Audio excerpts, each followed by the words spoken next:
Hello and welcome. Hello. Welcome to jasonnewland.com.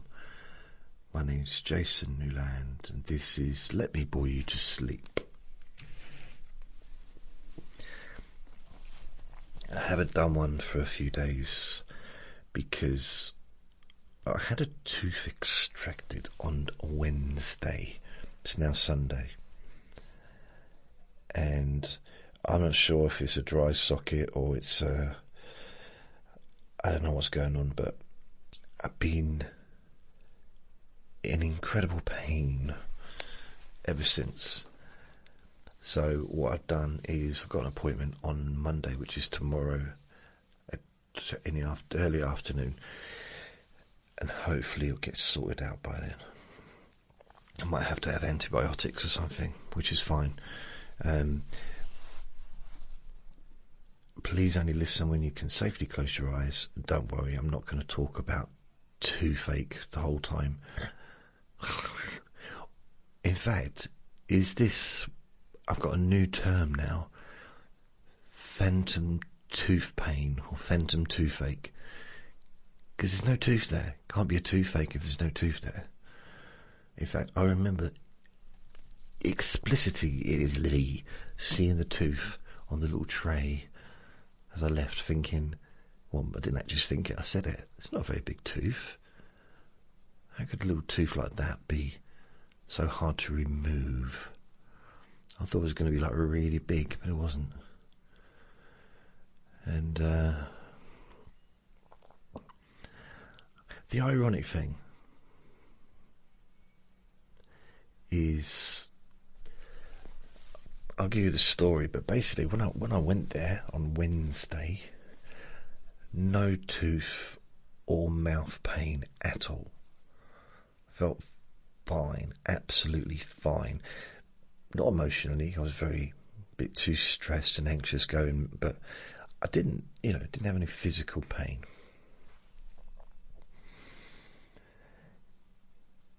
In some ways, I was a little bit uplifted because I was collecting my new glasses before going there. At the same time, I was, not sure, what it was going to be like, because I've had a few teeth removed and it's not always simple. Anyway, the actual thing went through okay. I had 2 fillings. One filling just wouldn't stick, but eventually they got it in there. Put some super glue or something, and put some scaffolding in my mouth, I think. Years ago, blimey, I had a similar problem. I had a tooth. One tooth needed filling. That was it. So they put a filling in, and then a filling fell out. I went back. Same tooth needed filling. Put the filling in, but they made a little bit of a bigger hole in order to fit the filling in. After about the 4th time going back, they had pretty much removed half of the other tooth to fill the filling in. So they chipped into the next tooth in order to keep the fillings sticking in. So eventually I lost 2 teeth when one was perfectly fine, until he started drilling into that in order to keep the other filling in, which I wasn't best pleased about. Anyway, on this occasion, I had a toothache a few weeks ago, a month ago or something. It wasn't even bad, it just kept coming and going, but this one, it felt a little bit more than it had done over the previous months. I went there, they said it was infected. It was an emergency appointment. They wouldn't do anything, they just x-rayed that one tooth, said it had a cavity, needed removing, but they couldn't do anything because it needed to get the infection gone first. So prescribed penicillin.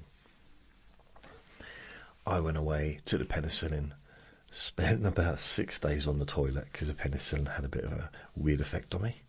This is a lovely start to a relaxing recording, isn't it? Anyway, once that had finished, I made an appointment at another dentist, which I found that would allow me to be on the NHS. They x-rayed my whole mouth and said, yeah, you do need that tooth removed. You also need 2 fillings as well. I said, okay. And I made an appointment for 2 weeks later. Went back, and that was this Wednesday just gone. And now I'm going back again on Monday. And I've done a little bit of research. From what I see is, in this situation, is clean up the wound a bit and then probably back on penicillin in order to kind of get rid of the infection. It's weird because I've not had infections in my a tooth that I've had out before. Never had. I've had like pain afterwards, but not for this long. But then I suppose if I leave it long enough, won't the pain just go away anyway? I don't know. So anyway, I'm going back there tomorrow, and you know, my ear, my jaw, everything's kind of a bit painful, but it does feel less than what it was, if I'm honest. So I think the worst is over. Well, the worst must be over because I didn't sleep for the first 2 nights. Wednesday, Thursday night, didn't get any sleep. Friday night, partially got some sleep. Saturday night, last night, I literally got 7 hours. So I'm a big boy. I slept all the way through the night. So yeah, it's a case of just taking the painkillers, washing, salty mouthwash and all that stuff, and not eating. Well, not eating on that side of the mouth, you know, just basically eating on the other side, which was a bit hard to start with because I had a filling on the other side.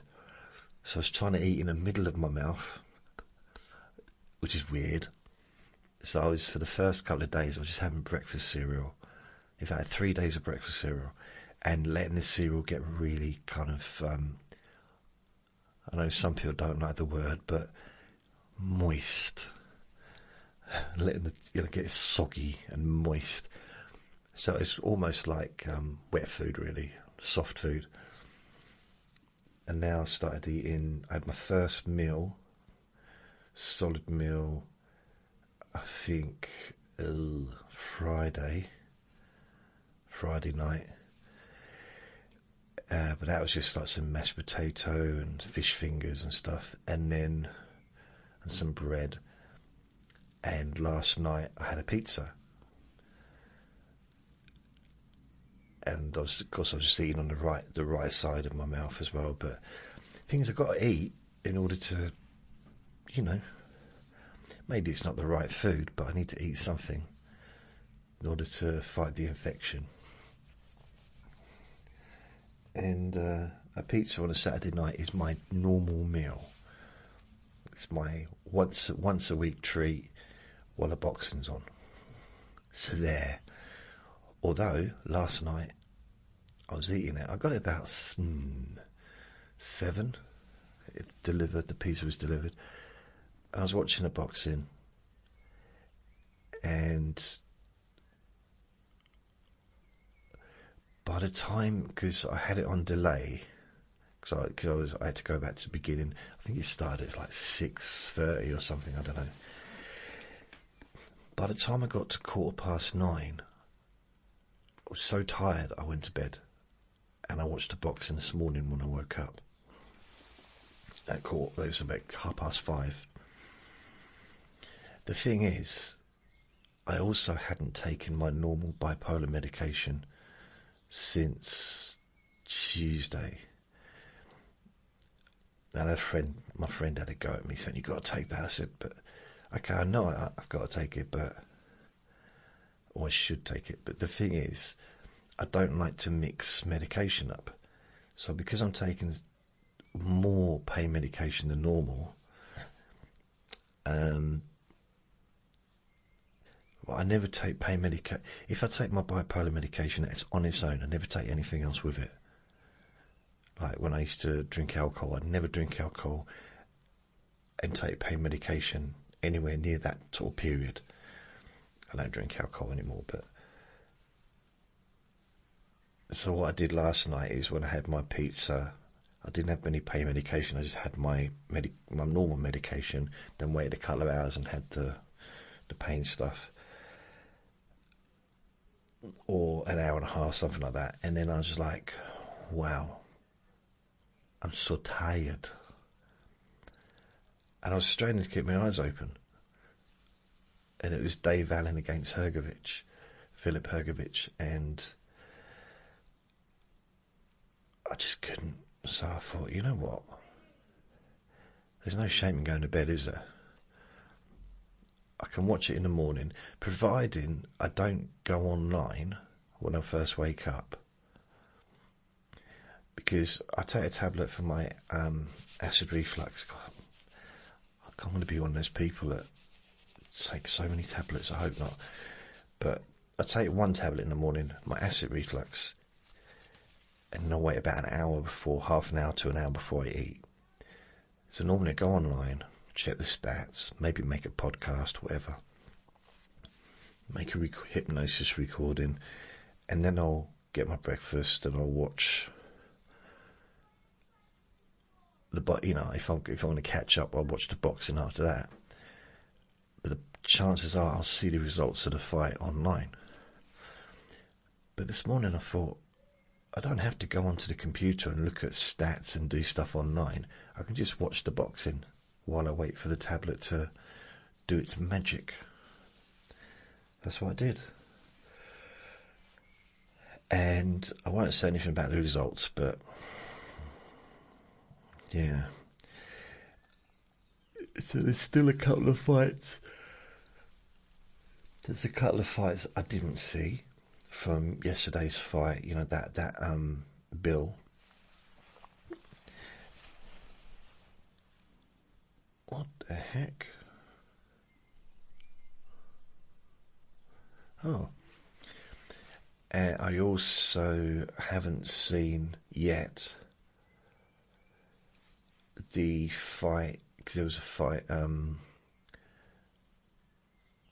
this morning, early hours of this morning in America anyway, a world title fight. But what's his name? He missed weight, so he's losing. I forget his name now. It's terrible, isn't it? But I don't want to put it in because it will come up. It will tell me who won. So not only has he got a last-minute replacement, I think, he's also didn't hit the weight, so he's going to lose. He's lost his world title on the scales. It's kind of, that's got to be a hard pill to swallow. You know, I know it happens to especially people at quite low weights sometimes, but you'd think they'd know before time, wouldn't you? Roughly. If they're hit, that'd be something every day. You'd be like checking the scales, surely. But you know, anyway, he. Did I tell you that my granddad fought at the Old Albert Hall? I think it's at Old Albert Hall when he was 10 years old as an amateur. I don't know why I said as an amateur, because obviously he's 10 years old, he wouldn't be professional, would he? But my granddad, yeah, he fought at the Albert Hall. 10 years old. I see pictures. My nan showed me pictures of him with all his trophies. He won loads of trophies, not just as a kid, but so he was boxing probably from the age of 7 or something, and then he went to the army at the age of 16 for 12 years, and he was a fitness coach or fitness trainer in the army, but he was also amateur boxing during the army as well. So he fought for the army for till the age of like 28, 29. I think he was like 20, 28 when he left, or 29 when he left. And he didn't box again after that. And he left the army, and I think he was out for about a year, maybe even less than a year, and then the Second World War started, and he was recalled like instantly, until 1945, when he got out. It's like, I think the reason he survived was fitness.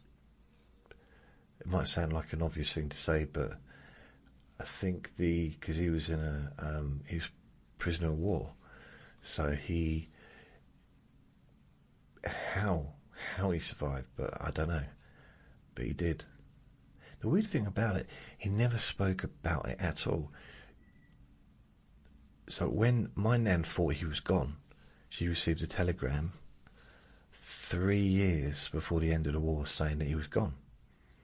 But they'd lost him. They thought that he was gone, left the planet. So she was basically a widow, as far as she was concerned. As far as she knew, that was it. She'd lost my granddad. And she had a little baby, one baby, to look after. And then after the war finished, my nan got another telegram, or the police came round and told her that, actually it was the police, she had I think she had some members of the army come round, knock on her door and tell her, your husband's still alive. We found him in one of the camps. And he's in, he can't come home straight away because he has to have rehabilitation. I guess they also have to ask him questions and stuff, but he was malnutritioned and stuff. So they had to kind of build him up again before he could come back. Do you imagine if my nan had kind of met someone else and... Because it could happen. 3 years is a long time, isn't it? I mean, loads of people during that period would get with... They'd kind of... Or to go 6 years without anyone, even if you're married, is a long time, isn't it? Some people couldn't do it, could they? I'm not having a go at no one. I'm just saying 6 years is a long time to be without kind of love and that, I suppose. I'm okay, I've managed 55 years. Anyway, she found out he was alive. I don't know if... I think she was probably allowed to go and see him, visit him, when he was well enough. And then eventually they arranged for his release back into the public once he was out of the rehabilitation place. So when she knew when he was going to come home, she arranged a big street party. Because he was popular, my granddad. He was the whole... But I think that back in the days where everyone kind of knew each other in that area, the whole street knew each other. So they put on this big... It wasn't a parade, but it was like some banners and like a street welcome to my granddad, like a welcome home Ted. That was what they called him. Got no idea why. No, his name was Edward, but they called him Ted. My uncle's name was Edward as well. They called him Eddie. So, although I think my nan used to call him Dad. I called him Granddad. That made it easier. There's a lot of different names, isn't it? Called Ted, Eddie, Edward, Granddad, Dad, Mr. Newland, Sergeant Newland. I don't know if he was a sergeant. I don't know what level he was. But anyway, do soldiers keep their rank? So when they leave the army and then they were brought back in for the war, do they still have the same rank as they did when they left the army? That's a mildly interesting question, maybe. But so my nan had all this thing. I bet she made loads of cakes and stuff, and the street, or I'm not saying the whole of London, maybe just a little part of the street, who knows, but some people were like waiting to greet him home, because most of the other people were already home that were coming home.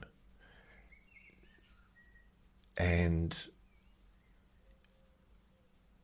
you know what he did? He came up on his own, probably got the train up from wherever. He saw all the hubbub in the street, and he crept in the back gate and went upstairs into the bedroom and went to sleep. because he couldn't face it. It's kind of understandable, I think. But he couldn't face. He just couldn't face because he hadn't been around people, and he hadn't. He wasn't that kind of person to start with, I don't think. Not showing off, but being the centre of attention. Maybe, I don't know.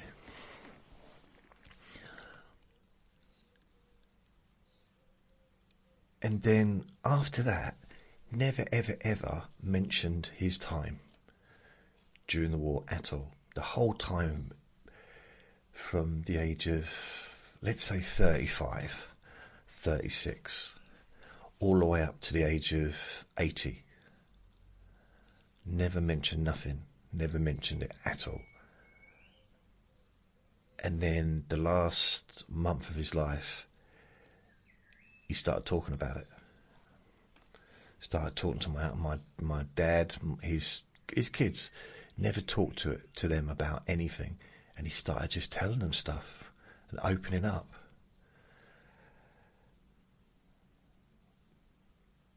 So yeah, that's. And the weird thing about it is, my granddad never said a single word hardly to me. I think we had two conversations. One was about politics, because he was very quite political, but at the same time, I wasn't going to argue with him, because he had an air about him that was quite, not scary, but it wasn't someone to kind of argue with, I don't think. So this little, it wasn't an argument, we had a little conversation about politics once. It wasn't long, didn't last long. And then we had a conversation about boxing, and that was the run up to Mike Tyson fighting, Frank Bruno fighting Mike Tyson in 1989, I think. Unless it was Bruno fighting Witherspoon in 86. I think it was Bruno against Tyson. And my granddad, we were talking about that. And I can't remember quite what he said, if I'm honest. I don't remember the conversation. I know it was in the kitchen. And there was another time I asked him about Boxing Day. And he said, no, it's got nothing to do with boxing, the sport. And he told me what Boxing Day was, what it meant, why it was called Boxing Day. And then another time, he took me into his shed. I was visiting. To be fair, I used to visit my nan. My granddad was there, but I visited my nan. She knew it. I knew it. My granddad knew it. Because if I visited, I'd knock on the door. My granddad said, come in. And he'd say, your nan's in the kitchen. Your nan's in the garden. It wouldn't be... He wasn't rude. He knew I wasn't there for him. Because he didn't really have any kind of conversations with me. And my nan was the opposite. She was very chatty, very friendly. I'd say a bit like me, really. But once my granddad said, follow me, or come with me. And I thought, oh no, I'm in trouble. And he led me into the garden shed. And this was in 1987. He gave me a bonsai tree, because he had a shed and he was really into gardening. Loved his gardening, and also making stuff with wood. He was a very talented wood carpenter, really. But I think he was self-taught with that. I might be wrong. I was wrong. I had been wrong before. 1994 I was wrong. It was April 4th, 1994. Since then I've pretty much been right my whole life. So he took me into this shed and he said, it was a house welcoming gift, because I was about to move into, or I just moved into the flat above the chip shop. And he gave me a bonsai tree. And it's really weird because I didn't connect, first of all, how important it was that he gave me that bonsai tree, because it was something that he loved. People that develop and grow bonsai trees, they do it out of love and patience, and because it's not just a flower that's grown in a garden. It's it takes a fair bit of effort. Not that flowers don't take effort. I just realised it might be people that grow flowers thinking, wait a minute, I spent ages planting them seeds.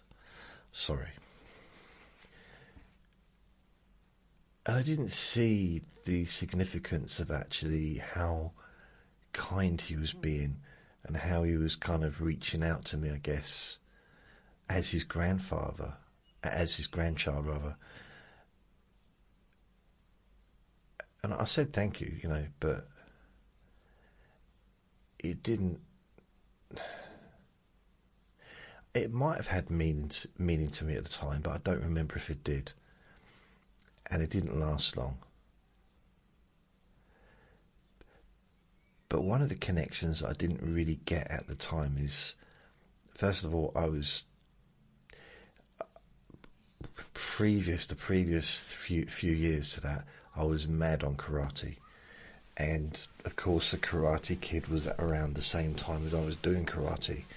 So there was the bonsai tree, Mr. Miyagi, and it had that kind of significance. Maybe that's what my granddad gave it to me for, because he might have seen the film as well.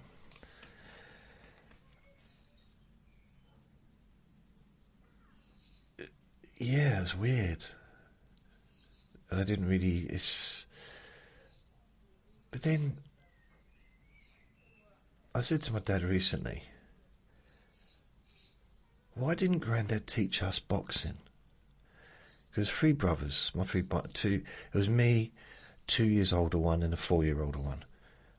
The 2-year-old one, they were both way bigger than me. Like bigger, from a kid they looked probably older than they were. I looked younger than I was, physically.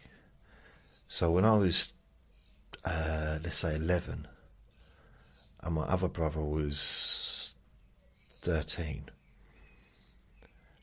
he was literally head and shoulders above me. But then my other brother, who was 2 years older than him, was head and shoulders above him. So my one that was just a bit older than me, he was always quite thick set, so he was very strong. He won everything well, not everything, but during sports day at school, he'd just win all the races. He was one of those kids that just was super athletic and faster than everyone else, and yeah. I didn't go to high school with him, but I know that he kept coming home with all these trophies and stuff. And he also, in junior school, when I was with him, he's always winning everything. My oldest brother, who's like, I think he's probably like 6'4", 6'5", he was brilliant at swimming. But he didn't get into it, but he was really good swimmer. But we didn't really live anywhere where swimming was a thing. I mean, I think even when he was at school, we didn't even have a swimming pool in the town. We had a few swimming pools that you could go to, but you have to travel to a different town to go there. Yeah, I had to go to the next town, because the one in our town didn't come up till... I must have been about 16, 15. And he was already long left school by then. and he was cleverer than me. Both my older brothers were cleverer. They both did exams. I mean, my oldest brother did A-levels. My other brother did O-levels. So I think he left school at 16. After doing O-levels, my oldest brother went to school till he was 18, I think, and got A-levels. I left school at 15, and I got nothing. I got nout. No exam results. I did do some exams after I left school. I went back, but I didn't get. I got U for everything.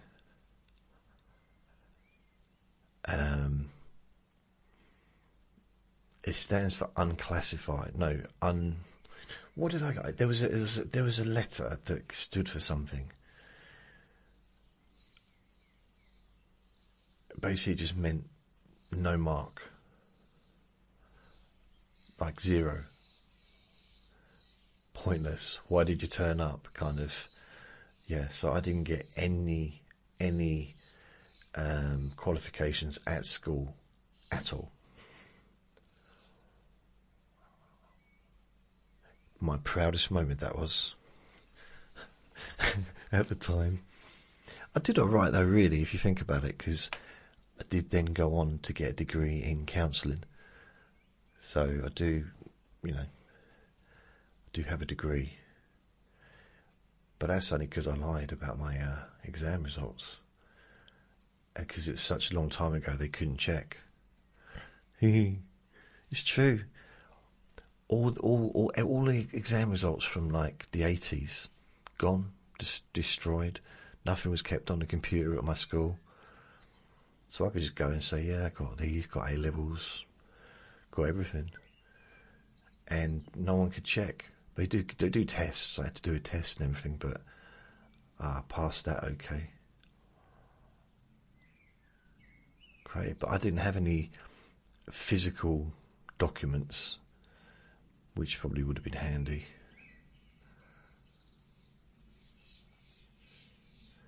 Wow. Can you imagine how many people, millions of people out there that got certificates saying A-levels in mathematics, English literature. They couldn't even give me a diploma, just one little letter saying useless. Or just something, just to say, just something I could like show people. I could show off. I could take it to job interviews. Like, I don't know, DAF. Dumb as, you know what I mean? Just like, show that to them. Yep. Because I don't think it would have made any difference to a lot of the jobs that I got anyway. Here's a weird one. I was speaking to my neighbour, and he remembered the £27.30 youth training, YTS youth training scheme money, and £35 for the second year, because he did the same as me, except he did horticulture.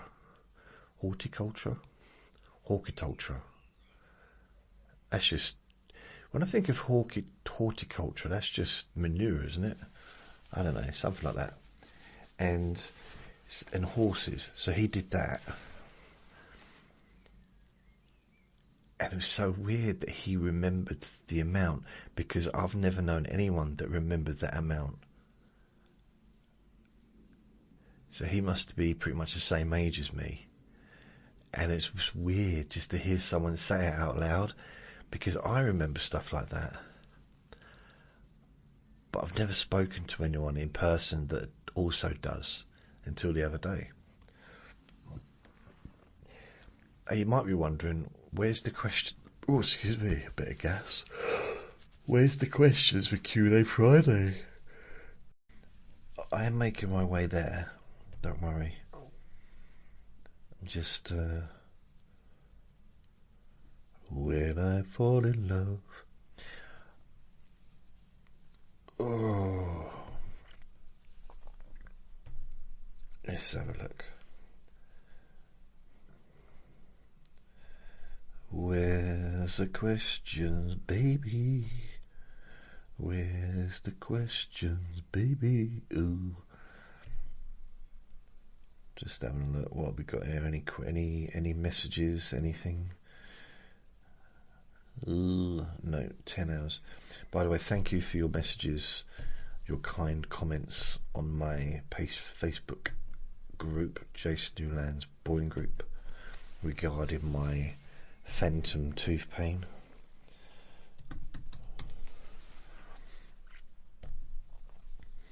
Right, let's have a look at the questions. Q&A Friday. Where are you? I've got a few. No. 8th of May. Oh, I didn't tag it. Why didn't I tag it? 15th of May. Right, I've got 3 questions. So, again, apologies for being so late. So, the first question. I think he's still asleep. He needs his full 12 hours. I mean, he normally gets at least 11, so we're coming up to the 11th. I mean, it's 8 o'clock now, so in 14 minutes' time, it's 8:01. 14 minutes' time, it will be 11 hours he's been in bed.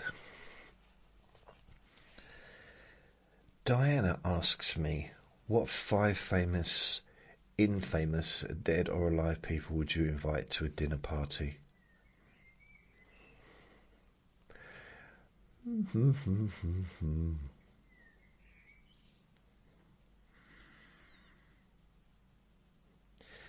I think at this stage of my life, I'd like to invite people. When you say famous or infamous, infamous isn't. I'm just trying to think. I'd quite like some to speak to some of my relatives, or to speak to some friends that are gone. So I know this is probably not quite the answering the question, but I know infamous doesn't mean non-famous, but I'm going to add a non-famous and I'm going to answer it that way. Sorry, I'm going to answer your question the wrong way, but apologies. If I was going to choose 5 people to have a dinner with, it'd be my nan and granddad, my friend Luke,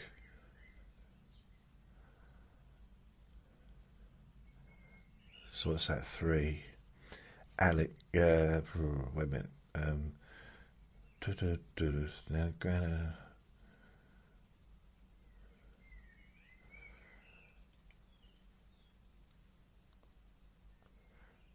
just thinking.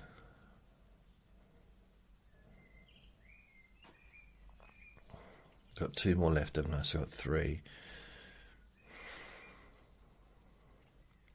Andre, the original Andre, and my baby Andre, my little boy Andre, my little ferret. Yeah, so I'd have those 5 people come back.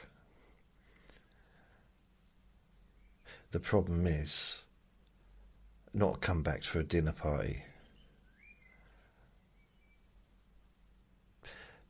I'm going to say I'm not looking at. No, I don't want Andre back because I couldn't let him go.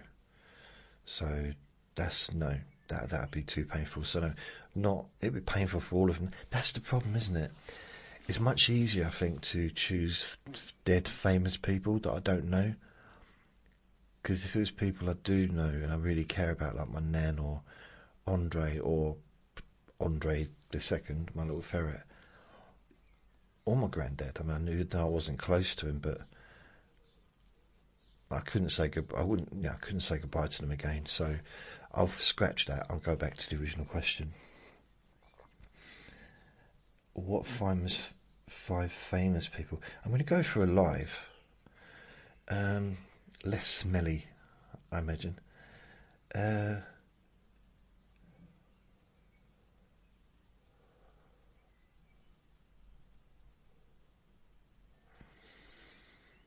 No, I'm going to go for dead, sorry.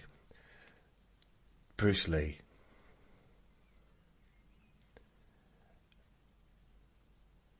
Milton Erickson, who is like the king of... He was like the Bruce Lee of hypnosis. So Bruce Lee, Milton Erickson.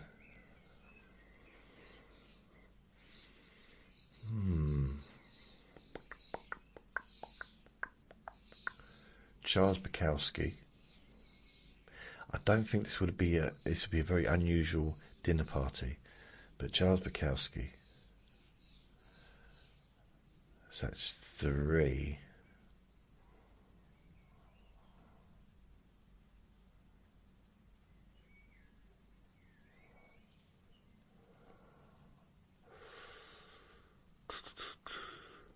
I guess I'm just trying to think of my heroes. My heroes.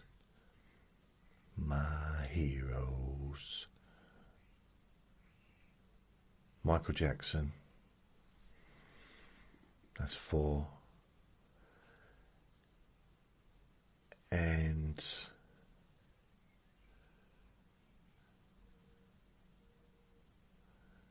Whitney Houston. So Bruce Lee, Milton Erickson, Charles Bukowski, Michael Jackson, and Whitney Houston. Now, I've not got one comedian there. I think I probably picked the wrong people for a dinner party. Because Charles Bukowski was an absolute... I imagine it'd be hard work. I don't think the other people would particularly like him, because if he was drunk in that. I imagine Michael Jackson and Whitney Houston would get on very well. Milton H. Erickson would just be watching them, not knowing who any of them are, because he passed away in 1980. I guess he'd know who Michael Jackson was. He'd know who Bruce Lee was as well, wouldn't he? Well, it's a chance he might know who Charles Bukowski is. Is it possible? So yeah. The thing is, if you go for all singers or all comedians or all poets or all writers or all painters, or the conversation could actually not get boring. It could get competitive, but it could go over my head. Because if I had okay, I'm going to have Michelangelo, and I'm going to have all these famous painters, or I'm going to have Hermaphrodite and all the other famous pianists or composers, I'm probably not going to know what they're talking about. So, at least for the comedians, if I chose a bunch of comedians, then that would be very much something that I can relate to a degree. But then I'd be choosing comedians that were way off my level of kind of hugely accomplished comedians. So if I chose comedians, let's say I just stick to comedians, I would choose Lenny Bruce, I would choose Richard Pryor, George Carlin, Sam Kinison, and Bill Hicks.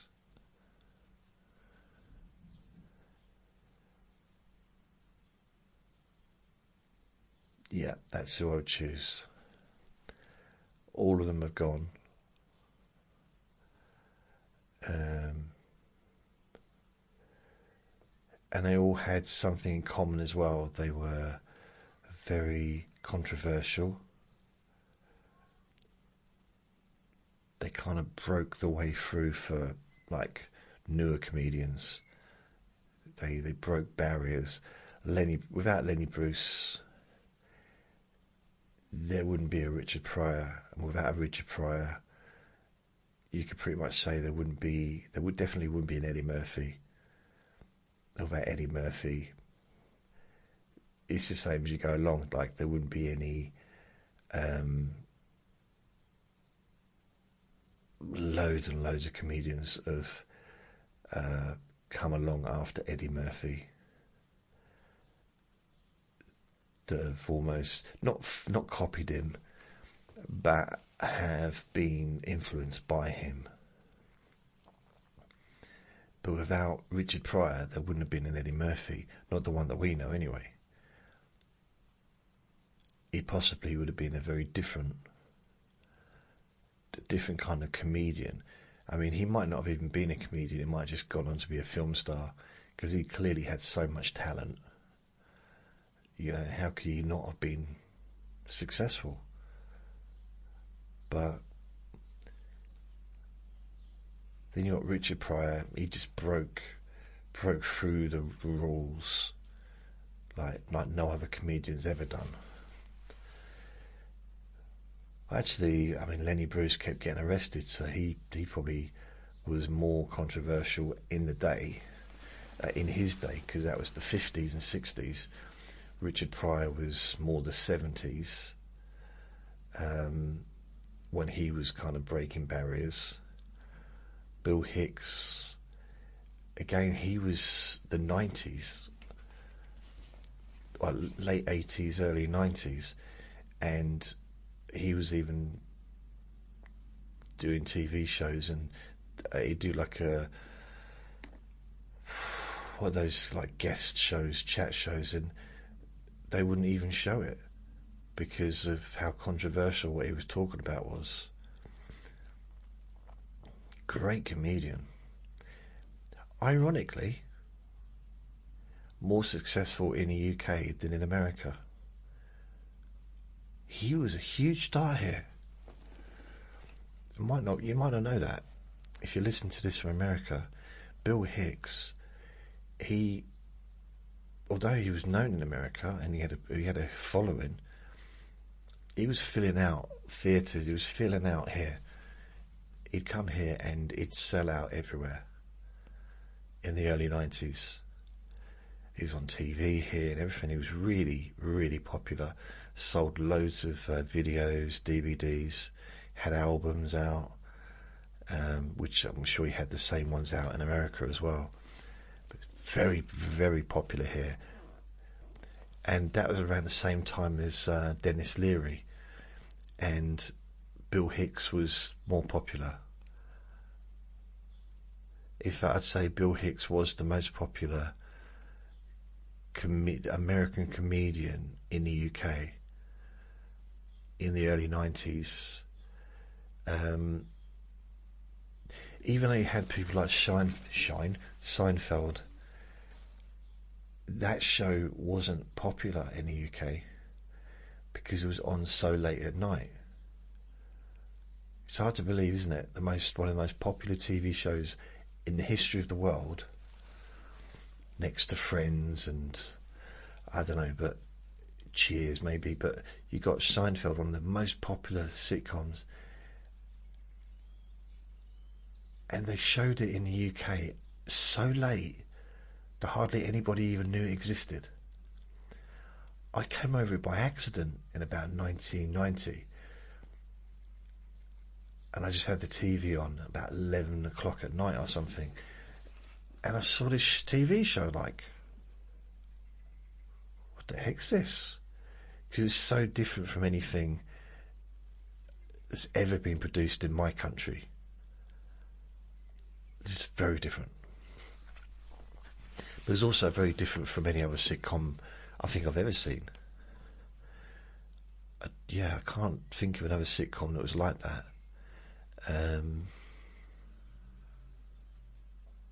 No, I don't think so. I don't really think there is anything. Anyway, so Seinfeld wasn't like super famous in this country. I try to think what American comedians were really big here. The obvious one is, what's his name? Eddie Murphy. Huge star. Biggest American star in the UK was Eddie Murphy. Or any others that came along were no bigger than Eddie Murphy.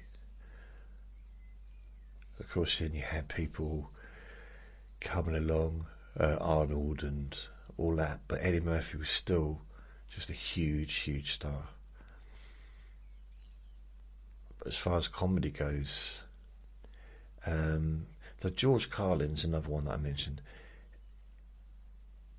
He was never like hugely famous in the UK. He's more kind of a case of, if you know, you know. It's almost like he's a dirty secret. At the same time, one of the greatest comedians that ever lived, I would say. Phenomenal. And he did it for decades and decades and decades. Even in his 70s, he was brilliant. He had loads and loads of HBO specials, albums. I mean, he had albums in the 70s that I used to listen to. One was called Class Clown, and so he went through these periods.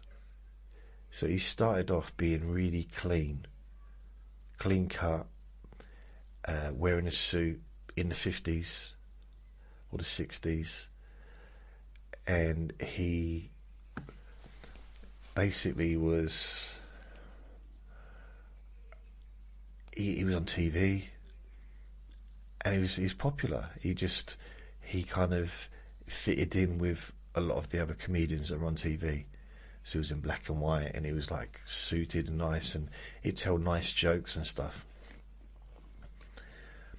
And then he went away for a while, and he came back, and this was during the hippie period of the 60s, I think, or the late 60s, and he came back in the early 70s with long hair, dressed kind of hippie-ish, I guess, and he was talking about real things, and very much I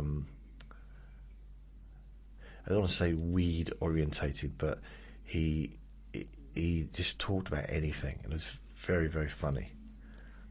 Like almost, it was great, really good comedy, I think. And then as he got older, he didn't completely change his thing, but what happened, he went from being really chilled out when he had his long hair, hey man, ooh, and he's like really quite chilled out and calm. In his older life, and I don't know when that started, he seemed to become angrier and angrier, but it became funny. It was still funny, just in a different way. And you had this old man in his 50s or 60s or 70s literally ranting on about stuff, but it was intelligent and it was really funny, and he did not care what anyone thought. And there's something quite, I don't know, I found quite refreshing about that, because he wasn't being brave anymore. It's almost like he was just being himself. And he said he's just an observer, and he loves, I want to do his material, but but apparently, because I've seen him in interviews, and he's kind of the same in the interviews as he is on stage, but apparently that wasn't really what he was like off stage, because I guess he was just trying to sell his shows or whatever, because apparently off stage he was absolutely adorable. He was really lovely. He wasn't the angry man that he came across as on stage. So that's interesting to see. I mean, I remember years ago when I was in the comedy club, there was a comedian called I forget his name, he's the pub landlord, and it was so obvious that he was going to go on and be famous, but this time he wasn't, but he was like headlining everywhere and on the comedy circuit, and so he'd go on stage with a pint of lager, and his opening line would say something, pint of lager for the men and some wine for the ladies, and it was just very funny. It would kind of be a Mickey take of people that are very nationalistic, let's say, you know. So he basically just made fun of people like that by pretending to be like that. And it's kind of ironic in a way that you'd see people that were actually agreeing with him, laughing and agreeing with him, and people that knew he was just... So you had people that agreed with him laughing and people that disagreed with him laughing. And I think he was aiming his comedy at people that disagreed with what he was doing and saying, laughing. So he kind of won. He won all audiences. And I remember I went... He was about to go on stage and he was getting a lager. I don't know if I got it for him, but he said he wanted non-alcoholic. I said non-alcoholic. And he looked at me and said, "It's an act." He didn't shout, but he did it like just with a big smile. "It's an act." Do you think I'm drinking out? If every time I go on stage I'm drinking alcohol, I wouldn't be able to drive between gigs. I was like, okay. So, it's an act. It's funny. So I think that's why I'd like to maybe have those comedians, but the problem is I don't do very well without... I'm a one-on-one person. So what I'll probably find is they'll all talk amongst themselves and I'll just be... Or they'll talk at me. So I might have more than one person trying to talk with me at the same time, and I can't do that. I'm unable to do that. I still remember years ago a counselling meeting where it was like like a training day. When I was a counsellor, we had to have these training days, personal development training day things, and we broke into groups to discuss this subject we were talking about, and I had probably 6 people in my group, and they literally all talked at the same time and can hold that conversation. Like they were all talking at the same time. And it was too much for me just to listen. And I thought, how can they be talking over each other and no one's complaining? Everyone's able to keep up with the conversation, and almost like, for me it was... It was a little bit like the old internet connection, like whatever it is. It was just noise. It was just noise. It was.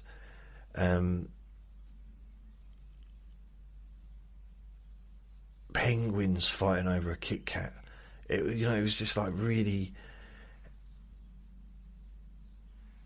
But they seemed to be able to understand each other.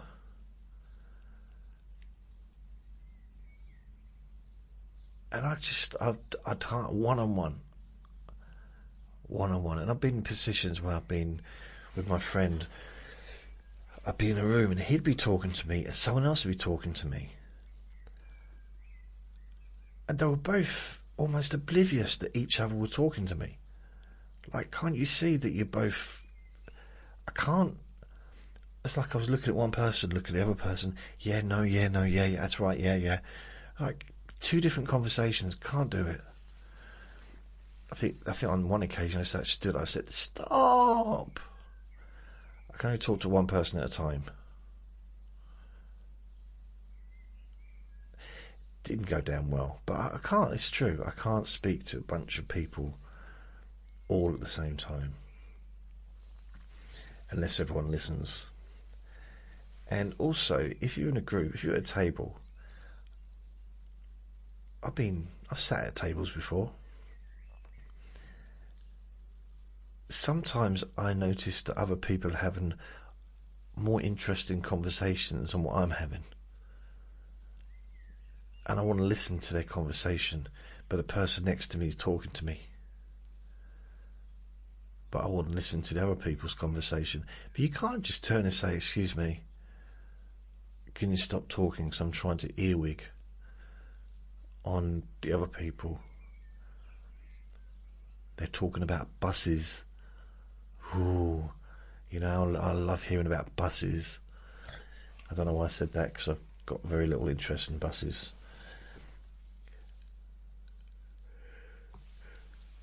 I did spoil a birthday. Well, not a birthday. It was a gathering. I didn't mean to, but it was like a gathering of people all invited to come to this dinner, and it's in the evening, and I didn't know that an announcement was going to be made, and until basically someone said, oh, she said, well, I'm going to be making an announcement in a minute when my husband gets back from the toilet. And I just shouted out, what, are you pregnant? And she said, yeah. And nobody knew. It was, you know, she just got a bunch of close friends. I don't know why I was there, but I'm not even sure if her husband knew, or whether it's a husband or a boyfriend. I think it was like a surprise kind of announcement. Maybe he did know, I don't know. But anyway, no one else did until I mentioned it. And then she went like, well, how do you know? What, am I showing? Am I fat? I said, no more than normal. Again, wrong thing to say. I said, look, I don't even look at you. I don't see you as a woman. Again, another wrong thing to say. What I was trying to express is like, I wasn't looking at her in that way because she had a boyfriend or husband and she was a friend, and I didn't, you know, I wasn't being inappropriate. But I guess there's different ways to express that, isn't there? To say I don't see you as a woman is not the right way to say it. But I was trying to get myself out of that hole. You know? It's just... But anyway, yeah, I never saw them again. They didn't invite me to any more dinners. Strange that, I don't know why. So, Diana, I've not done a very good job. By the way, these little things, mistakes, faux pas, long time ago. I'm a lot more adult now. I am. I don't know if I am. I just haven't been in an environment of eating at a table with a bunch of people for many, many years. Diana, I've not really answered the question very well, but I hope I've answered it a bit. Shanthony asks, how did you meet Vinny's mum? Oh yes, this is an interesting one. Because, well, it's not interesting, but anyway, I did not know who Vinny's mum was. Apparently I'd met her before in the park when I was walking Andre, which was a year and a half before I even got Vinny. So I'd known her because she's lived here 6 years. I've had Vinny for 3 years. So, yeah, I had no idea who she was. Never seen her before, as far as I knew. She was friends with my friend downstairs. He never mentioned her either. So he mentioned her dog. He did come to me one day and said, "Oh, Logie, his dog, who was not friendly to us other dogs, didn't like other dogs. He said Logie met this tiny little puppy, little Jack Russell, and Logie loved him. They get on so well when they were playing in the garden, and I was like, that's nice. It was, I wasn't particularly interested because it was interesting. Like, wow, I can't believe he likes other dogs.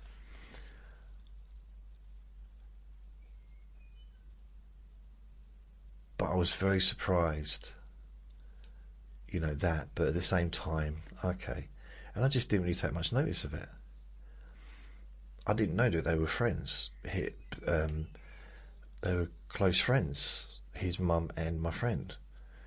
So they were kind of, good, I don't know, kind of good friends. Like, they were sort of, he used to go around the garden with the dog and stuff. He didn't really mention it to me.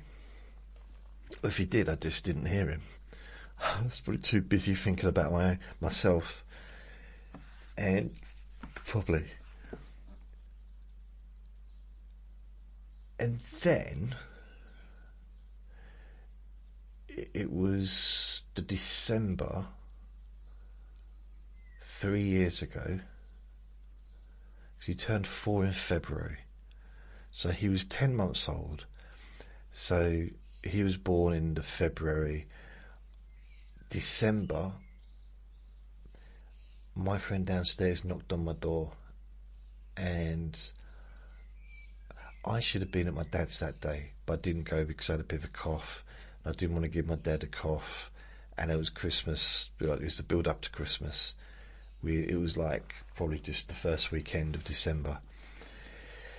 So I cancelled going there, and so I shouldn't have even been here.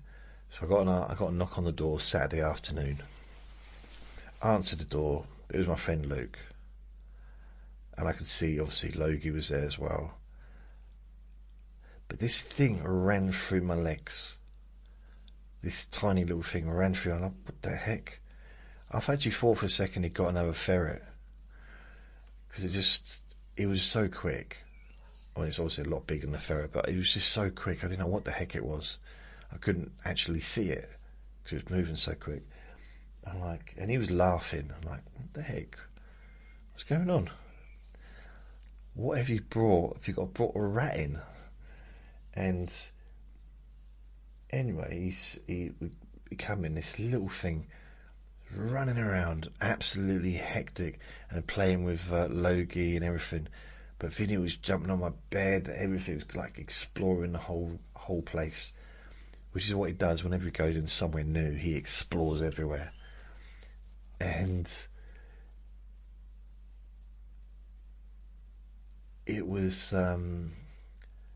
that was the Saturday. So I basically, my friend said to me, Luke said,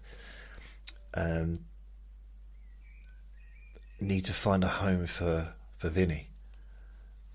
I said, okay. He said, this is a dog that Logie gets on with. He said, I think his main thing was, can you believe they get on? I said, no. I mean, literally, Logie did not like other dogs. It was worse than that, but he really didn't get on with other dogs. And they were like best pals. And the size difference was ridiculous. But they were playing, they were happy together, like brothers, really. And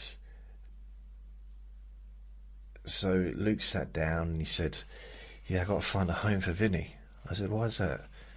He said, I said, where's he from? He says, a woman over there. I told you that, the little dog, didn't I? That Logie likes. I said, oh, yeah. I said, that's that dog. I said, oh, okay. And he kept saying he got to find a home because this is what he told me. It wasn't true, but this is what he told me. If she can't find a home, she's going to have him put down. So I told her that I'm taking him. But then he said, but I also told her, I told her that you'd take him. And I want to buy him for you. It was a bit all over the place, to be honest. But apparently she did tell me that the reason why she had to get rid of him, because she had grandchildren, and he bit her on the face because he was trying to get to a chicken sandwich, and he didn't mean to, but he bit her on the face, scratched her. But she was so scared that he'd do the same to the grandkids, and it could be a lot worse, couldn't it? Because they were like so little. And she didn't know how good he was going to be with kids. Yes, he's really good with kids. But anyway, she didn't say that she was going to have him put down. He just added that to make it more, not exciting, but to push me more. Apparently he said to her, "Oh, Jason will have him." Before he even brought him here, he said, "Jason will have him."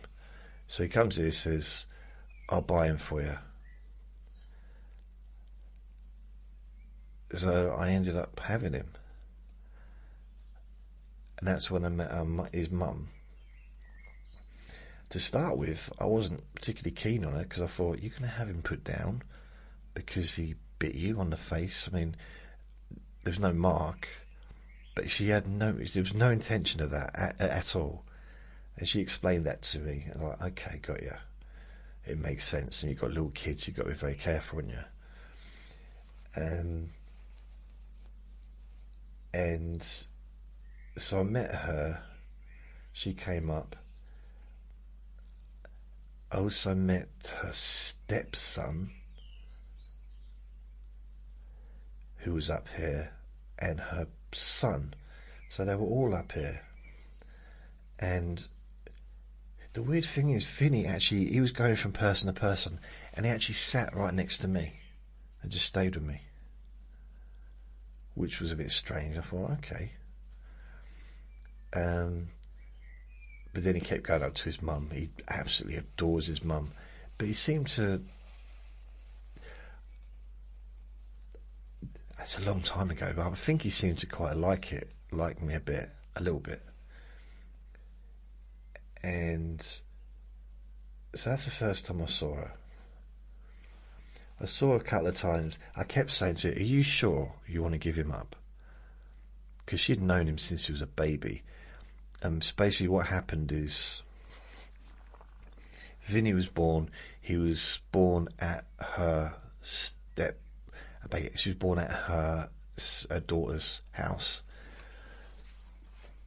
And they were going to breed. They bred two Jack Russells together in order to make some dogs to sell. That was basically what it was.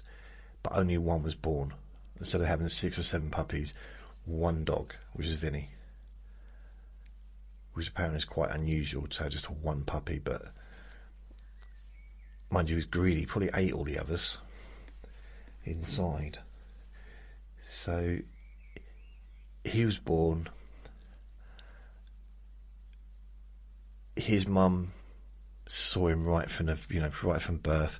So Vinny had this big connection with her right from the start.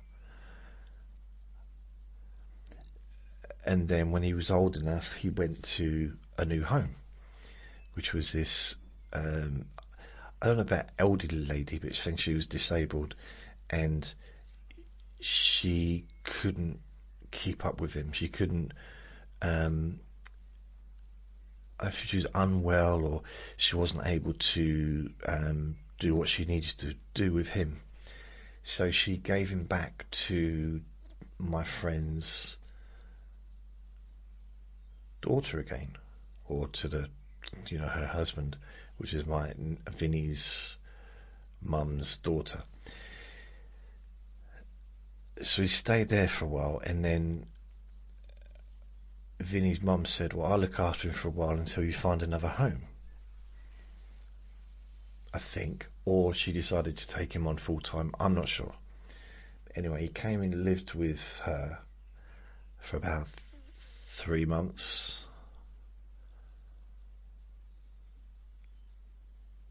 4 months. I'm not sure exactly, because he was 10 months when I got him.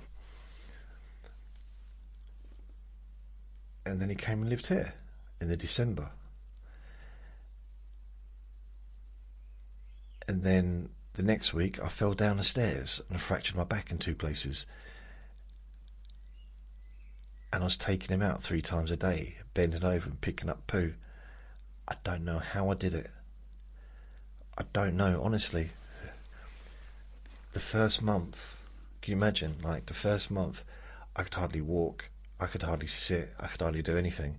Yet I was still managing to do everything I needed to do. And I'd never picked up poo before.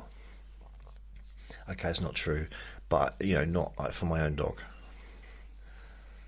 That sounded weird, didn't it? Like, I don't mean I walk around picking up poo randomly when there's no one around. I'm talking about, like, never had my own dog before.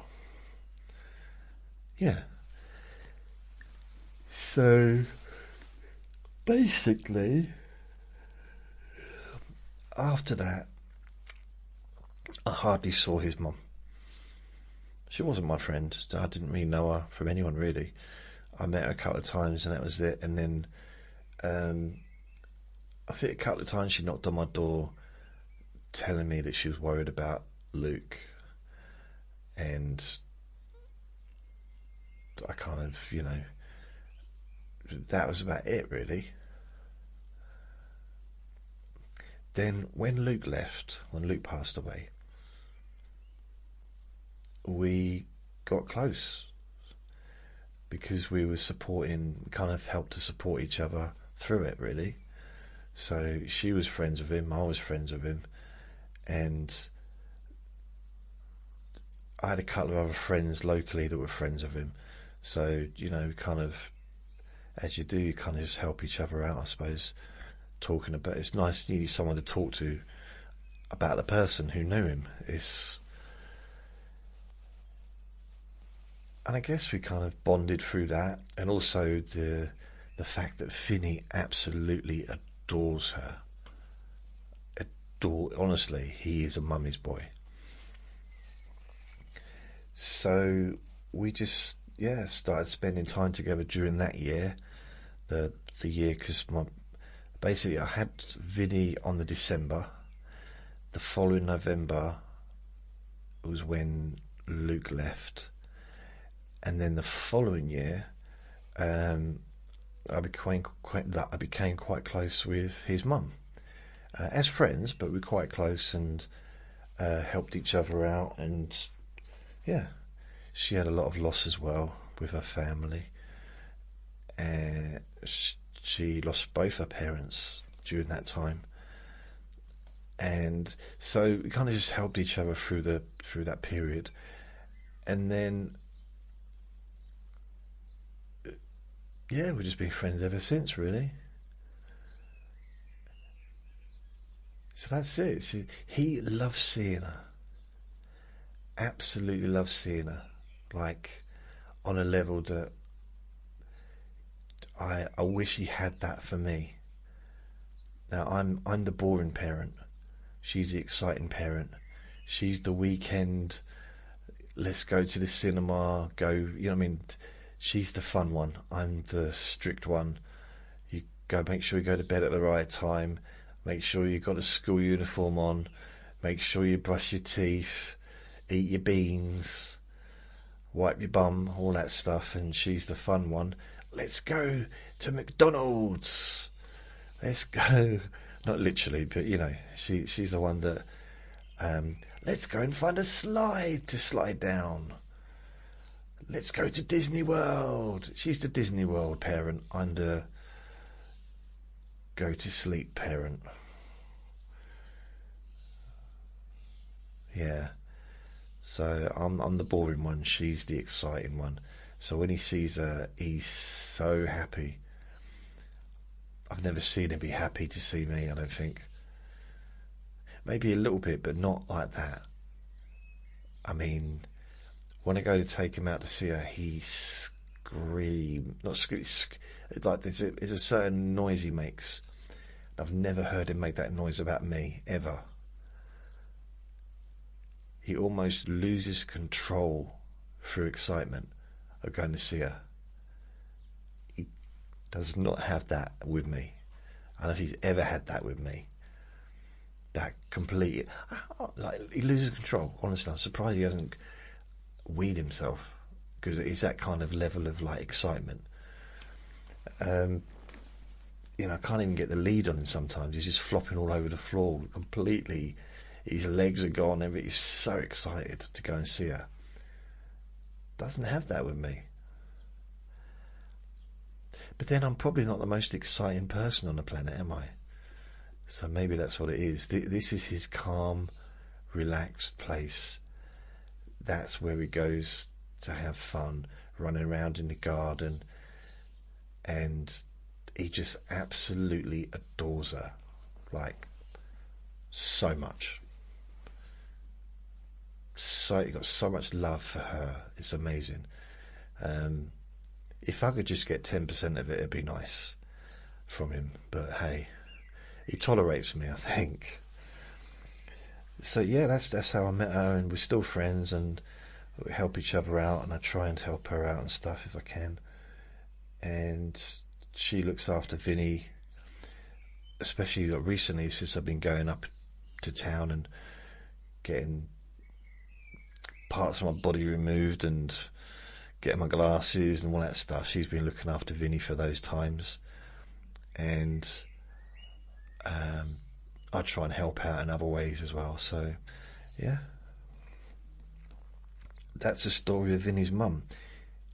He loves her. He absolutely loves her. Oh, and sometimes I do think he should just be with her, not with me, because he'd be happier. But then she tells me he's not like that when I'm not there.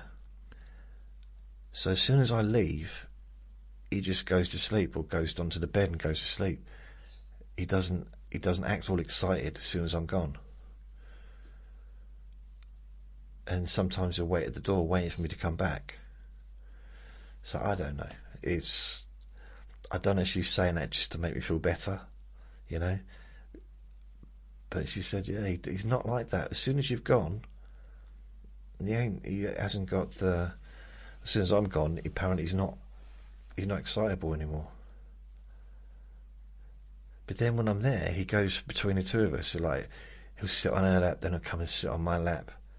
He doesn't even sit on my lap when I'm here, at home with him.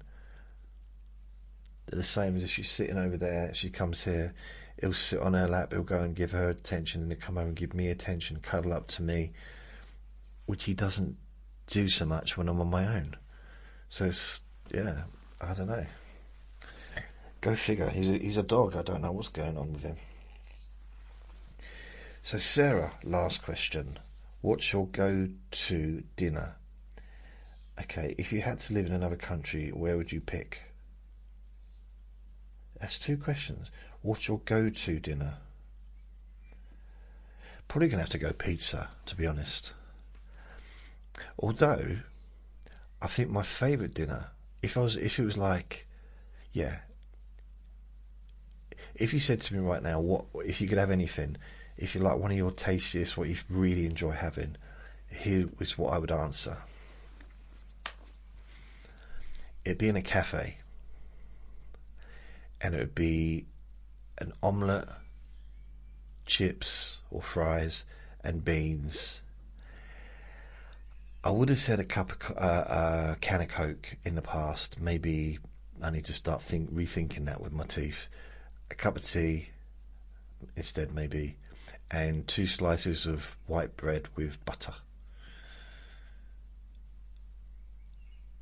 and a tomato ketchup, and a newspaper to look at.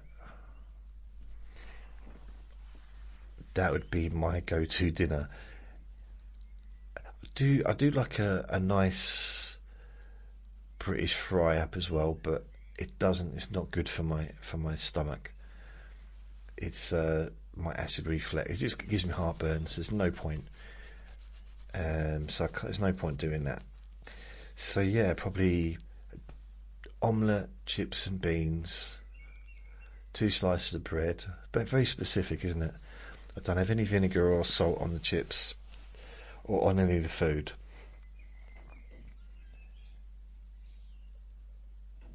And that would be it. That would be my dinner. and I'd be full up, and I'd be, you know what, I'm thinking,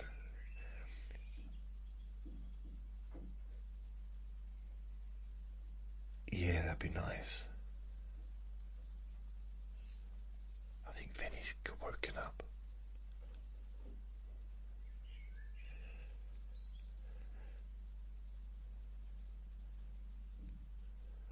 I'm hearing some banging.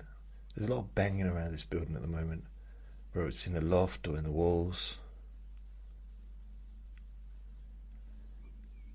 But it sounds like it's a big, I don't know.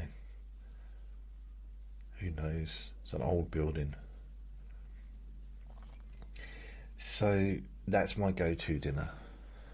I do like a nice roast dinner, but I don't want it all on the plate. I like to just choose bits. You know, I quite like a mixture of everything. Even cabbage. I'll even put a bit of cabbage on there.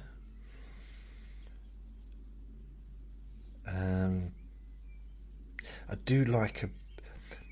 I'm not so bothered about McDonald's these days, to be honest. I'm not really. I think I quite like a burger.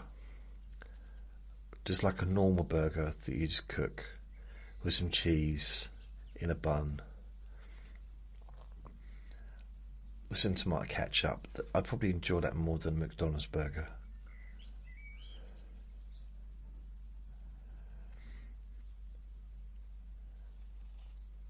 If you had to live in another country, where would you pick?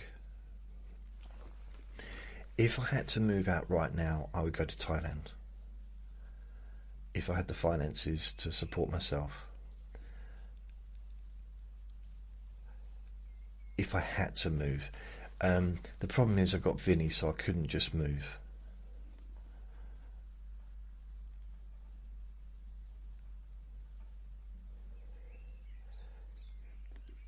Yeah, I'd go to Thailand.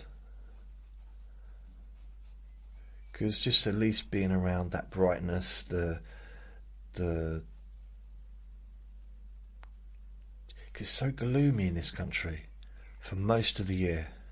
It's very gloomy, very cloudy, very downcast, very. It's a very negative country generally here, and people just seem a little bit more upbeat from what I experienced in Thailand, more friendlier. Just, probably a lot of tourists are out. They're happy. That's why they're friendly, because they're, and the people that are there are earning money because they've got tourists giving them money. So maybe that's why people are happy. But it just seems like a bit of more of a friendly place. Smells a lot better as well. I heard the banging, like a bit scratching on the wall, and this little footsteps, and as I saw Vinny, it made me jump. Hello, darling. I didn't realise it was him. I'm thinking, what the heck's that noise? It was little Vinny, and I went, wow! It made me jump, mate. I made you jump though, didn't I? Did I make you jump? Are you hungry for din-dins? You are. You're hungry. You're looking over there, aren't you? So sorry about that. I would, I think Thailand. But I'd like to visit lots of places. But if I had to leave, providing I could take Vinny with me, Thailand. I'd go there today. Providing I had the money, I would leave. If I had enough money just to last me forever, and I could take my little boy with me, yeah, go Thailand.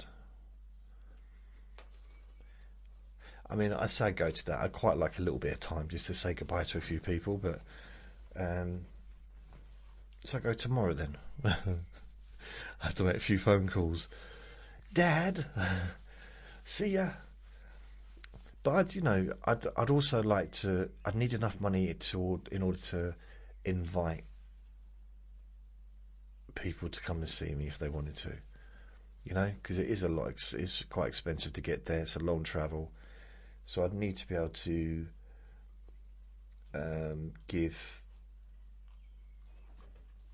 pay for my dad and that to come visit me if he wanted to. But yeah, I think Thailand. That's where I'd go.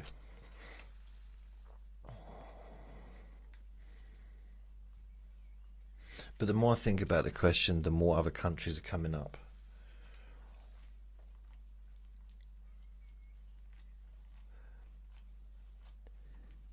Yeah, I'm not sure. Yeah, I'll go for Thailand, but it'll change. I'll answer the same question differently in about an hour. I mean, I can't say America or Canada or Australia because I've not been to those places. If I had to go somewhere, I think it's nice to have already been to the place before you go there. It kind of makes sense to me, but in some ways it also makes sense to go somewhere where most people are speaking English. So America or Australia or Canada or an English kind of speaking country might be easier for me, generally. But I don't think I'm really cut out for learning new languages.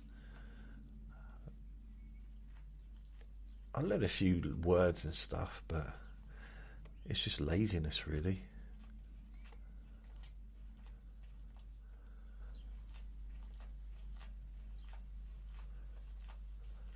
Well, this intro's got me thinking. So that, I do believe, is the end of this here recording. Thank you for listening. I'm sorry it's a little bit late. I managed to get through it. I might have to give my mouth a little bit of a wash out with some salt. So, and water. So thank you for listening. Remember to be kind to yourself, because you do deserve to be happy. And be gentle with yourself. You deserve to feel safe. Lots of love. Bye.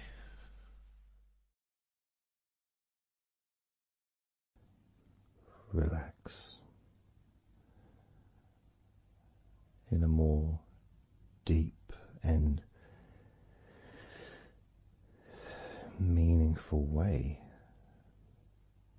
Maybe in a way that can not just allow you to feel calmer now and throughout the time we spend together here, not just relaxed at the end of the recording when it's finished and you can enjoy that sense of comfort and peace,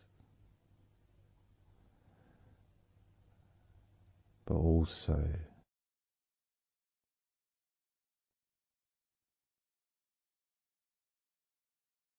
I think it would be nice to have those feelings of relaxation continue for longer after the recording is ended, so that you can still benefit from listening to my voice, maybe in a few hours' time, perhaps tomorrow.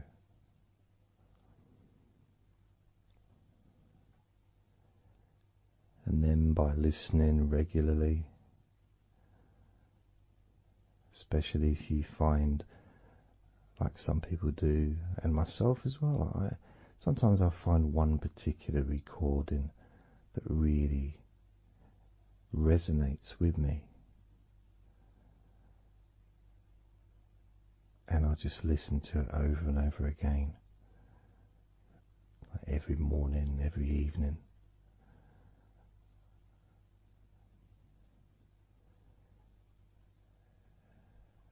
There was this recording from, we're going back to about 1999.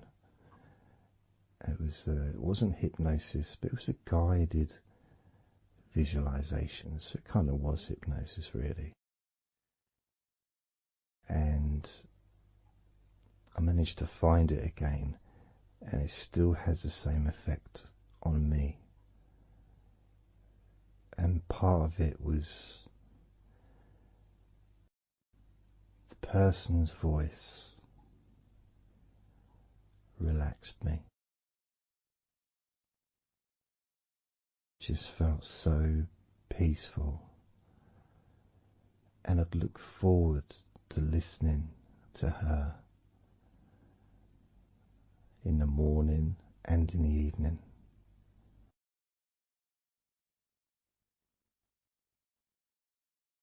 And I knew before even pressing the play button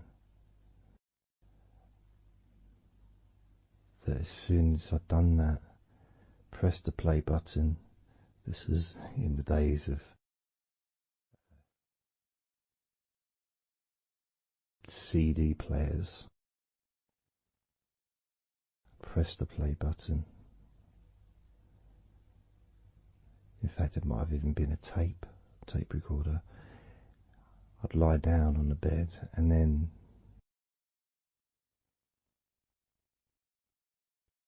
even without necessarily listening to her words,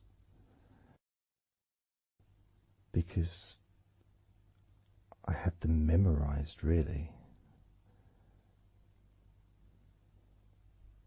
It was as if my body knew exactly what to do.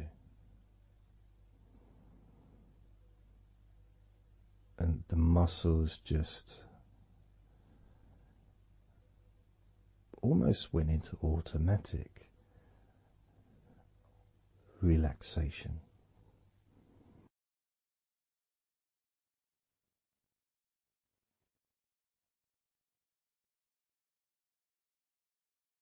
And I remember my mind would slow down.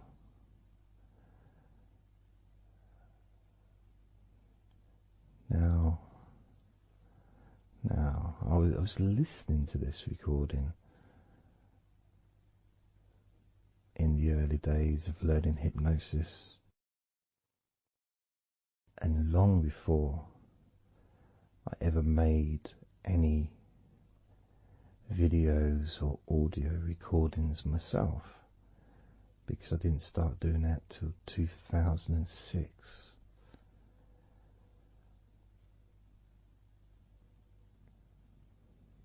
But I knew how helpful I found being able to just let go, to have that trust in the person that I'm listening to.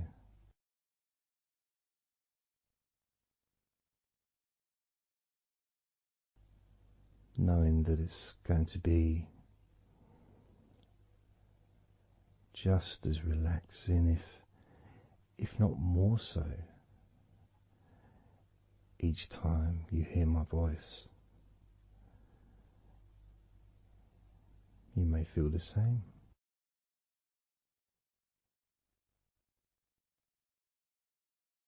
Some people have been listening to me for over a decade.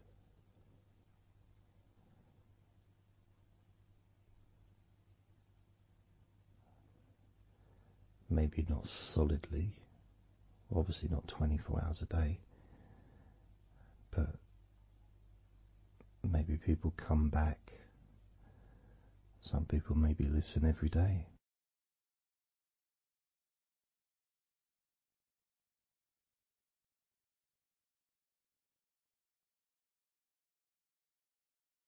And something that I do, which you may not realize by listening, is when I record these recordings. Now, for example, I also am affected by the words that I say.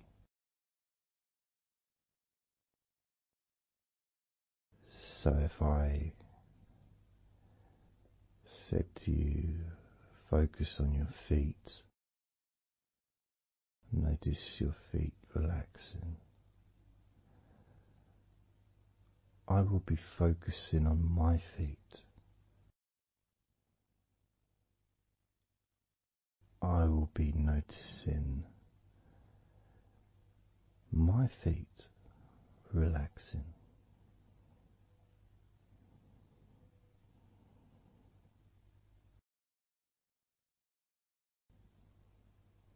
If I said focus on your hands, and maybe notice the difference between each hand. Perhaps notice the air in the room, the temperature of the room on the backs of your hands.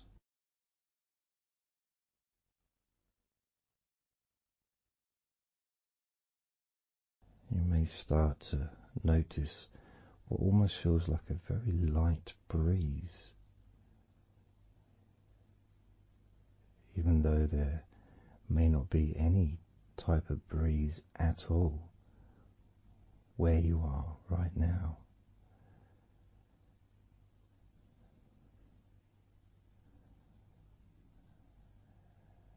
And as you become aware of your hands, I'm also aware of how relaxed my hands are feeling now.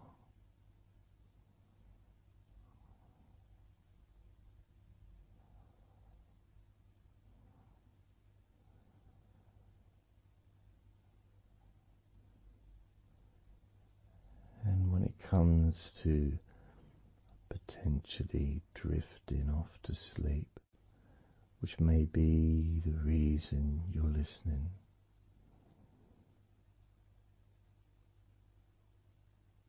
I also feel drowsy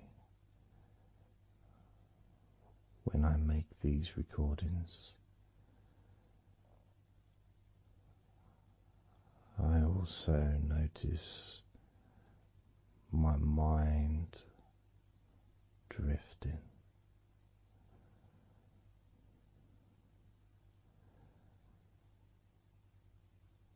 In fact, at times I've actually fallen asleep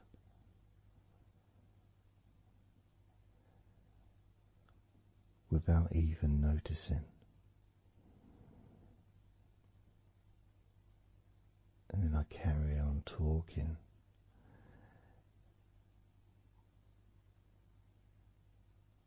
And it's only when I listen back to do the editing,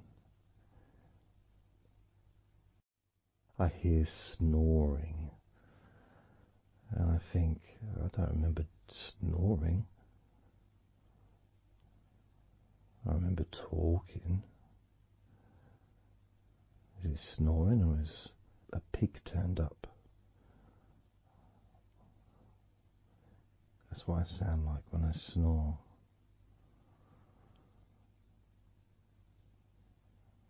And I get really into the whole experience.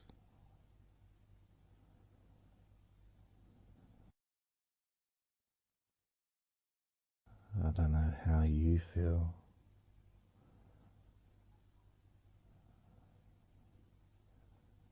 How relaxed you feel in your feet.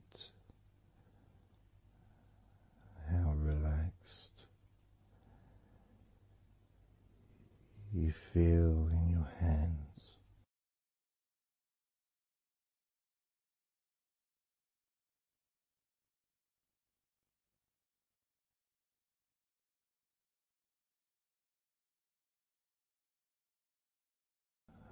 noticed more and more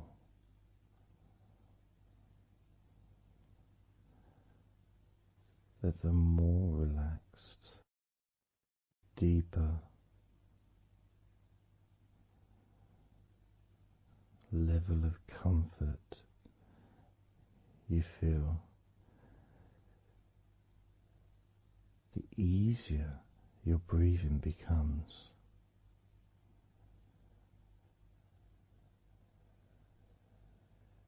It's almost like that additional muscle relaxation. So this allows you to breathe easier,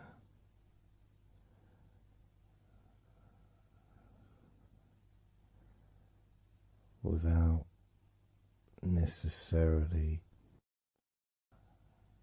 focusing on your breath.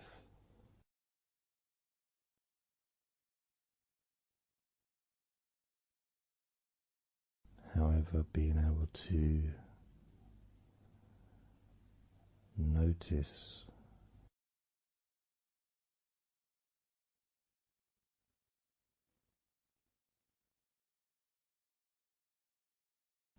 the ease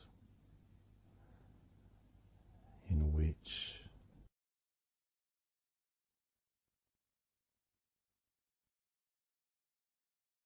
you breathe so naturally.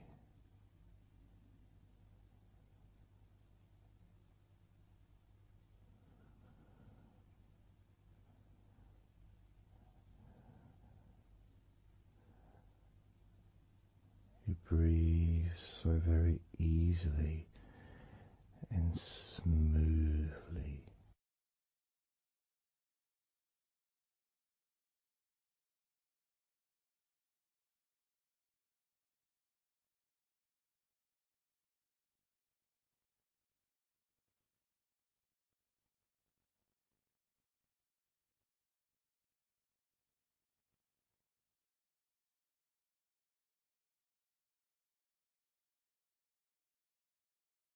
Whenever I imagine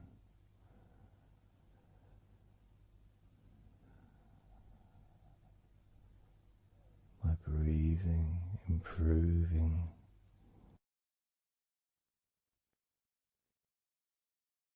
when I've got my eyes closed,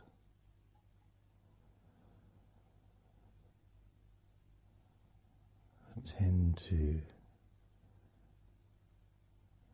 visualize a beautiful field with trees and flowers,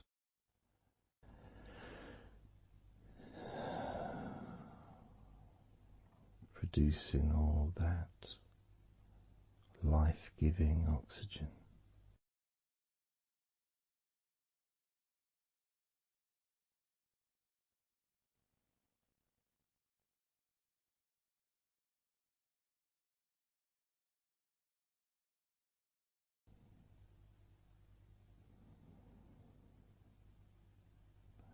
It feels nice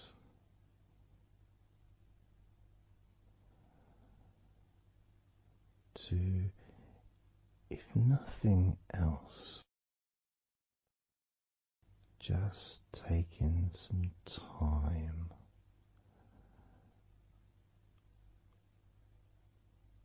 away from everything.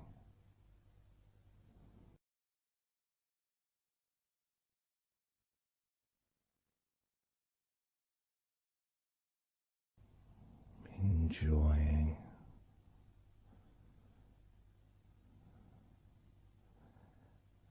that feeling of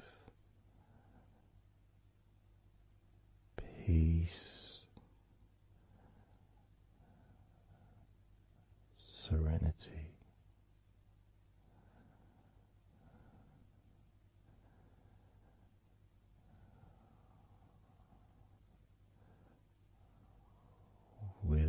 joyful heart.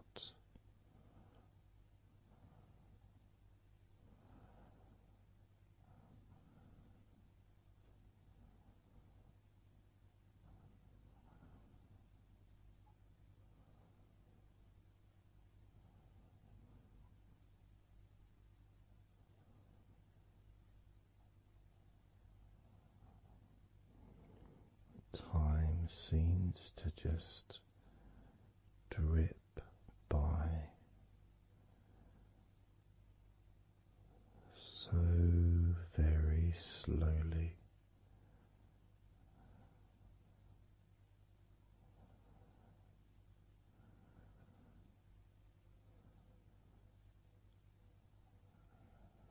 Relaxed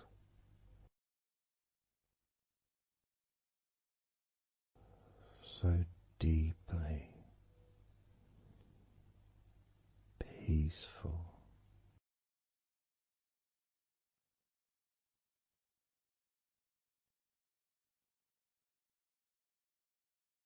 completely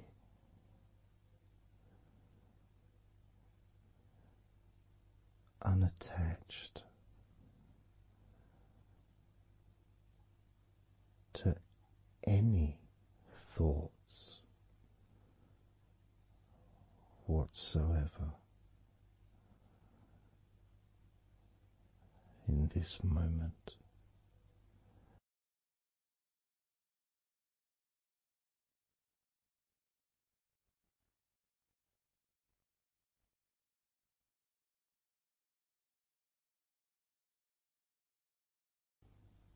Completely free.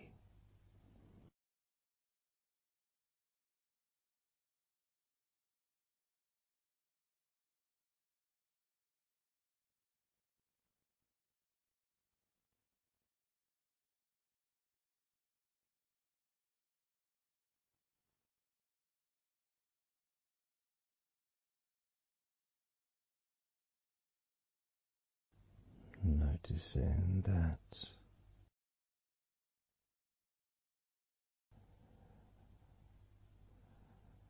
your mind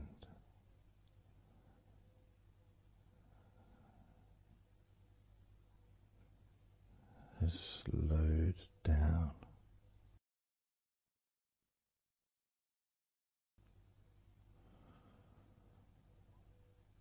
slowed down,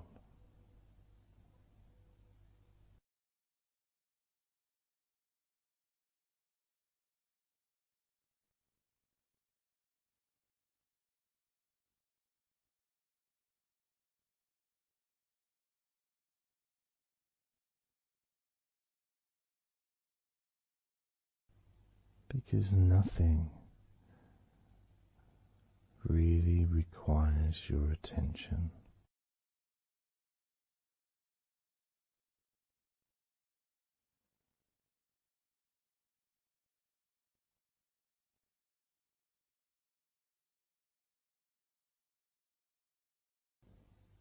You can enjoy the physical sensations of allowing the stress to drip out of your body,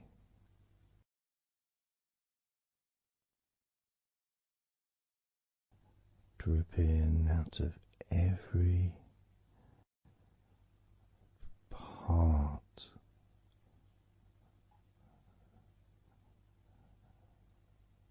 of your body.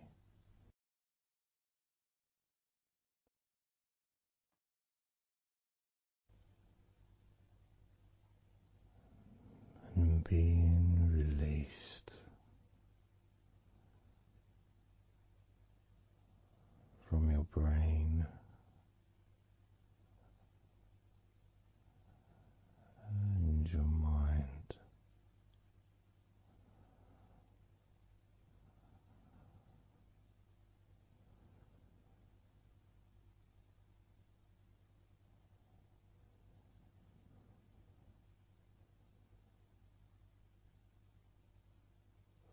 Slowly but surely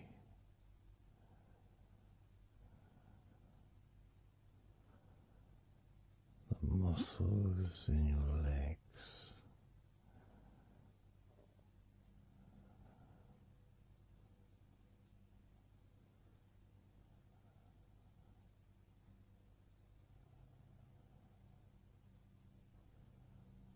relax,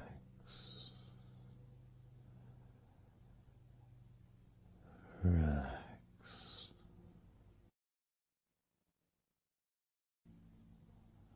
relax so very deeply.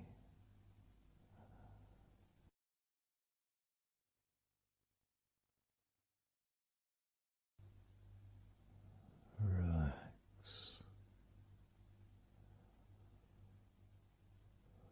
so deeply.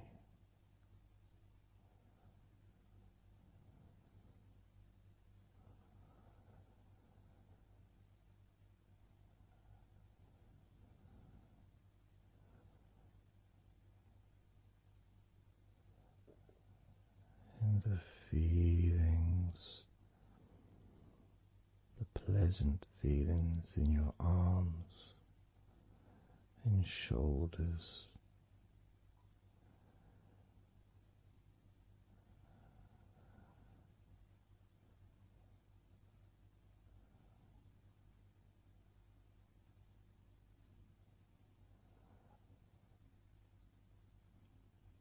deepening each part of your body further and deeper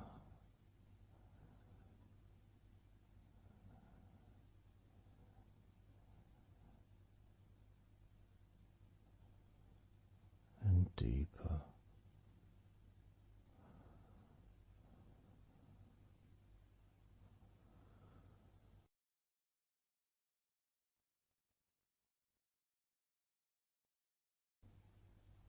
Noticing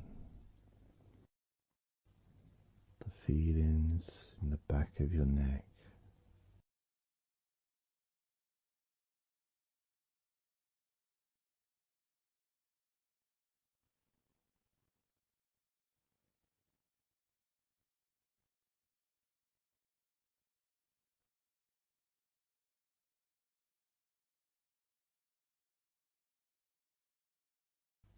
the feelings in your wrists,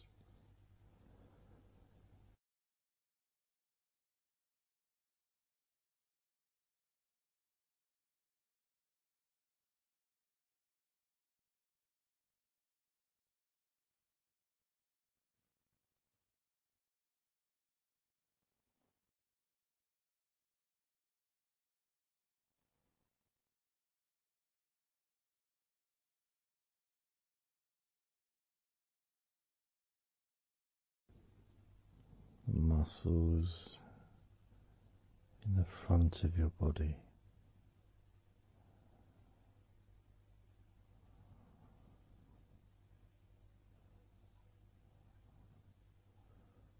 are also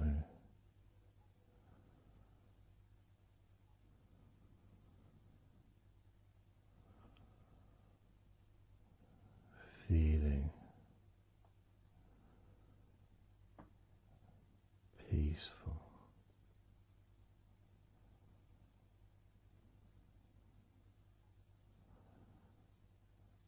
deeply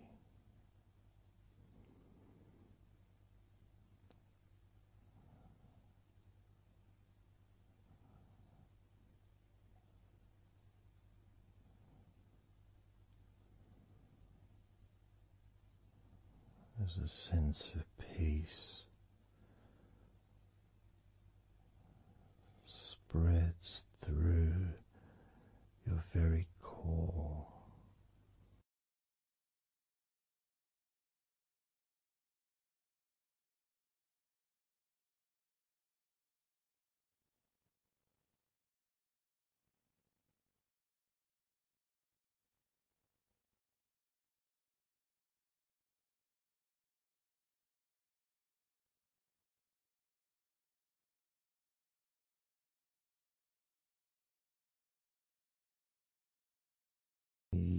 even when you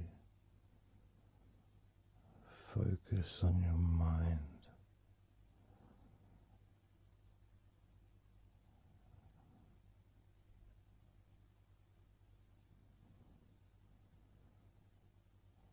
your mind becomes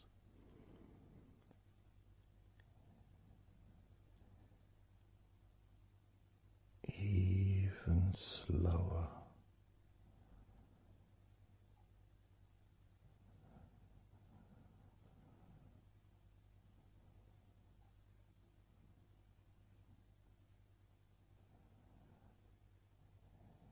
Even deeper.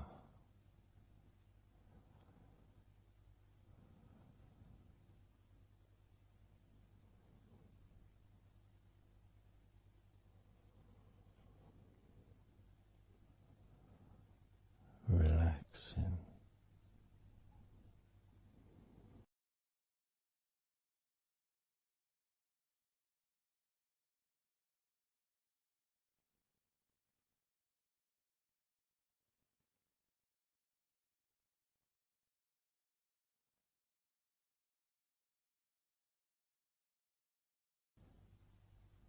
So very slow.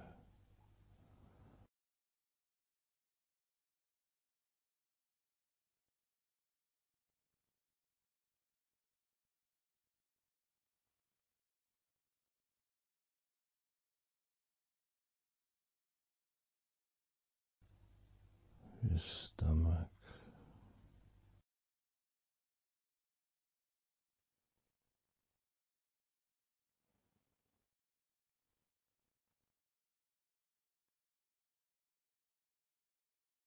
Peaceful in your stomach.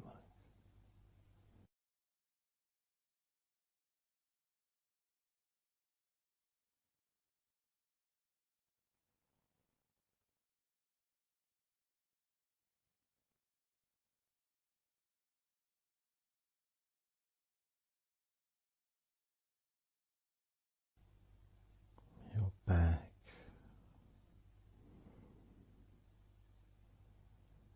Notice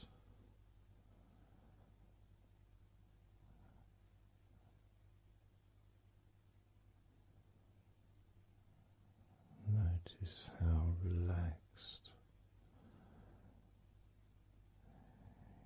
you now feel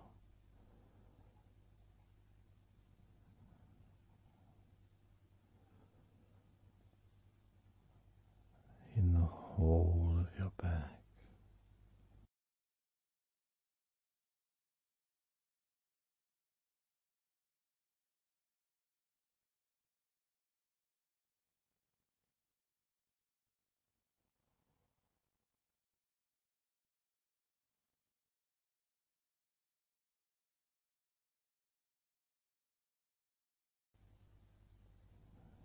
Your spine, from your brain all the way down the middle of your back, sending and receiving millions of messages every day.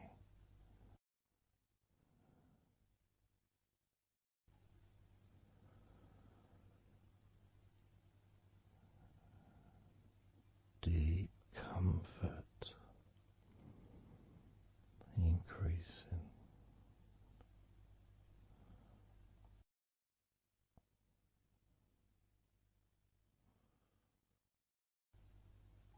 Deeply relaxed.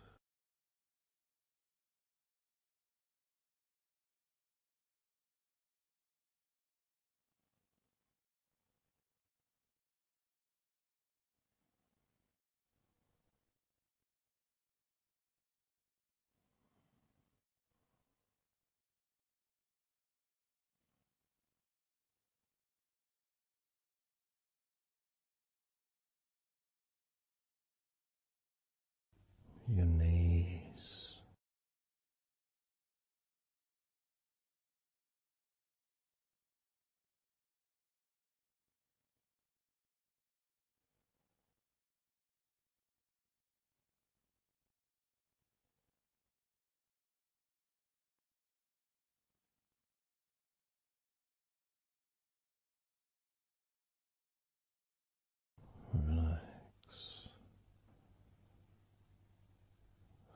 spreading those signals down your spinal cord into every part of your body.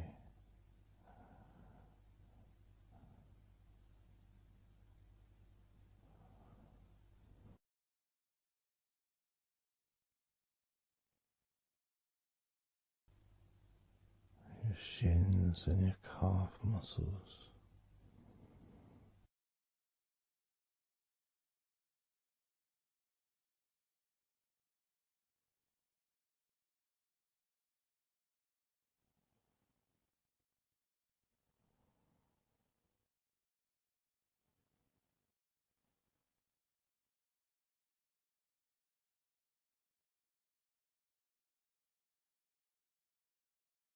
Your elbows,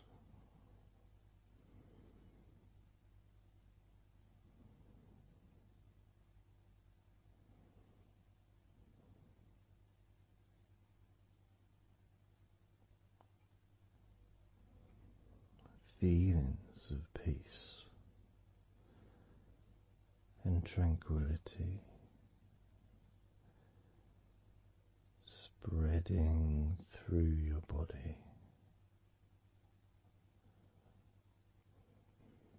Tips of your toes to your eyes, your fingers all the way to your lower back.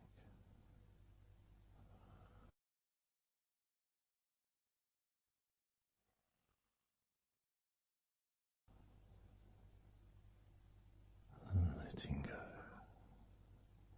really letting go.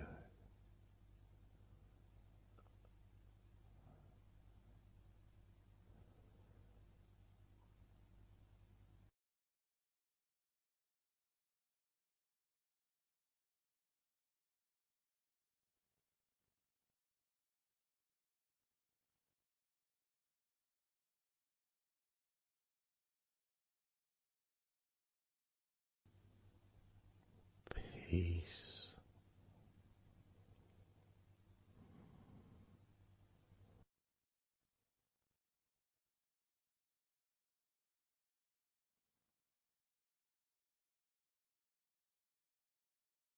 Drifting.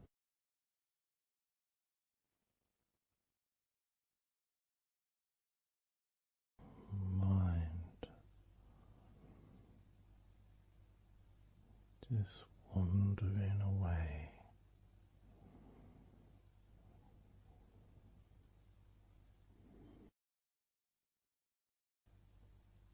Happy to let go.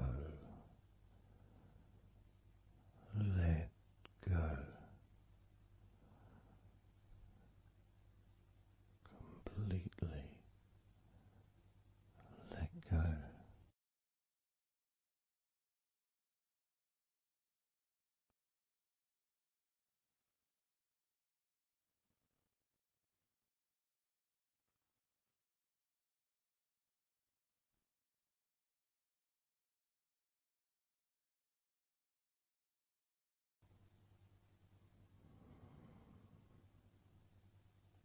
So tranquil.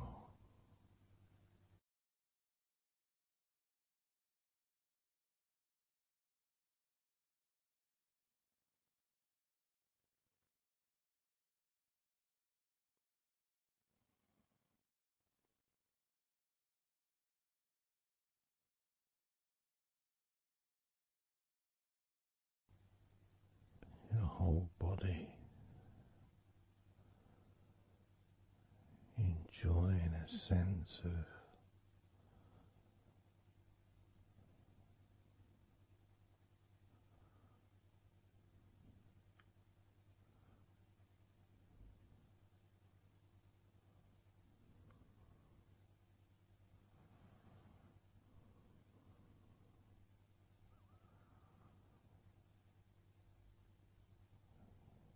letting go even more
peaceful.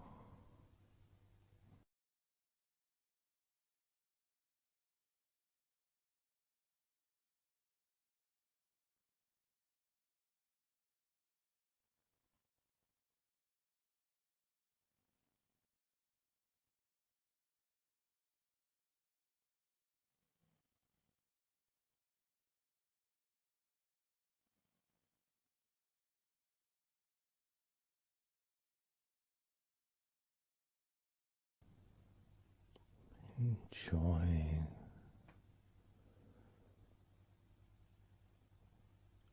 the space, this space of peace and safety.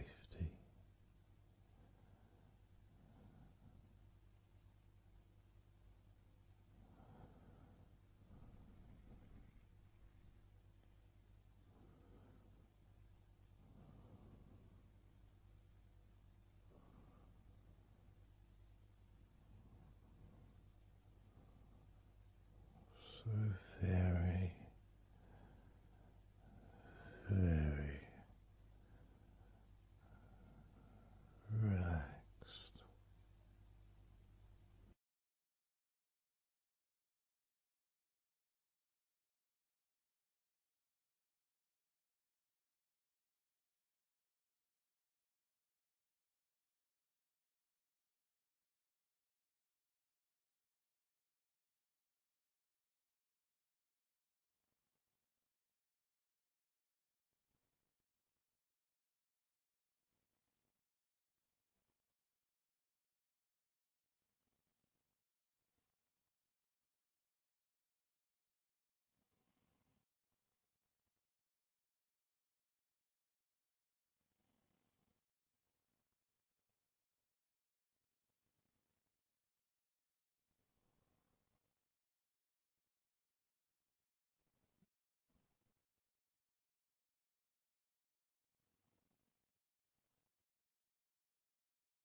Letting go.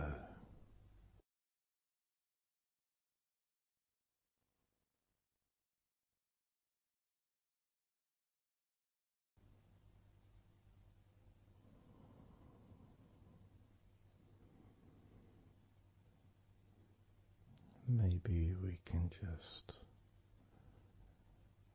focus on the different parts of your body,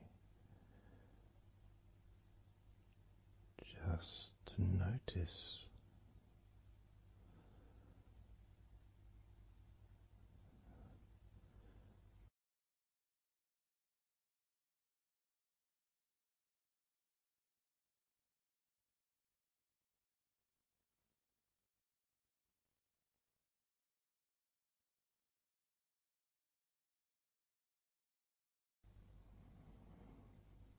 your forehead and your eyes.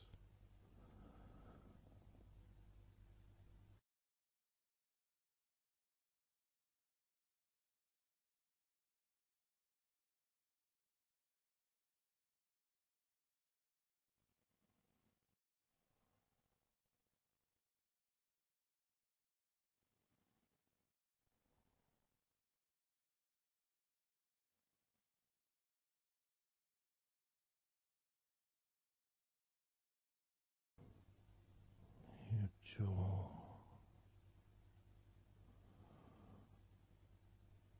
so loose.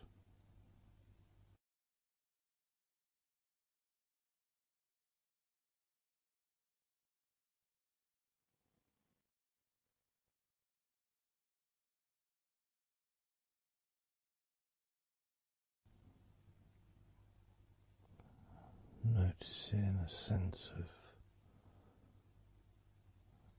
complete freedom.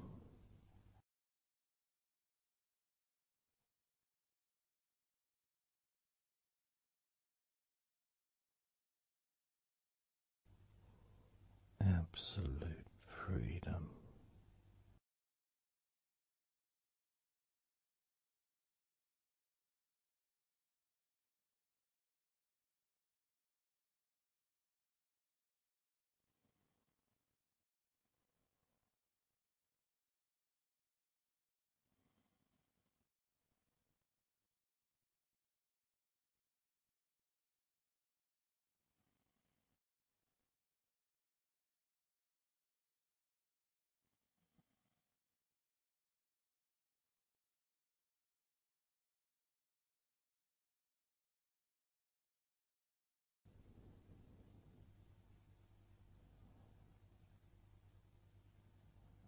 Drifting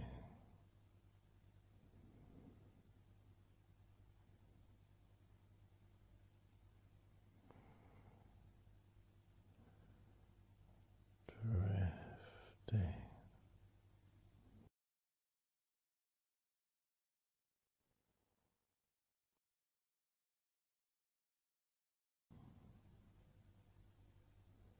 peaceful energy.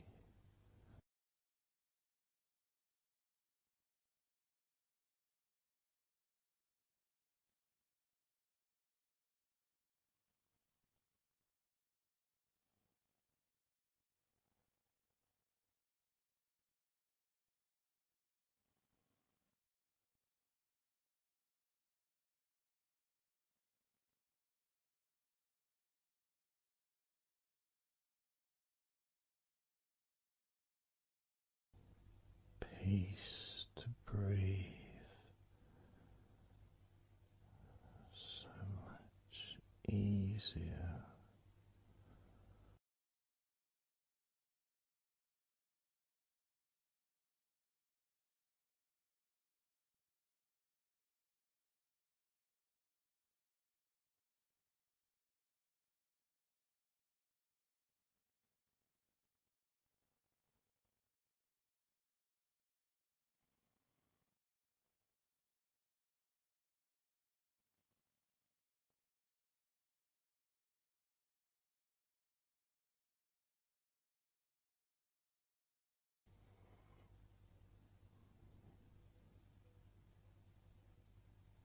Loose.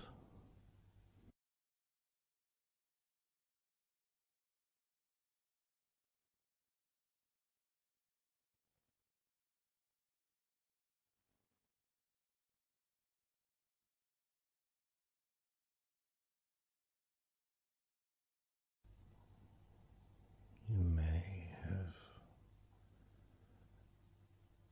or may not have noticed your mind drifting.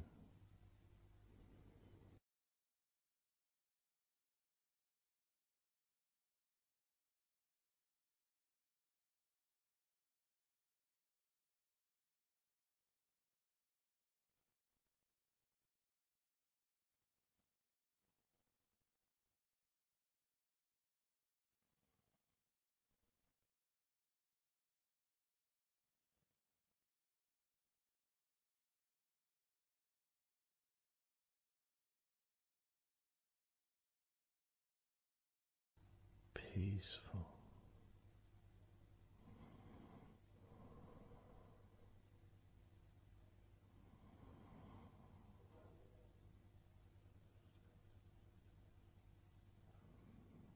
Moving even more deeply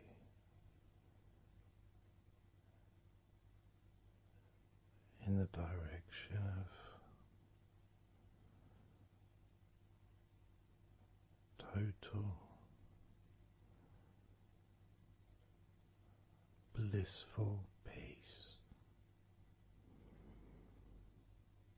Blissful peace.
total peace.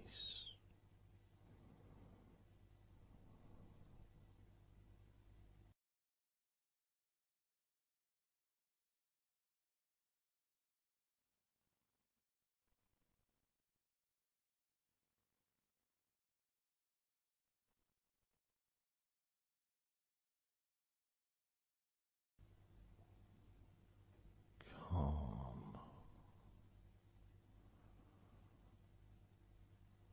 so calm,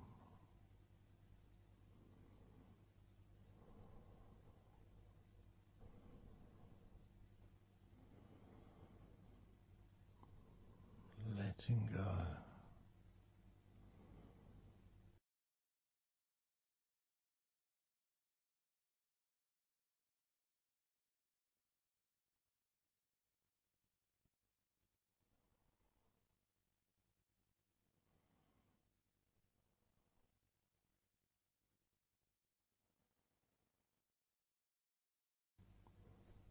Peace of mind,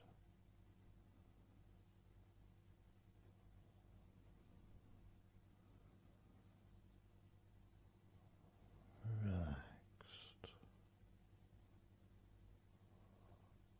body,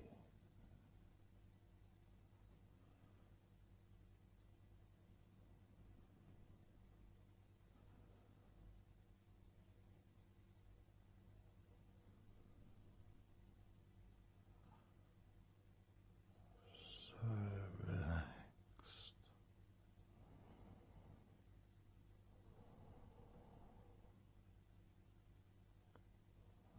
so relaxed.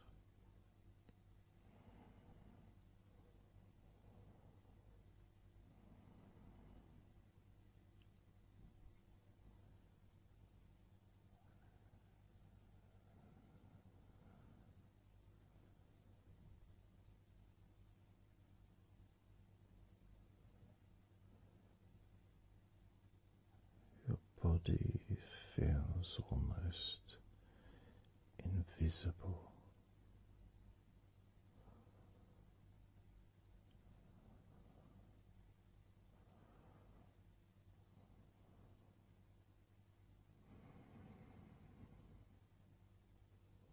So very relaxed and peaceful.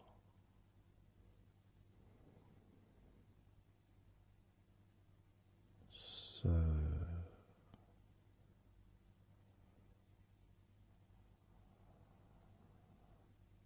peaceful.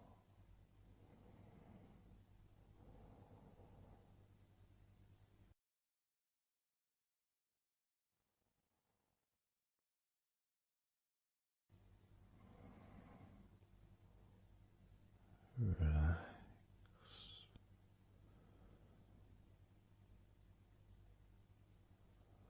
Let go.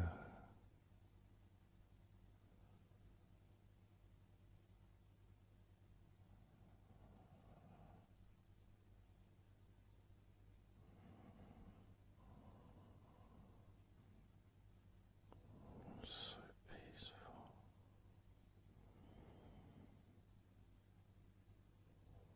So very,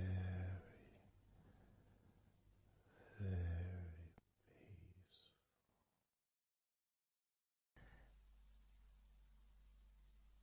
And you could start to notice that you are feeling more relaxed.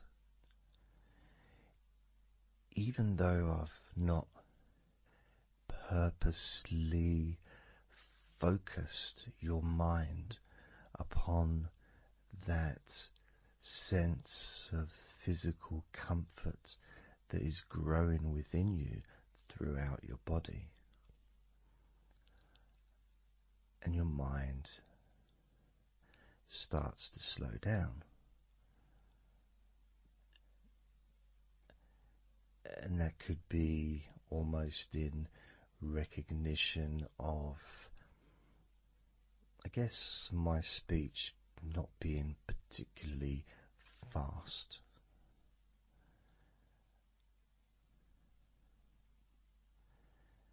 and things just generally feel calmer just by listening to my voice. You give yourself an opportunity to take a break from the day, take a break from your life as it is, and to give yourself a rest, giving yourself permission to take some time off and to allow your body to relax and allow your mind to slow down, which in turn releases the tension, any stresses that you had in your body.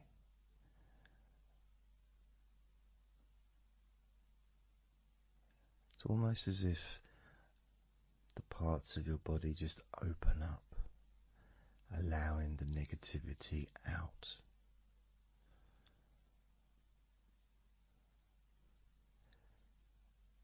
And at the same time, replacing that negativity with positive, healing energy, which then fills your body up and your mind too also starts to appreciate those feelings of increasing confidence and an almost uplifting feeling, a positive healing, an energy that spreads through your body like a wave of comfort. And all this comes from just allowing yourself a few minutes, maybe half an hour, however long you want it to be, to just rest.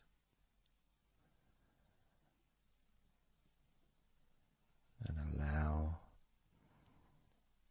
your mind and your body to almost reset itself to the settings of comfort and relaxation, calmness, which allows more room for feelings of pleasure and happiness to move around your body and into your mind, almost as if your mind and your body are sinking together, almost mirroring each other with that growing positivity and calmness. And it feels nice. It really does feel nice to know that you are the one that has allowed yourself to feel more comfort and to experience more of this deep relaxation spreading throughout your body.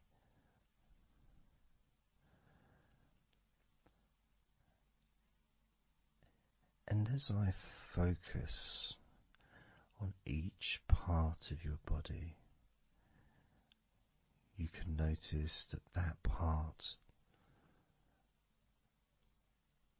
becomes even more relaxed just by focusing on it. It becomes even more calm and comfortable just by focusing. And as I move down your body, starting at your head, the parts that you've already focused on will continue to relax deeply.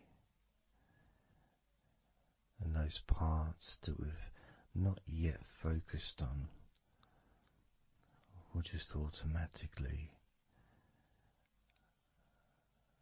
release any remaining tension in anticipation of even more comfort about to come.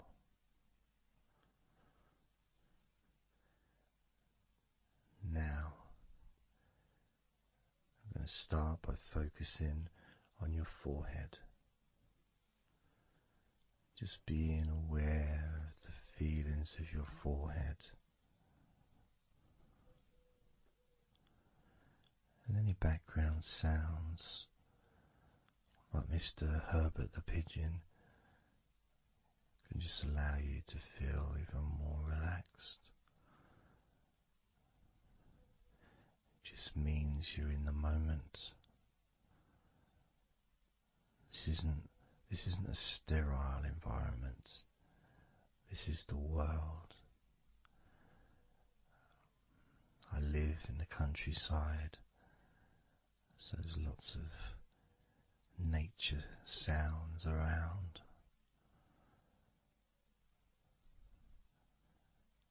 So as you focus on your forehead, just notice how it becomes even more relaxed as you focus only on my voice and that part of your body.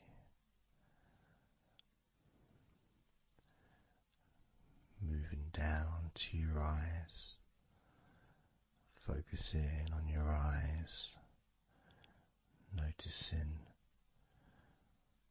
how your eyelids feel so heavy, yet so light at the same time. And all the muscles around your eyes relaxing completely. Moving your focus down to your mouth, your lips, your tongue, your teeth and your gums, and the whole of your mouth relaxing, calm and loose. As you focus now on your jaw, not just the part of your jaw near your mouth, your chin, but all the way up the sides of your face to your ears, that whole of your jaw, feeling more relaxed and calm.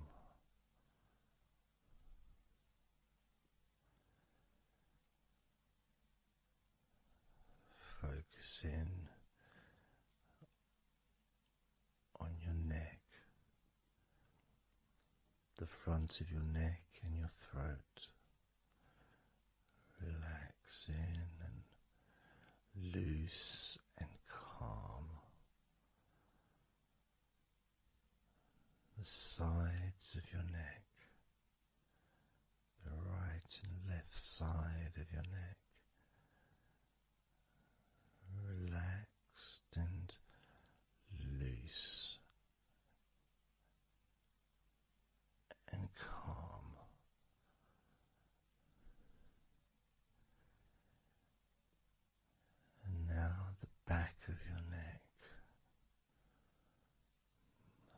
focusing on the back of your neck.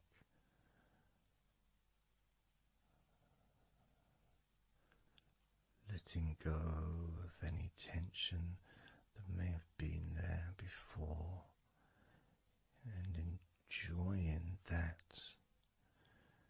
sense of increasing comfort and release that you can experience in the back of your neck.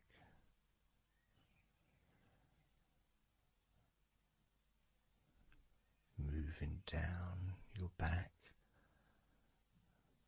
and moving either side of your spine, right from the top of your back all the way down to the bottom of your back.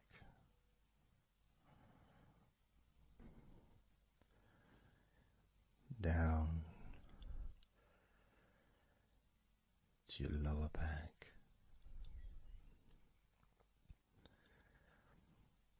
As you move up and down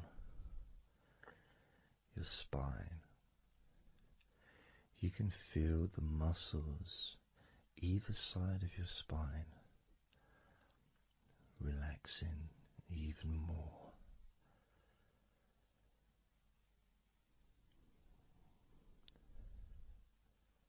And as those muscles relax, that sense of comfort starts to spread outwards from your spine into both sides of your back. The top of your back, the middle and your lower back. And as you scan gently and slowly up and down your back, as the muscles in the top of your back relax and become looser, the muscles in the middle of your back also seem to just almost divide from each other, separating and almost melting.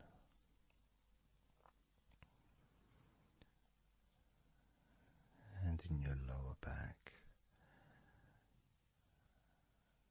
there seems to be an extra special feeling of comfort that spreads into your hips. So down your lower back, into your hips, into the area where your coccyx are, and into your buttocks. And all those muscles that spread from your lower back into your hip area start to melt, start to really let go.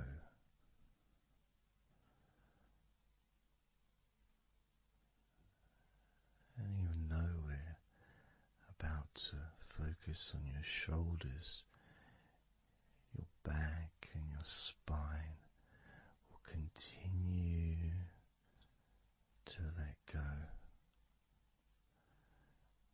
Continue to relax so calmly. And as you focus on your shoulders, you may notice that they're already feeling really loose. They're already feeling calm.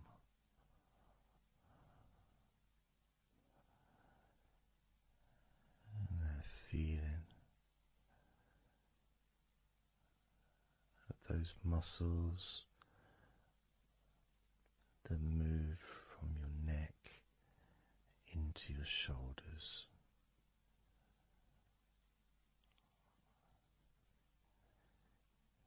Feel so soft and gentle, so smooth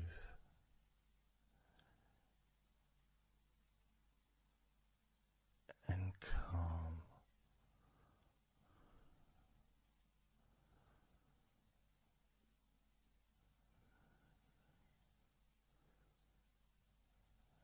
And the feeling in your shoulders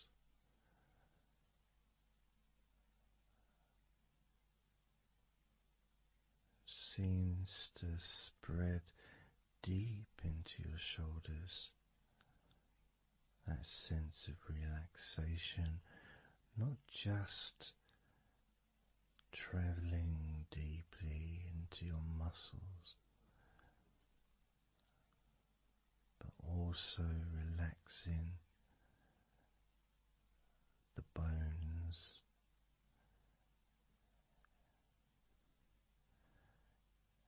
and moving all the way to underneath your arms, relaxing that whole area between the tops of your shoulders and underneath your arms, healing.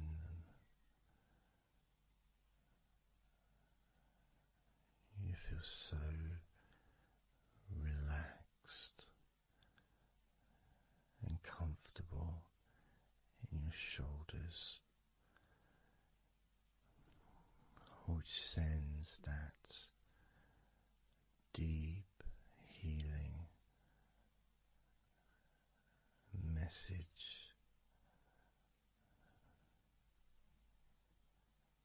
into your arms.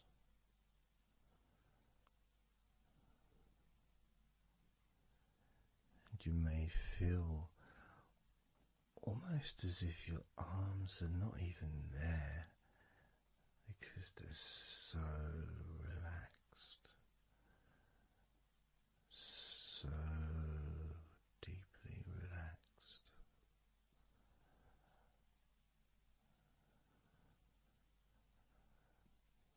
So,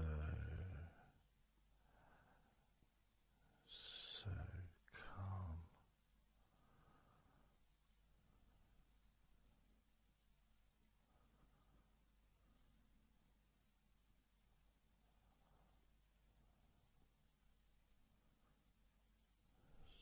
So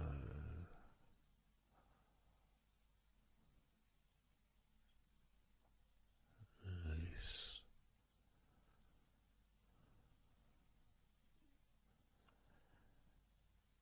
That feeling spreading all the way down your arms to your elbows, including your elbows.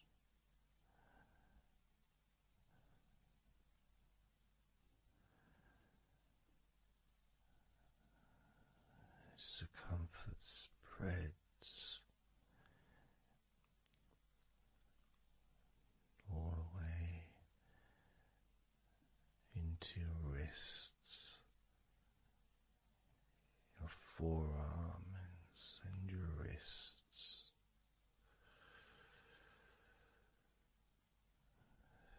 feeling so heavy, yet at the same time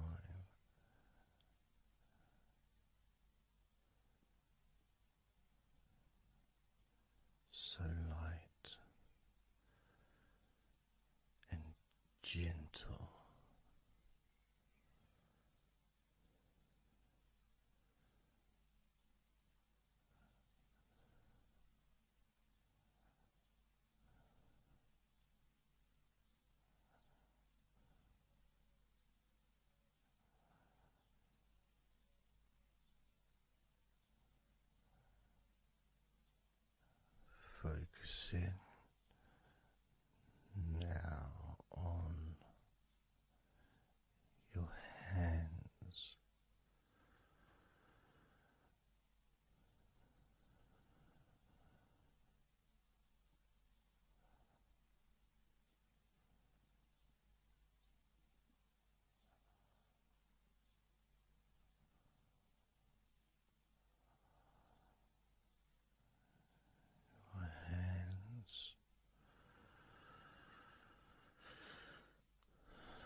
sense of real peace.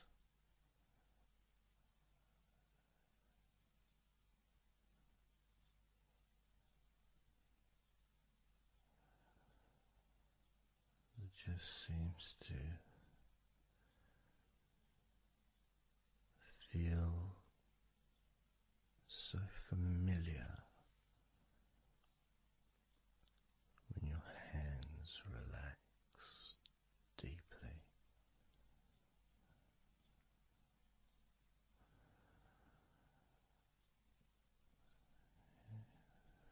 Feels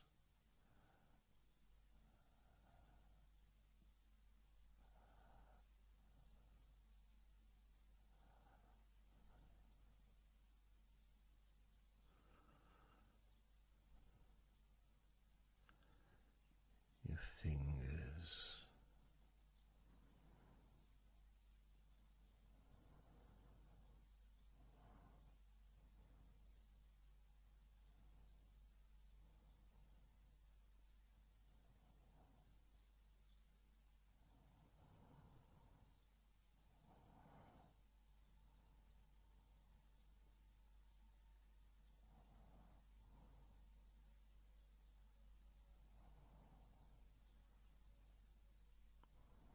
your fingers so loose.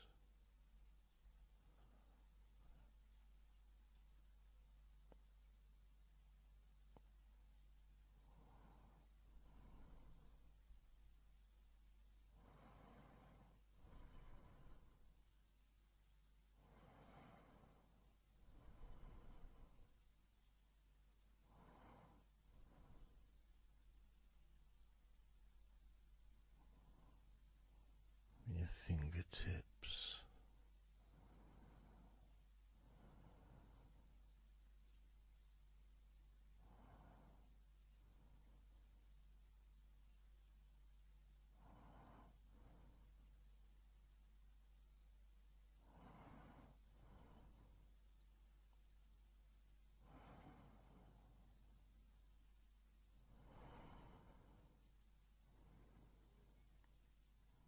moving your attention to the front of your body.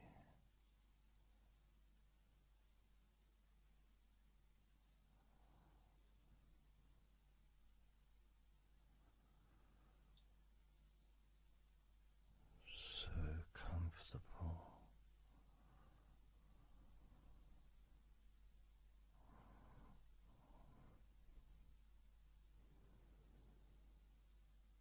Moving your focus to your legs,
all those muscles in your thighs.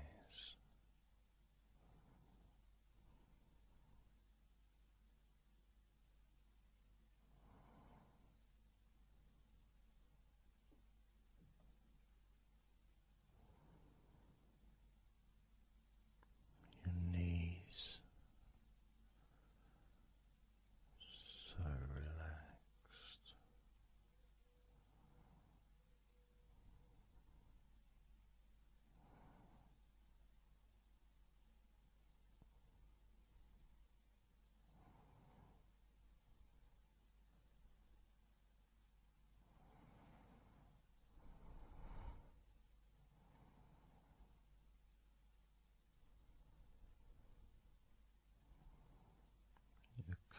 muscles and your shins completely relaxed.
And the feeling in your feet,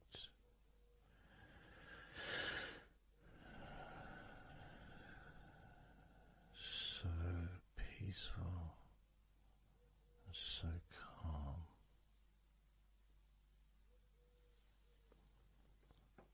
so peaceful,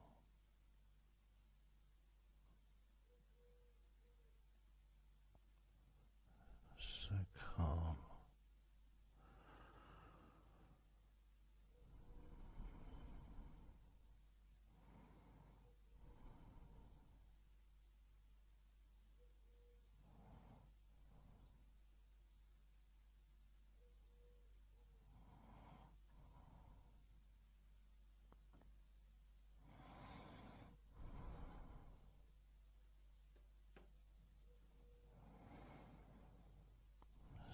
So peaceful, so calm, so peaceful,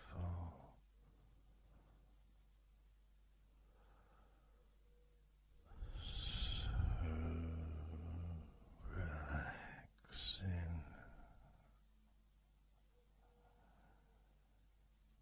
peaceful,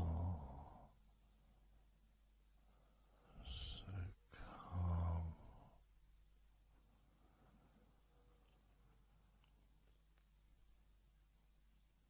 Allowing that deep relaxation to spread to your chest and your stomach.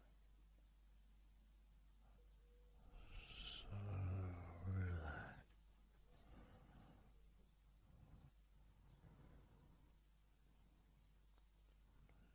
Letting go of everything.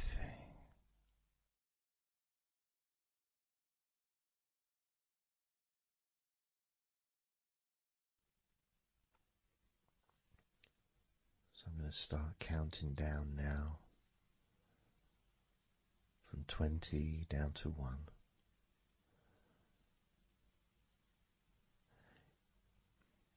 You can imagine, in a way, it's like just walking down some steps, and each step, all 20 steps, and each step represents a level of comfort. Each step represents a deepening of that comfort.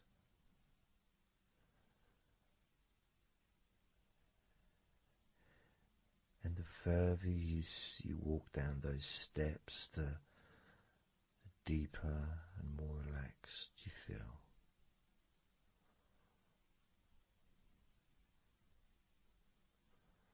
So, starting with number 20.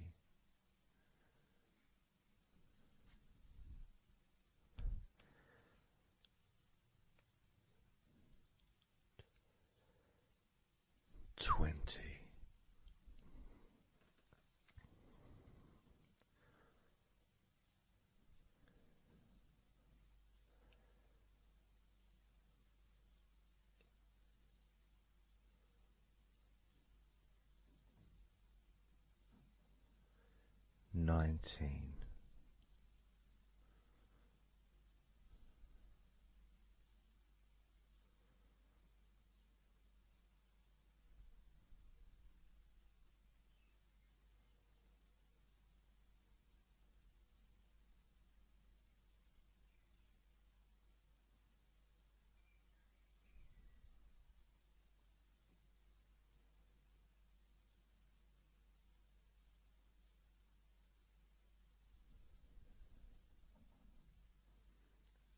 18.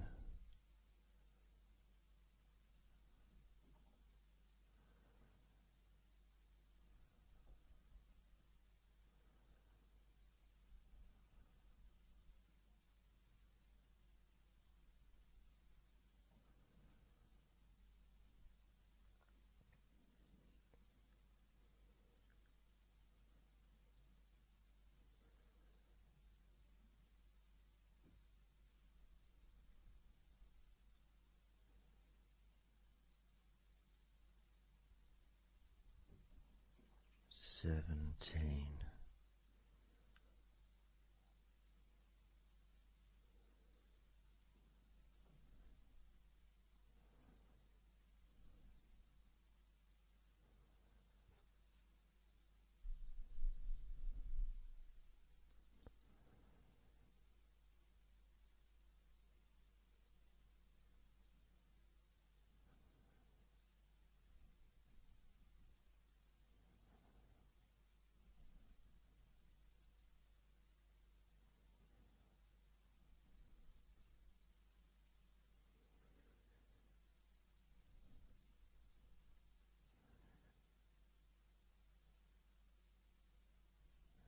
16.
15. 14.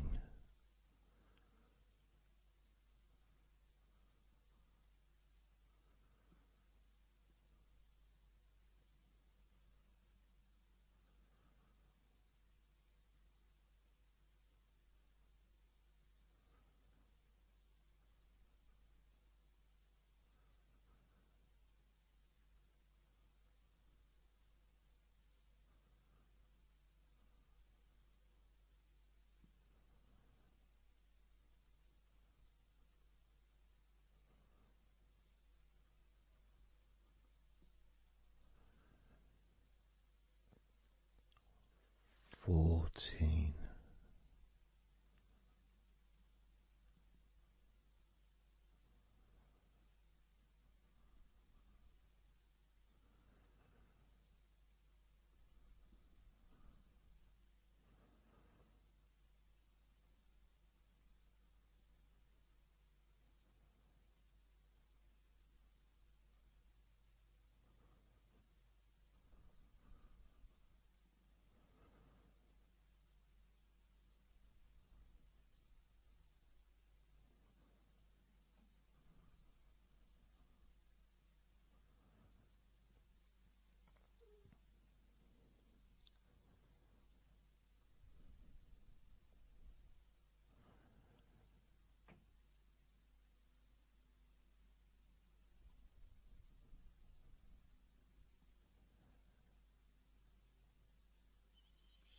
13.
12. 11.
6.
5.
4.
2. 1.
as you focus on your eyes,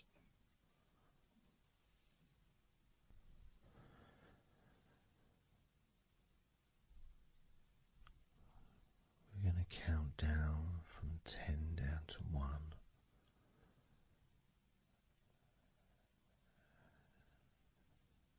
Focus in just on your eyes, your eyelids, the muscles around your eyes, your eyeballs themselves, that whole area that makes up your eye.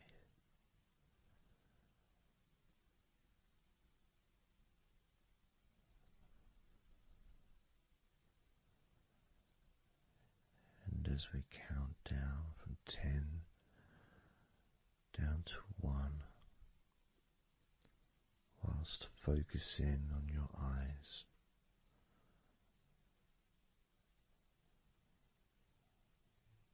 you'll become twice as relaxed with each number counting down.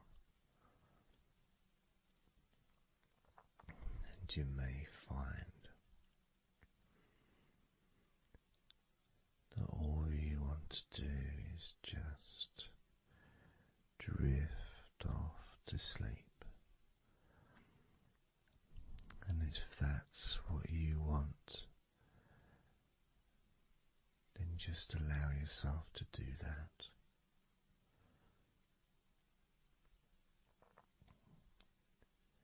Now, focusing on your eyes, I'm going to begin counting down from 10 down to 1 right now.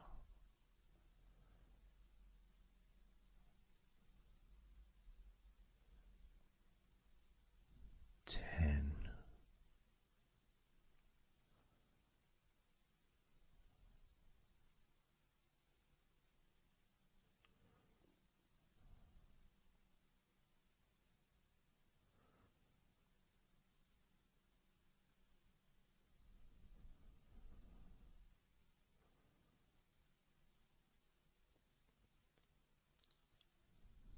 9.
4.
3.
Two.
1.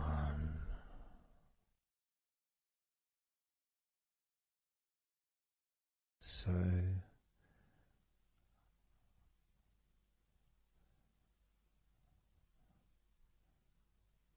counting down from 10 to 1. 10, 9, 8, 7, 6, 5, 4, 3, 2, 1.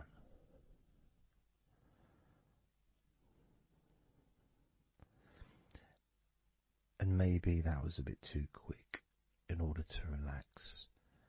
Maybe it's a bit too fast for you to notice the calming of your body.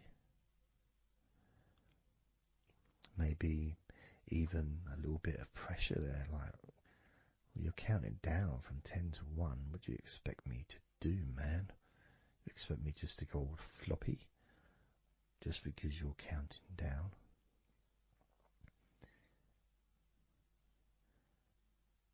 We could try again, but this time I'll go a bit slower. This time, as you focus on the whole of your body before we focus on your legs, just notice how your body does start to feel more relaxed with every number that I count down. 10.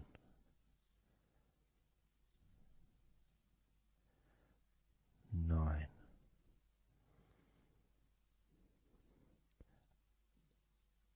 8.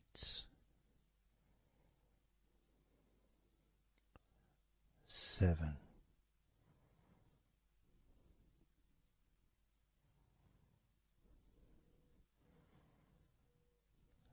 6.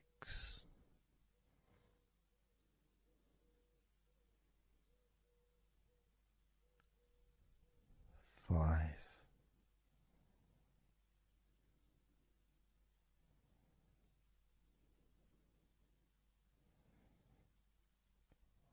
4.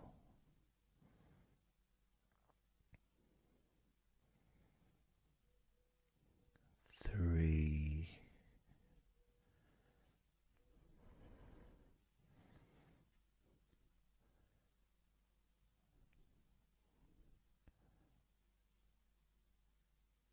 2.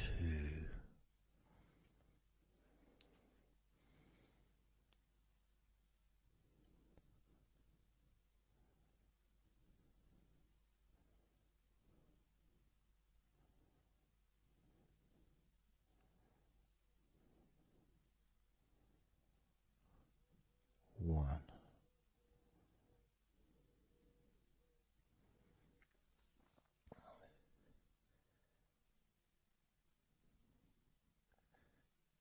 And just notice how you feel generally, how your body feels.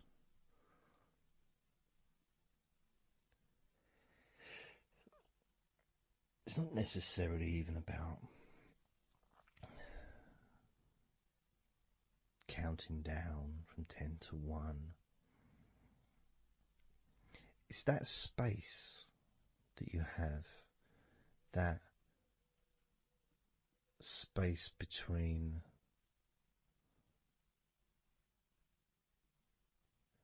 being active physically or mentally to just sitting or lying down, just being there, not doing anything, not saying anything, not needing to think about anything. So it opens up a space, a bit of a space, a gap.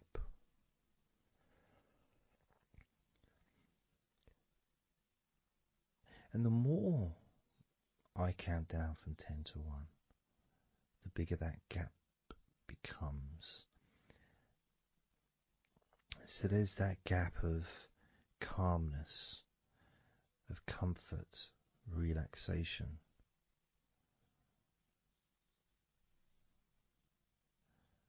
It's a nice feeling.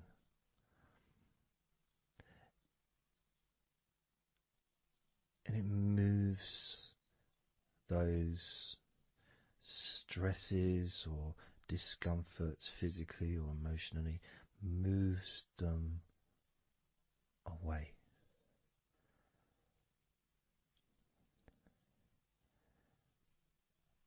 Allows you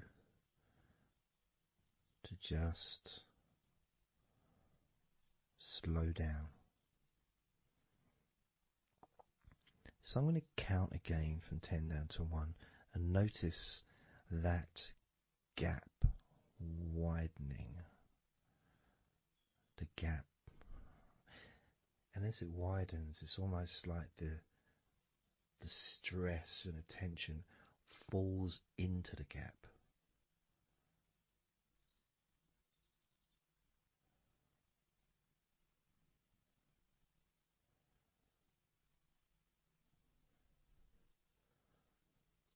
And gives you that distance, that space. Now, 10, 9,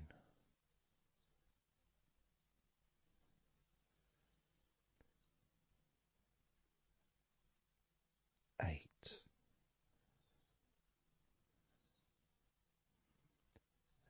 7,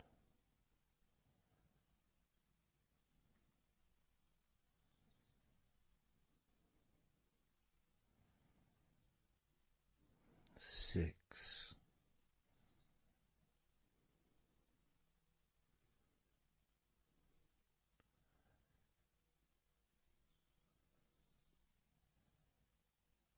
5,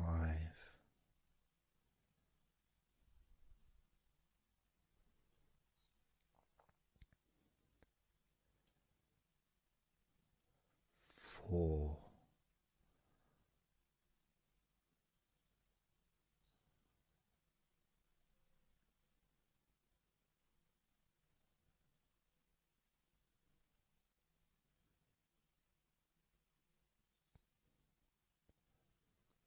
3,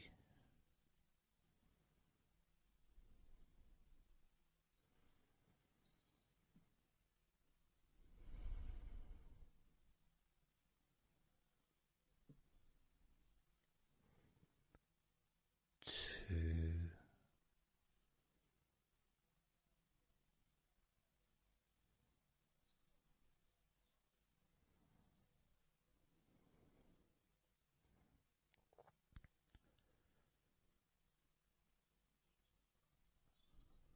1.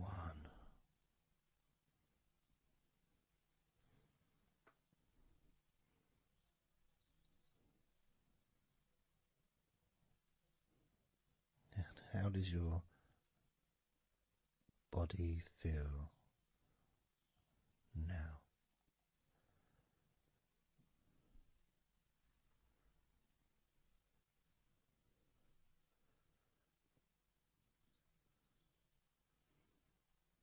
Can you notice that you're feeling calmer?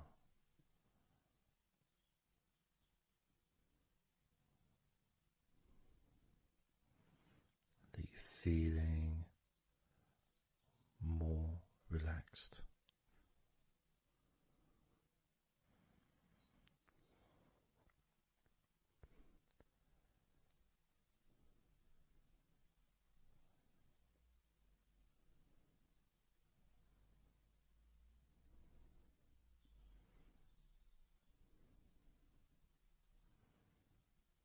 As we now focus on your legs, just your legs.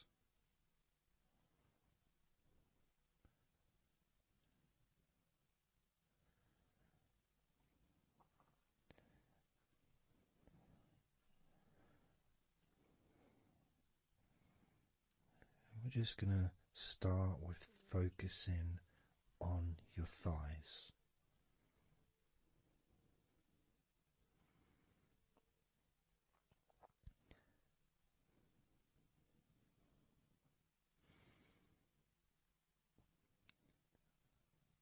Of course, it's not the most exciting thing to be doing because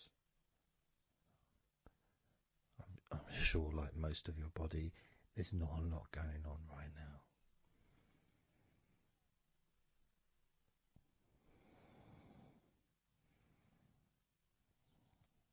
Just focusing on the whole of your thighs, the tops of your thighs, the sides of your thighs, the bottoms of your thighs, your outer thighs and your inner thighs. Basically, the whole of your thigh that leads into your hip. goes down to your knee joint.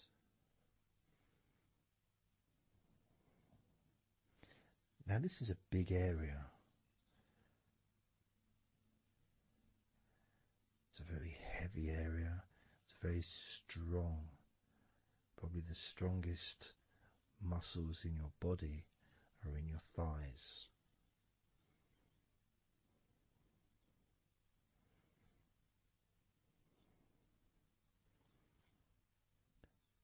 But I don't think we perhaps give enough attention to our thighs.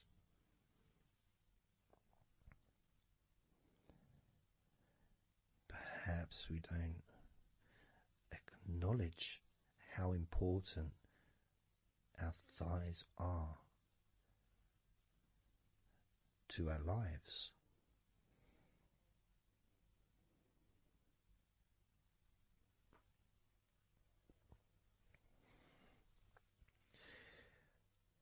How much they actually do for us all through our lives.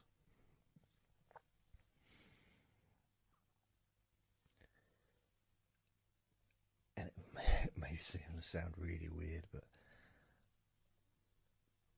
I think that all of our body parts, especially our thighs, need some TLC. A bit of love shown, a bit of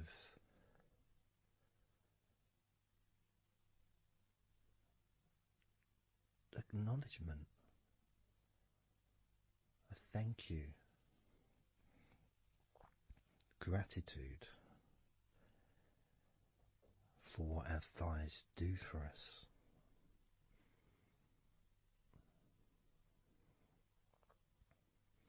And I know this may sound a bit strange. Maybe you think, why am I? Surely I should be out in the garden hugging a tree or something. Well, it's hard to set a microphone up on a tree. That's why I'm doing this indoors. Otherwise I would be outside hugging a tree. No, I can't see the television from the tree.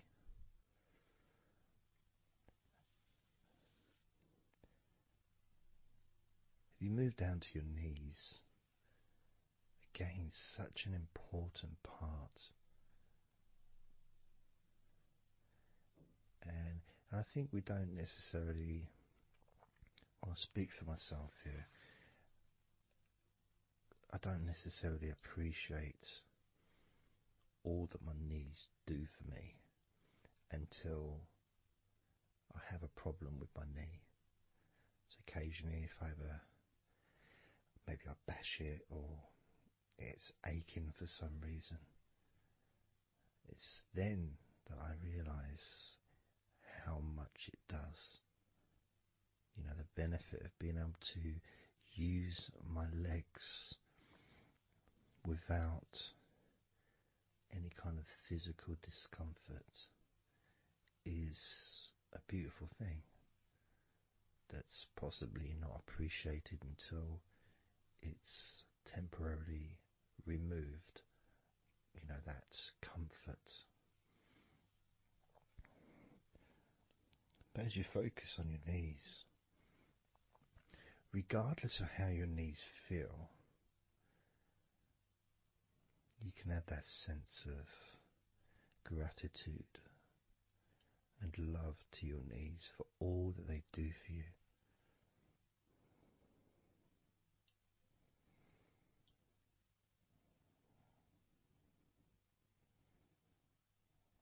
And you can still have that attention on your thighs and maybe notice how your thighs feel. Maybe you've noticed that they are relaxing more deeply.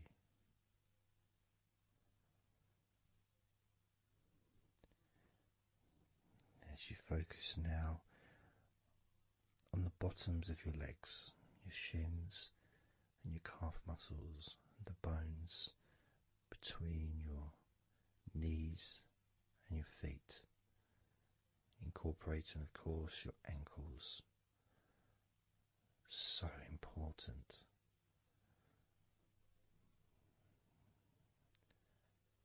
Anyone that's had even like the slightest sprain of an ankle knows how much we take our ankles for granted.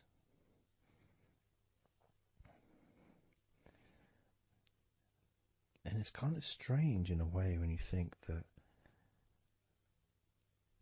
logically our wrists are a lot thinner than the rest of our arms, which is okay, can't see any problem with that because we're just picking stuff up.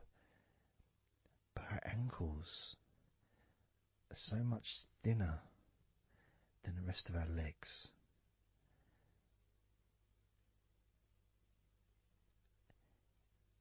And from a physics perspective, or logical even, it doesn't really make sense that all this weight would ultimately be resting on your ankles, then leading to your feet. That thin area, thin bone, yet it does so much great work. Supports us, supports our body for a lifetime. Helps us to balance, helps you to get around and be mobile.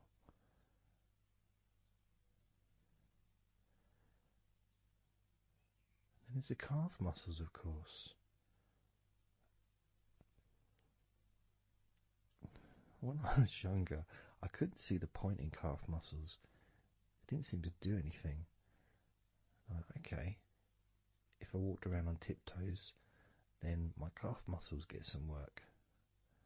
But of course that's not true. The calf muscles are being used whenever we use our legs.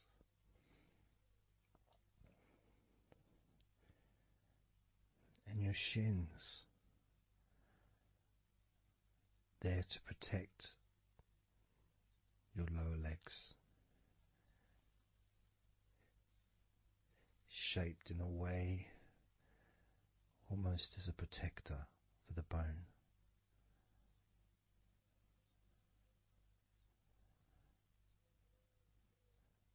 Leading, of course, to your ankles and your feet. But we're not going to focus on your feet, we're just going to focus on the legs. And I realise that now that I've mentioned your feet, you're probably focusing on them anyway. So maybe I should focus on your feet a little bit. You can have them in your awareness, the same as you have your thighs in your awareness, even though we haven't been focusing on your thighs for a few minutes. We've been focusing on your ankles,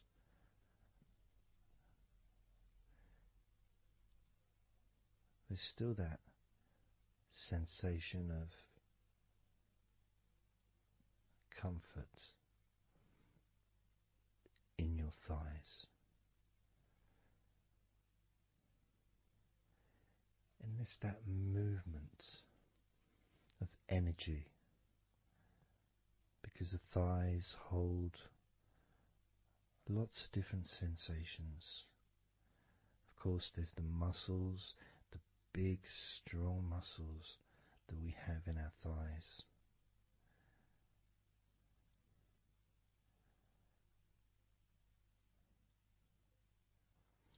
But the skin on the outside of the thighs, as in the outside of all of our body, can be very sensitive. sensitive to the touch, sensitive to temperature.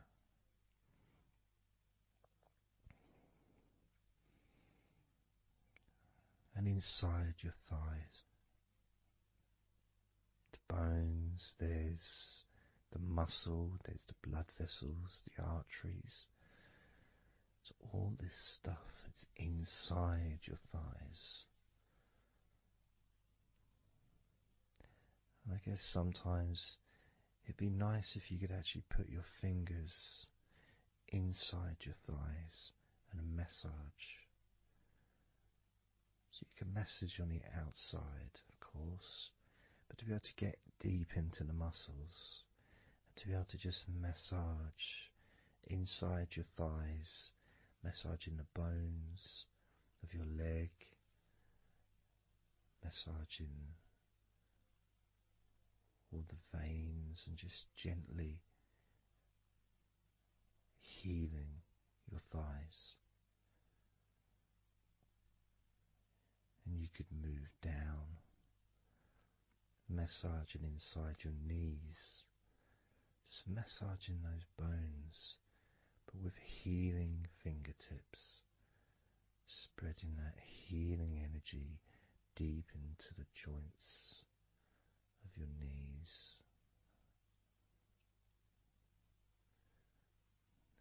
Of course, there's the back of your knee, you know, the inside crease where your knee is.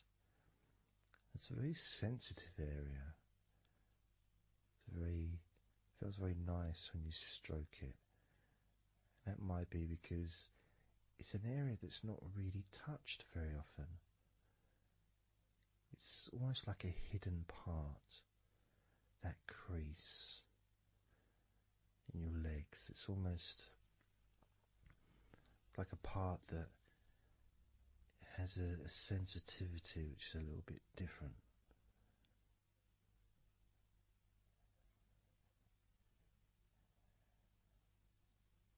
Of course, it's protected by your legs.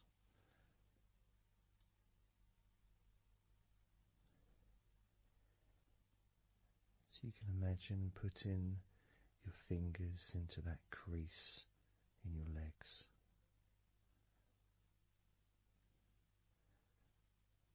That fold in between your legs, you can just massage with your fingertips. Imagine your fingertips going inside, massaging the muscle tissue. You can of course feel the bones of your knees healing through your fingertips.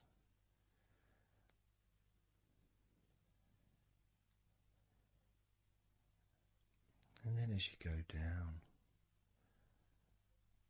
to your calf muscles, now that's the part I'd like to be able to really put my fingertips deep inside my calf muscles, massaging every single tissue of that muscle, healing every part.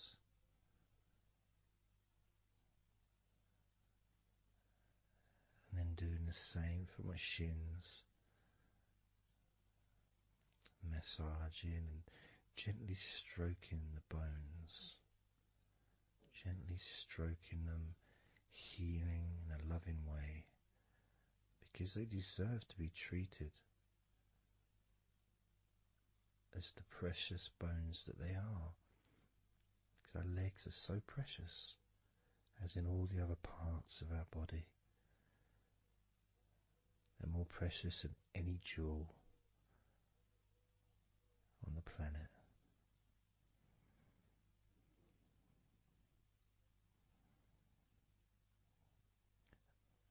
And when you start to think about your legs in this way, it can change your perspective. It might sound a bit silly to start with, the idea of having love for your legs, showing appreciation for your thighs,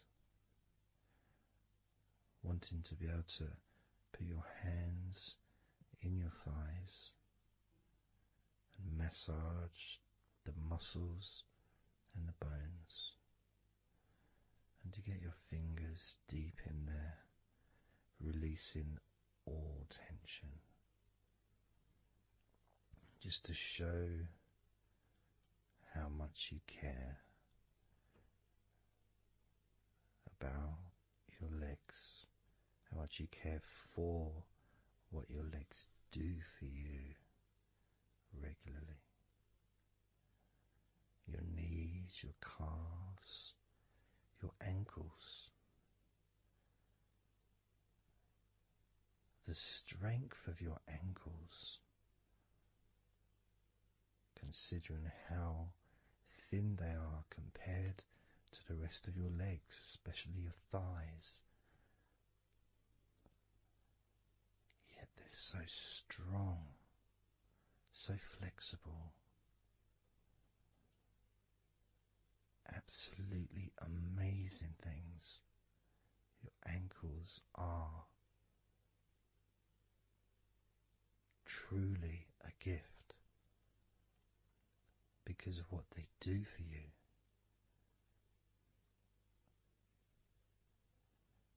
Supporting all that weight, regardless of what weight you are, even if you're only 8 stone,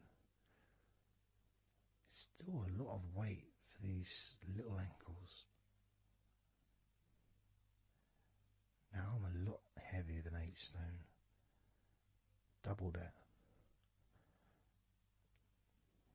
Yet my ankles support my body all the time. Although they do give off a sigh of relief when I sit down. In fact, my whole legs do. My feet also go whew, and my toes clap. They're so happy.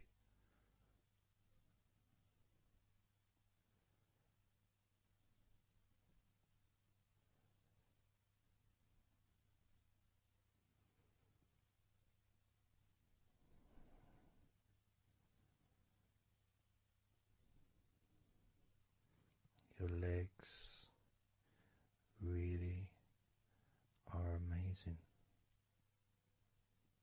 And I know that talking about your legs is possibly among the most boring things you've ever heard anyone say, possibly. But boring or not, everything I said is true. Your legs are amazing.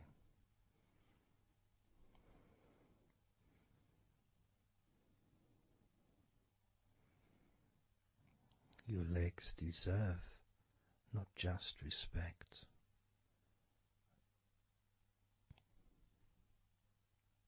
but they deserve to relax deeply.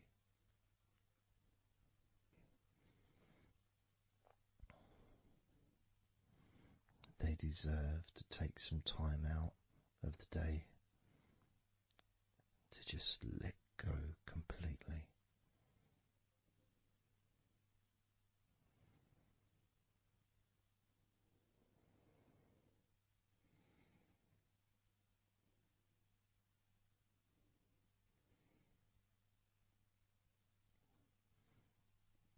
Your legs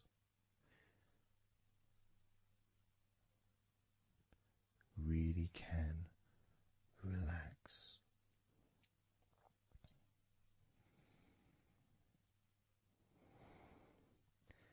And because the legs are such a very important part of your body, when you relax your legs, the rest of your body also naturally follows in that journey of comfort.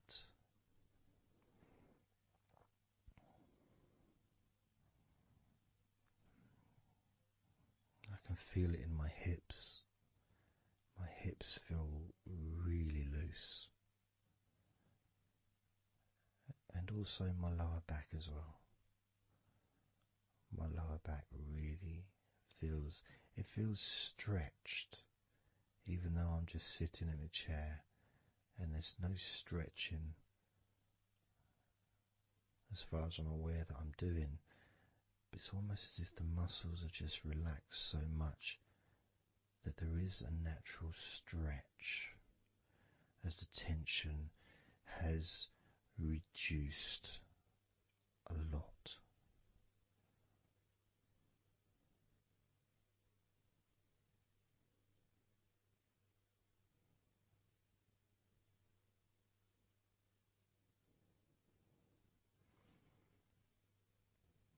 And I'm now going to count down from 10 down to 1. And you can continue to feel wonderfully relaxed. 10, 9, 8, 7, 6, 5, 4, 3, 2, 1.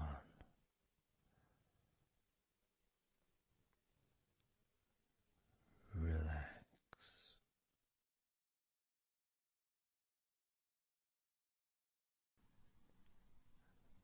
So I'm just going to count down from 5 down to 1. And as I count down, if you just focus on the numbers, just the numbers, counting down, and notice how you feel in this moment as you hear the numbers counting down, knowing that those numbers counting down represent you feeling calmer, not just in your body but also relaxing your mind. And just notice how you feel. There's nothing to do, there's nothing to say, there's nothing to think about. Starting with number 5.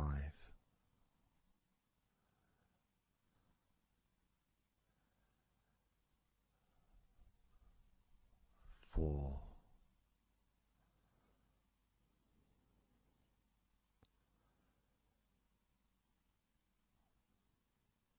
3.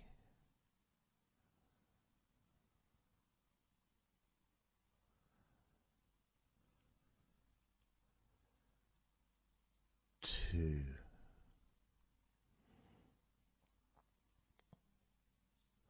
1.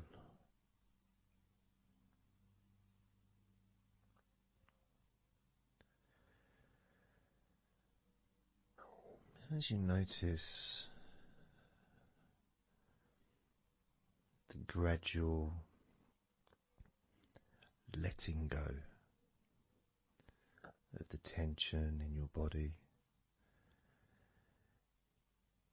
you may also begin to notice and be aware of how your mind is starting to slow down. This is just a natural thing that happens. It's not really a special procedure. It's just natural because as your body relaxes, your mind also starts to relax. And the more your mind mind relaxes, the more your body relaxes. It's just a continuous circle of relaxation.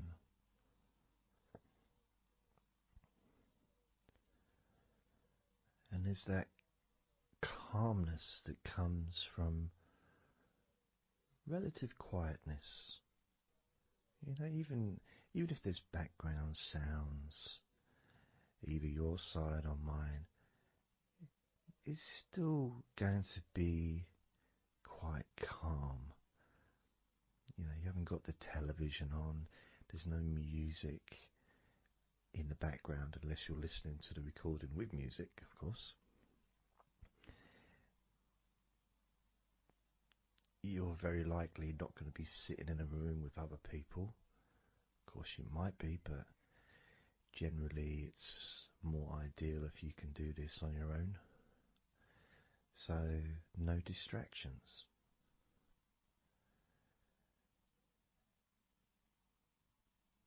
And when you stop thinking about stuff,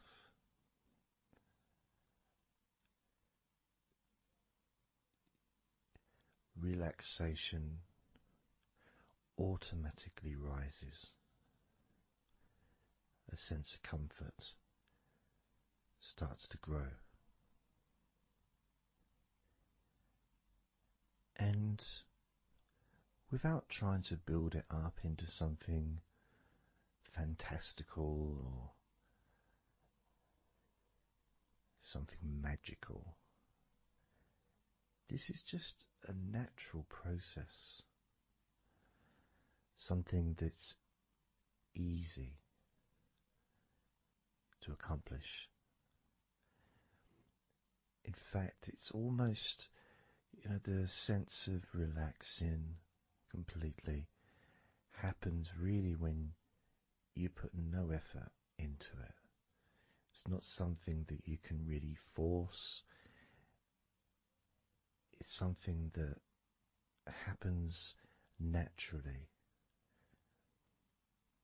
And part of the process of this recording and others is simply to allow you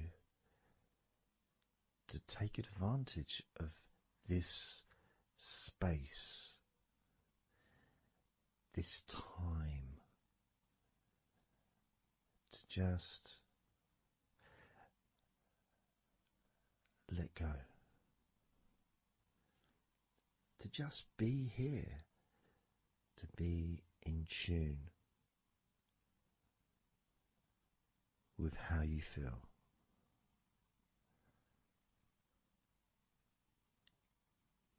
Yet with the intention of wanting to relax deeply. And maybe even to fall asleep, depending on what it is that you wish for yourself in this moment.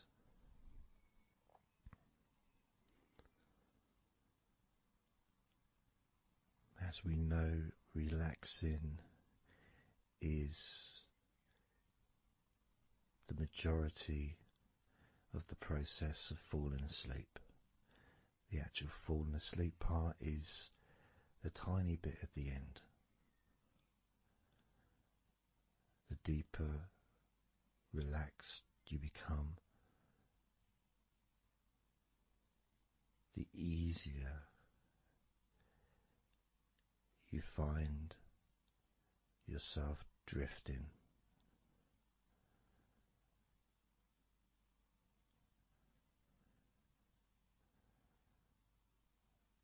But you can also, if you choose, stay focused on my voice and really enjoy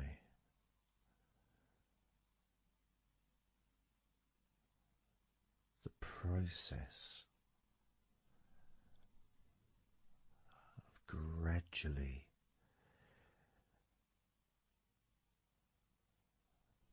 relaxing each muscle in your body effortlessly,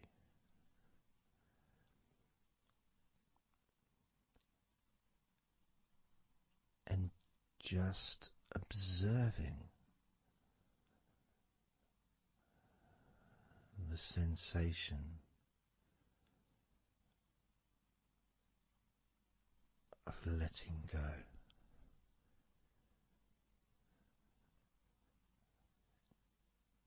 Completely.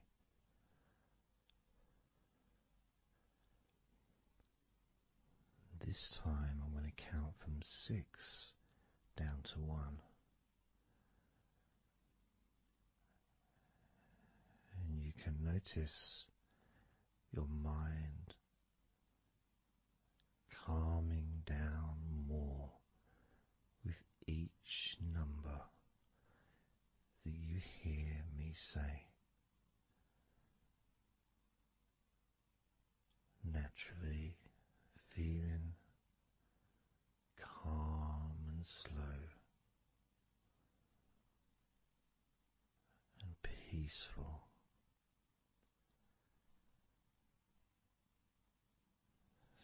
6.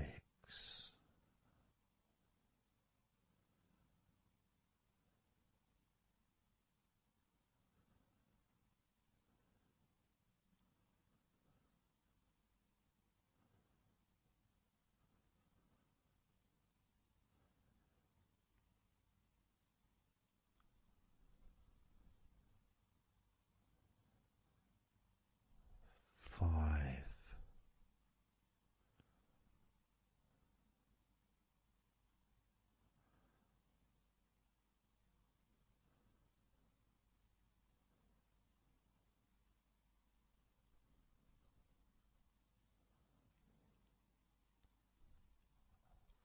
4.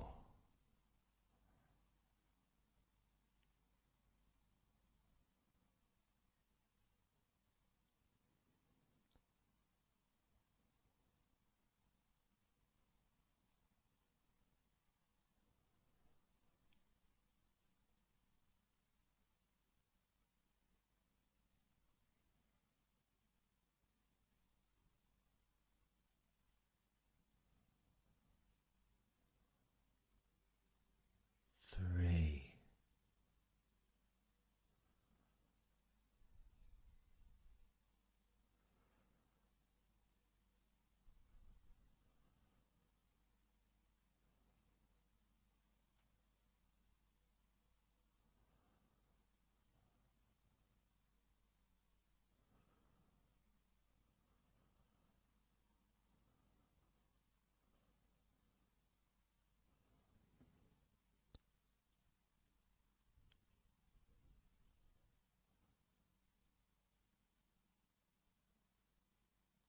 2.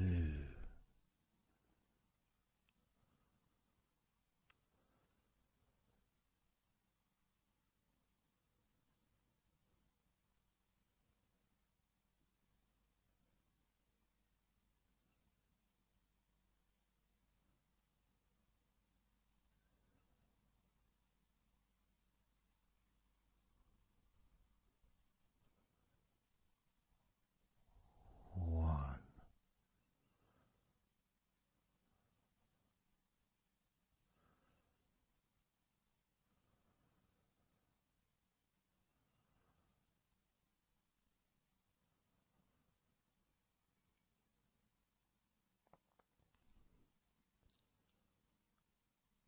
Being aware of how your mind has slowed right down, sinking deeply into relaxation.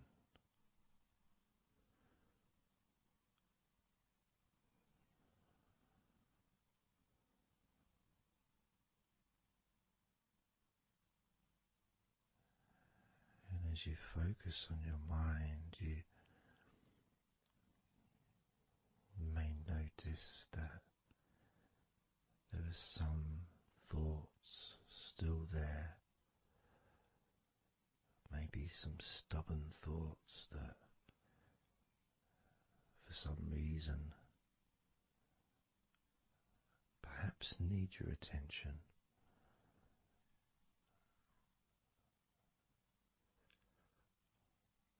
So what you can do is send love to those thoughts. Sprinkle those thoughts with love, like little petals from a flower. Just sprinkle it over them. Petals filled with love towards those thoughts, to let those thoughts know that you're not abandoning them. You just need them. You require them to just calm down, slow down, quiet down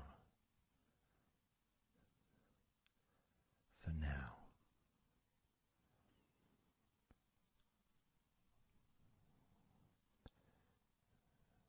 So as you focus on those remaining thoughts, as we count down this time from 7 down to 1, with each number,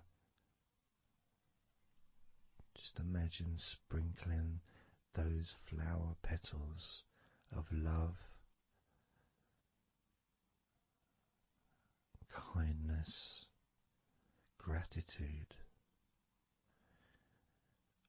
over those thoughts, which will allow them to just melt away and relax deeply. With every number,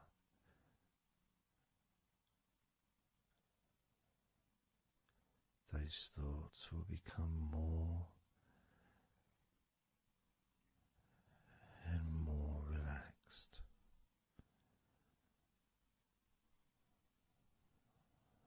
Starting with number 7.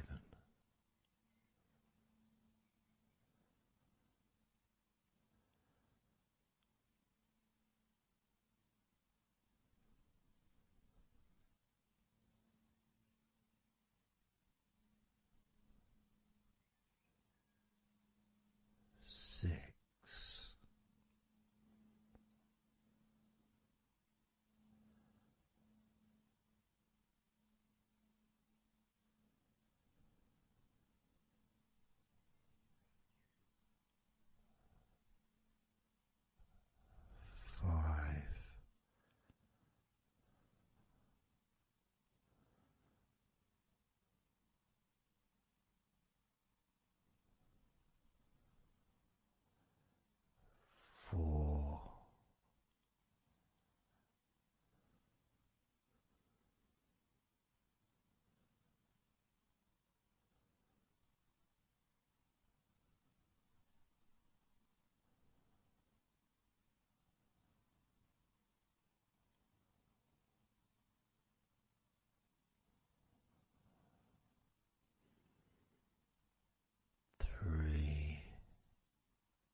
as you now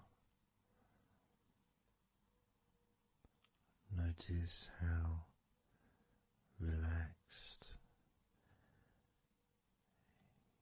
you're feeling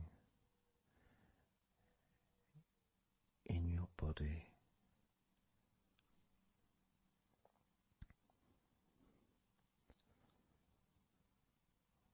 We're going to focus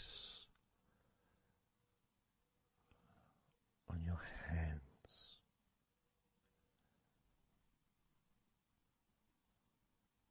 Because the more relaxed your hands are, the more relaxed your body and mind are.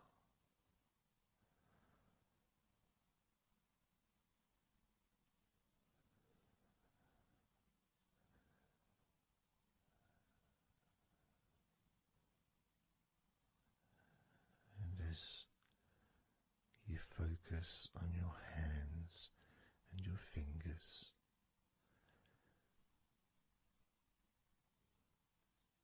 there's nothing needed to be done. There's no clenching of fists or tensing the fingers or anything like that.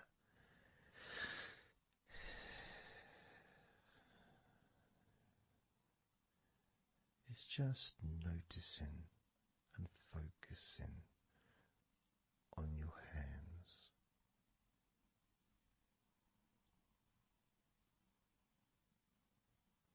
Noticing how they feel.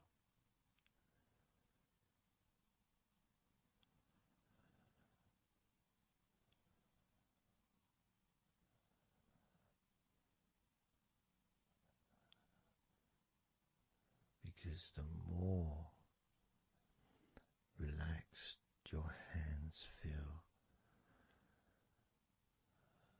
the calmer your mind feels, and the more comfort you feel throughout your body.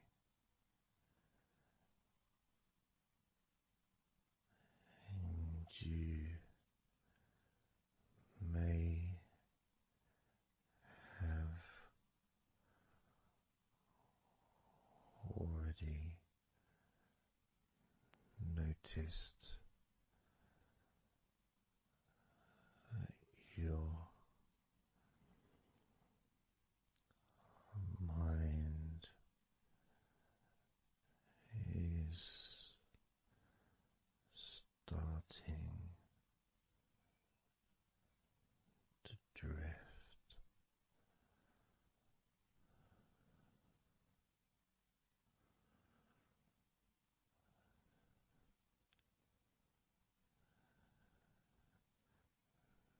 Focusing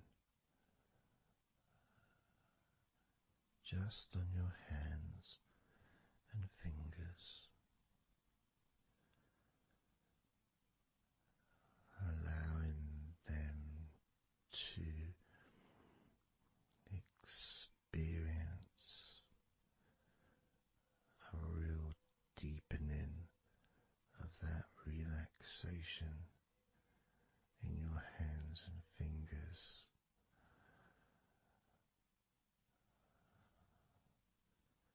More and more relaxed with each number.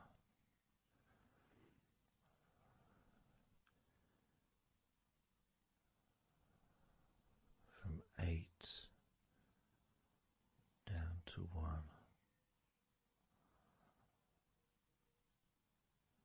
You can almost feel that healing and relaxing energy spreading into your hands and fingers,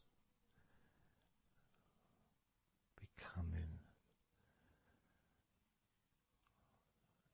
even more relaxing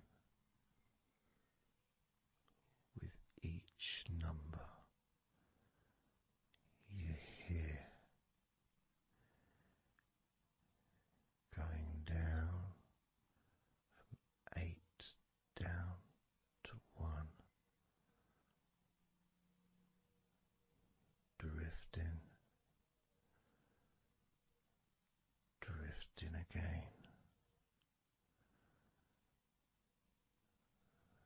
starting with number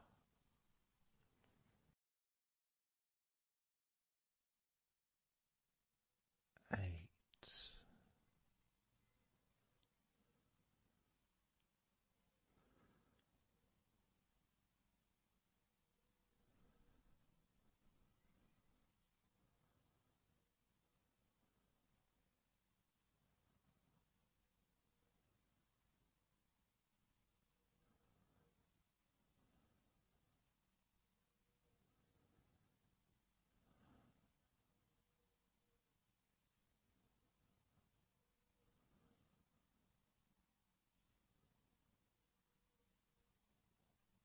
7.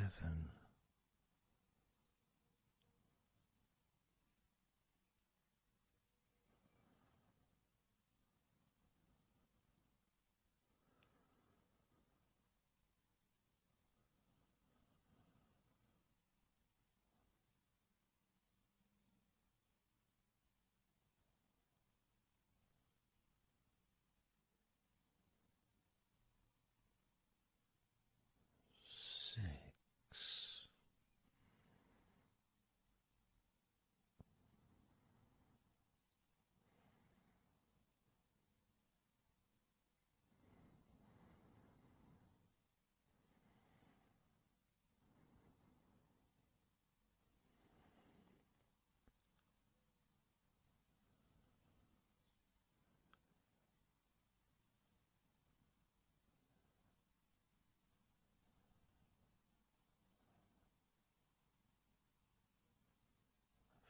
5.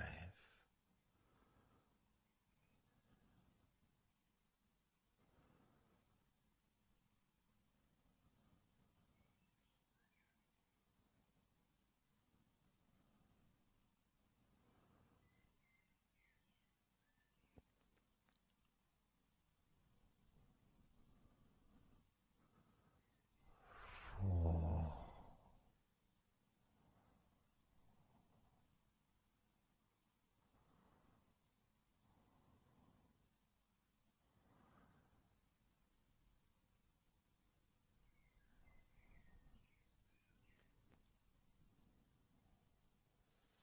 3.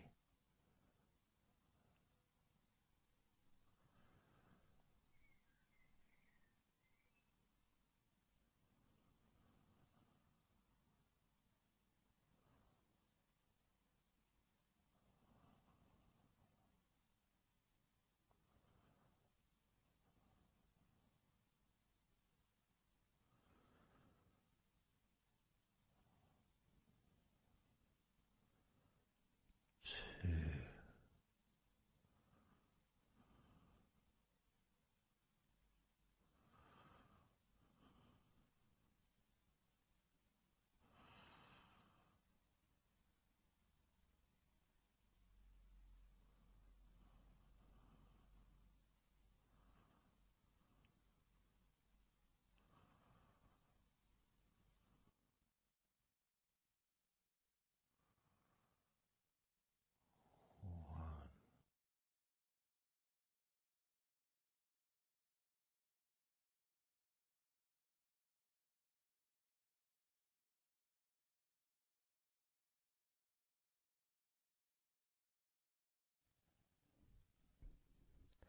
Just being here now. Nothing to think about, nothing to do, nothing to say. And everything just feels calmer. And this is your natural state of being. This is how you just normally feel when you take away all of that other stuff that we add. You know, things like stress and worrying and overthinking and anxiety, tension. generally thinking about stuff. When you take that away, which is what we're doing now,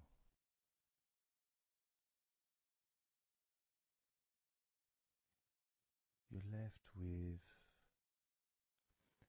a real sense of peacefulness, which comes to you very quickly. Because ultimately, it's just a feeling. A feeling of comfort. It's almost as if you've gone inside yourself and you've found a special place where everything is peaceful. A place where you can feel relaxed and your natural sense of comfort. A place where you can be you. Where you can accept yourself for who you are. A place where you're not trying to please anybody else, ever. A place where you can actually not just love yourself, but in some ways, more importantly, you can like yourself. Appreciate who you are.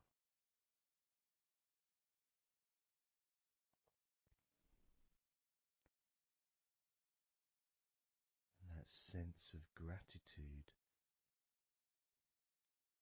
is in the air all around you.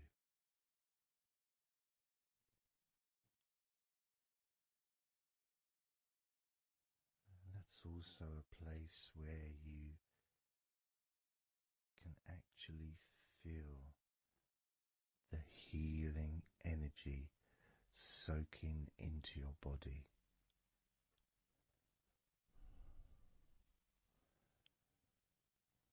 Healing energy soaking into your body. And that healing energy spreads through your veins, traveling to each and every single part of your body.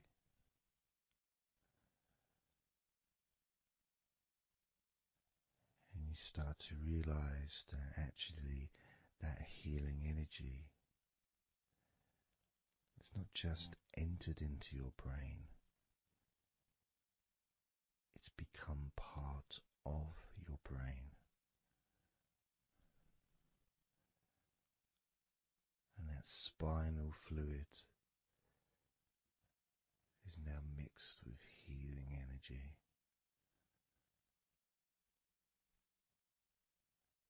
Not just allowing you to feel so much more relaxed and healthy in this moment,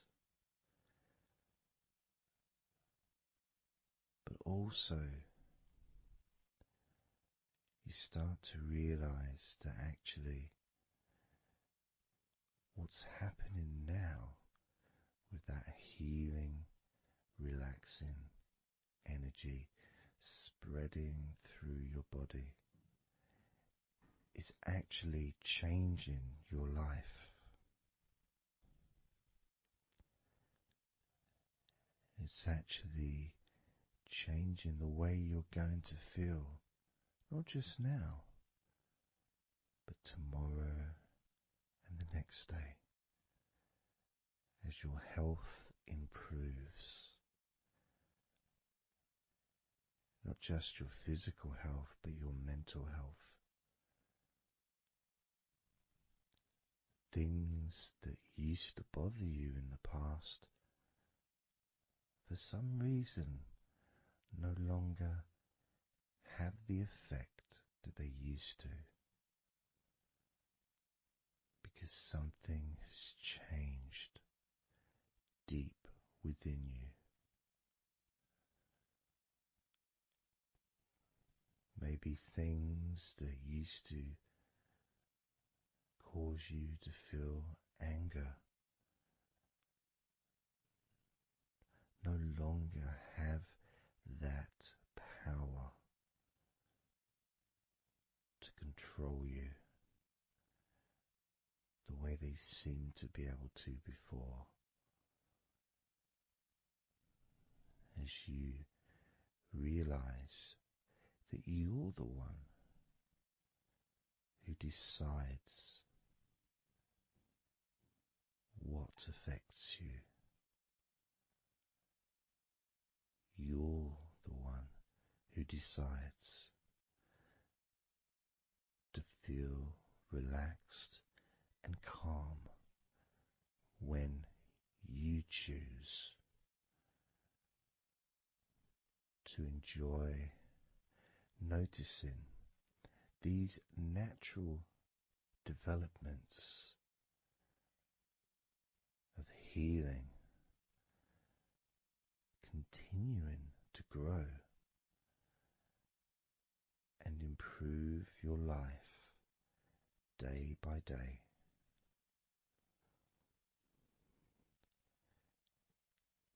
Including, of course, your ability to relax so much easier and sleeping is the most natural thing in the world to you, because falling asleep is something that you've done so many times in your life,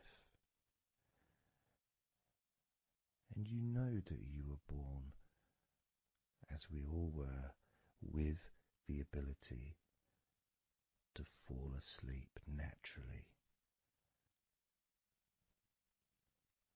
We were born with that ability to just drift off into a deep, healing sleep.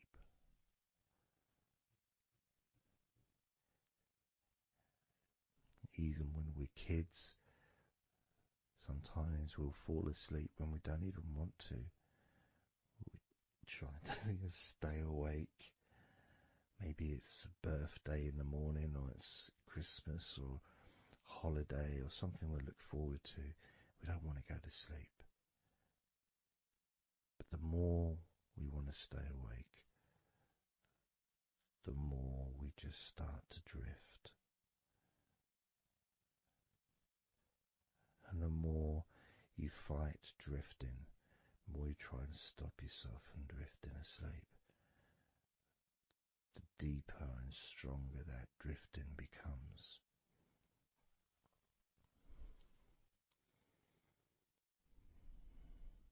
Because we're born not just with the need to relax deeply and to naturally fall asleep,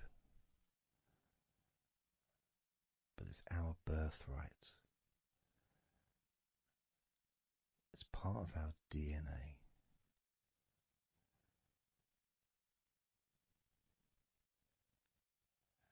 And sometimes as we get older in life, perhaps at times we have forgotten that relaxing completely is not only a wonderfully pleasant experience,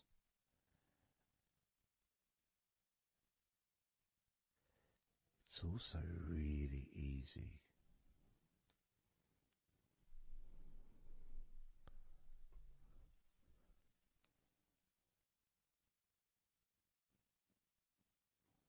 very, very easy to let go, because that's all it is. It's just deciding to let go.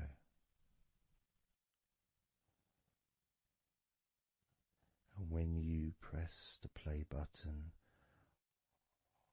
on my recordings, you have given permission for my voice to relax you. When you press that play button, you have given me permission for my words to affect you in a positive, only a positive way, opening up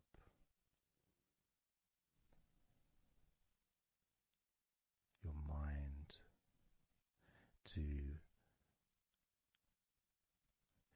useful and healing suggestions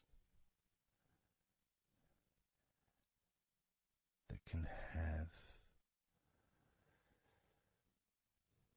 such an amazing effect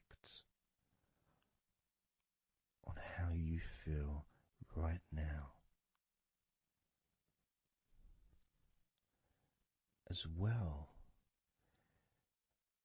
as those changes that continue long after the recording ends, those changes within you that continue to flourish and grow, transforming your life in a positive, beautiful way,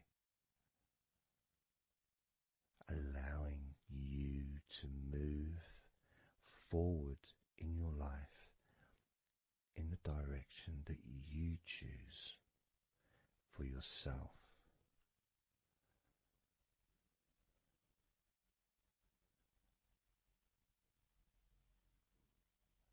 And this feeling that you can experience of safety, comfort, calmness,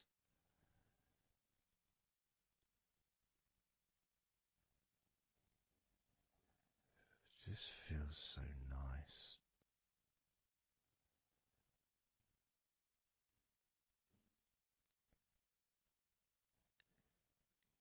It's such a healthy place to be.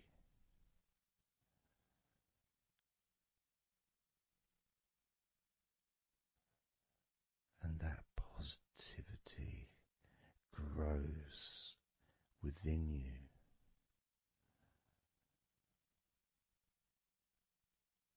Each and every day, moving forward, you're going to find that you're more relaxed physically and in your mind is more relaxed. And it's not that you're thinking slower, it's just that your mind will be less clogged up with unnecessary negativity. Because from now on, your mind rejects negativity. From now on, you're going to start noticing when negativity arises, and you can just say stop. Stop. And that negativity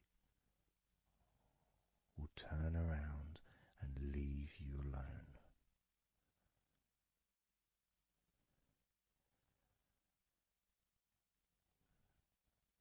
Stop,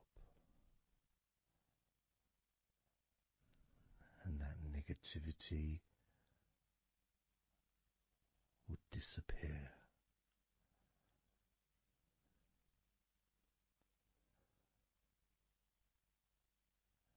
And as you notice that you feel way more relaxed than you probably expected,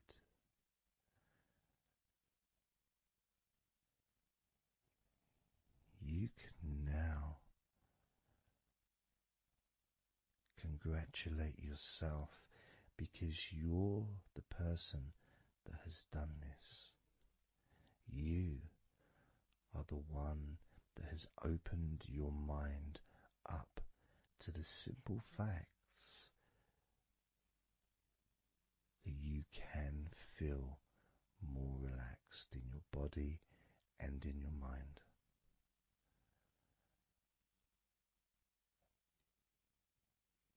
You've opened your mind up to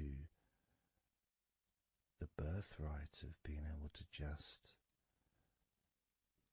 fall asleep easily when you choose.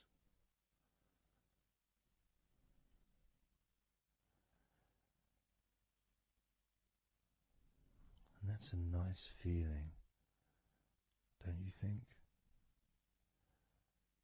It feels nice, doesn't it? To feel calm with all that healing energy spreading through your body and your mind.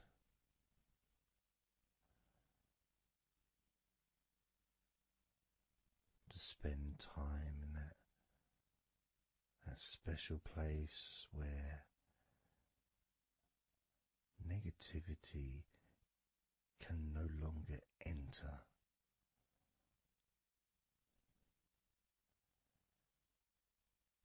Negativity is banned, it's barred, it's not allowed entry.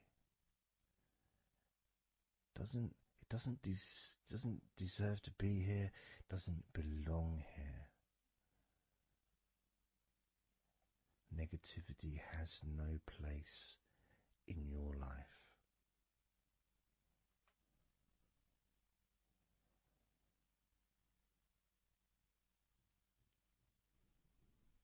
Which makes room for more comfort, more healing, more relaxation,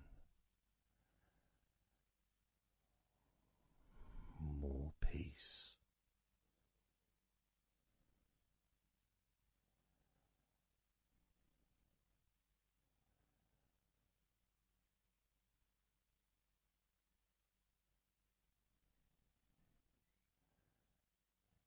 It feels nice, doesn't it? To just let go of everything.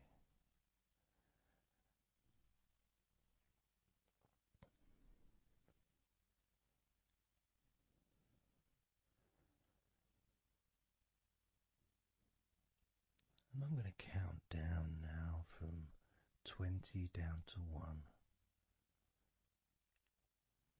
You can continue to relax. If you choose, you can drift to sleep. With every number you hear me say, you can feel twice as relaxed. Or if you choose, you can feel twice as sleepy.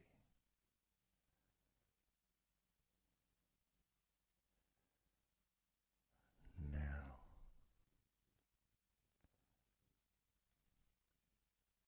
20.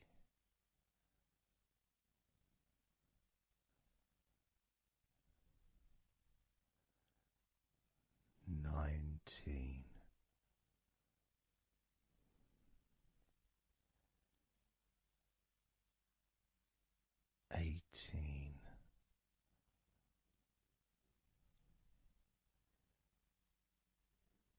17,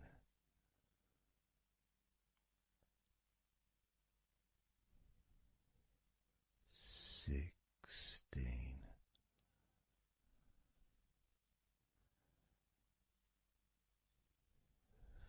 15,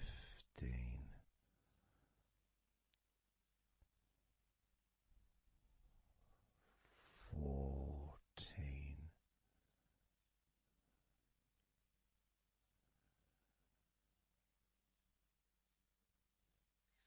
13,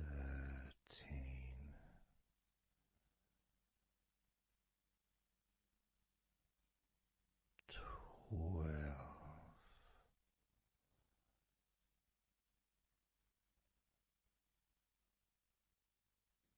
11,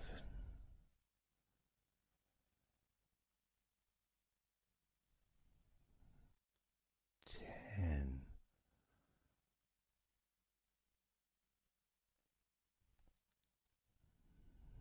9,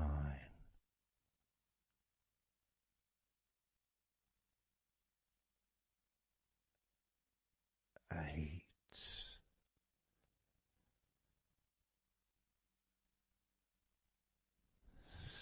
7,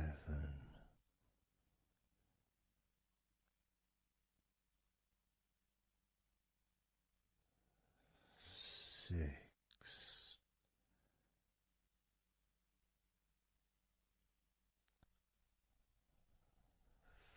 5,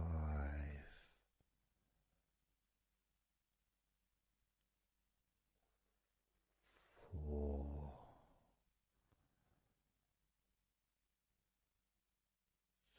3,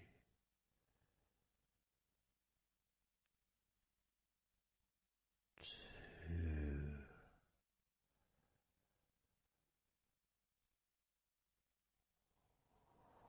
1.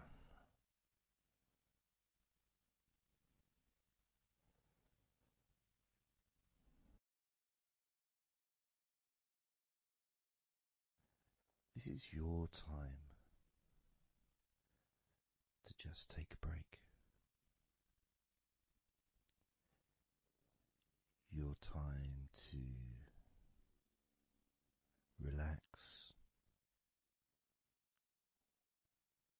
to allow your mind to slow down.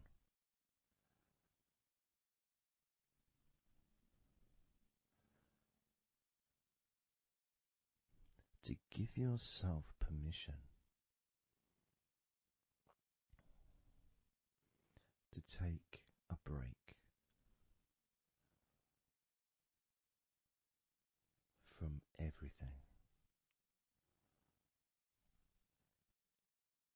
And you're the only person that can make that decision. You're the only person that can actually tell your mind to just relax.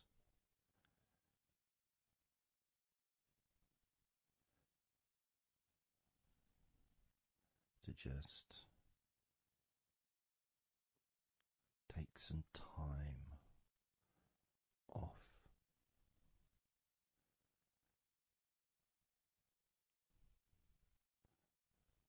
So that you can focus on your body, getting in touch with how you feel physically.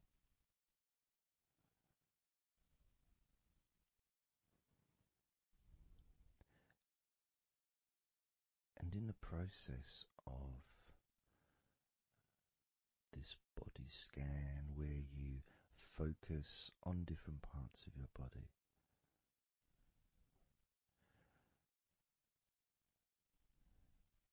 those parts that you focus on and observe,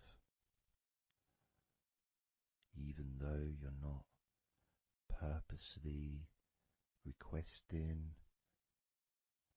for those parts of your body to relax, it's kind of expected. You expect, when you listen to my voice, to feel more relaxed naturally.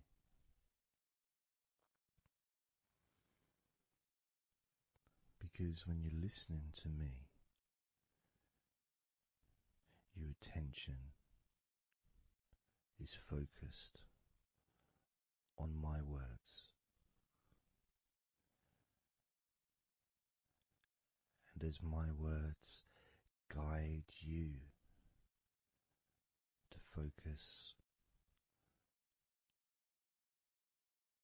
on those parts of your body, your focus increases.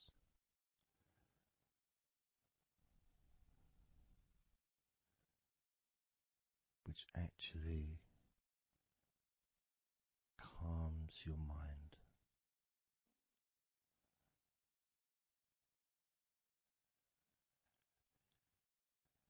And when your mind calms down, your body relaxes.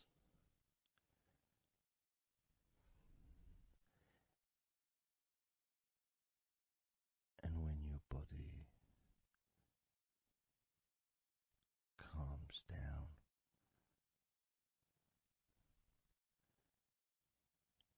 your mind relaxes.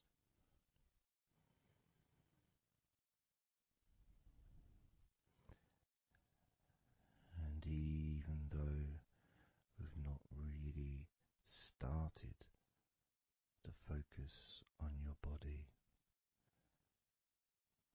you can already feel that healing energy spreading through your body,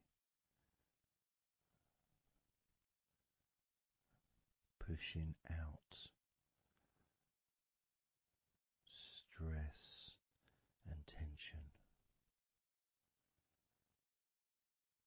healing all the parts of your body, including your skin, your bones, your blood, all of your organs inside your body, all of the muscles, all of the fat, all of everything. Every hair on your body is filled with that healing energy.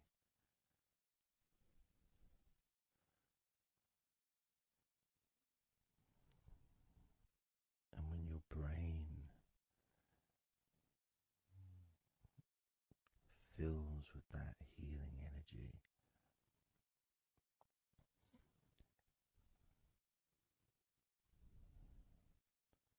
the feeling of comfort and relaxation increases.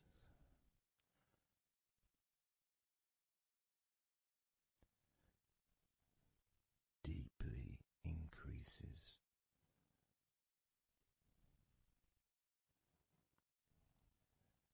In a way that your mind starts to feel perhaps a bit drowsy, because it's not needed,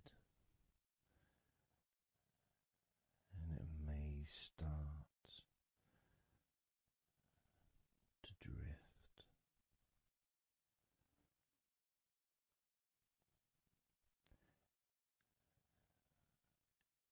If that's what's needed. So if you're listening to this and what you need is deep relaxation, that's what you'll get. If what you need is to fall asleep naturally and easily as your mind drifts, that's also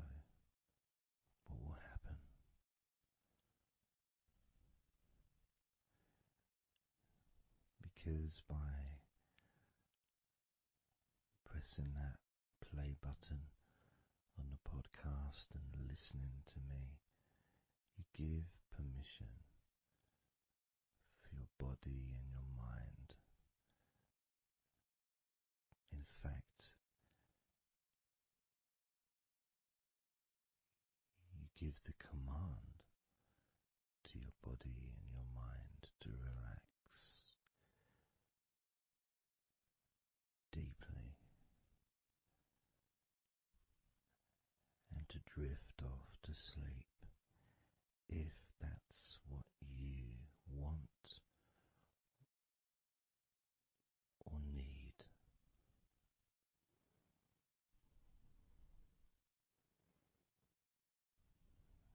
And as I focus on the different parts of your body,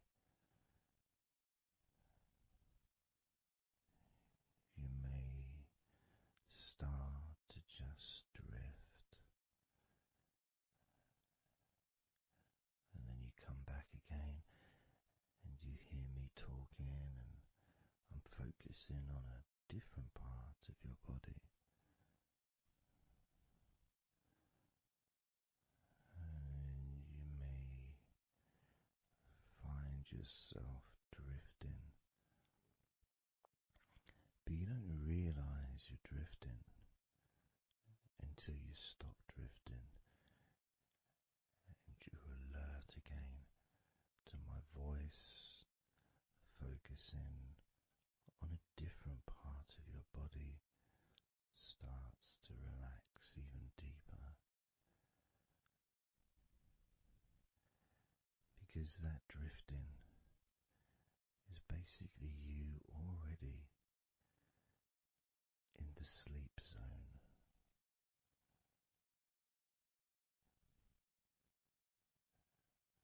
And the more you drift, the longer you drift, and the longer you drift, eventually that drifting continues into sleep. And that's the last you remember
Just focus again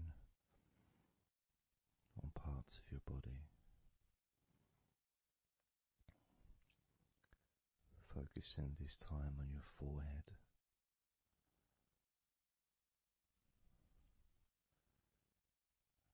Now on your mouth, your lips, your tongue, the whole of your mouth.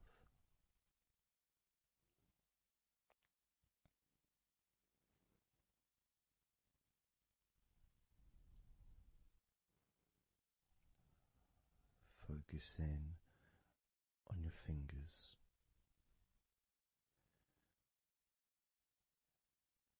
Maybe you could move your fingers a little bit so you can focus on each one individually.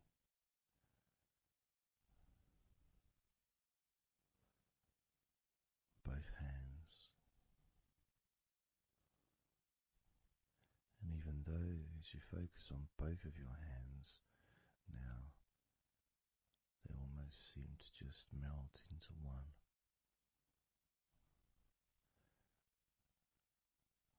Where does your right hand start and your left hand end? Almost as if it just mixed together.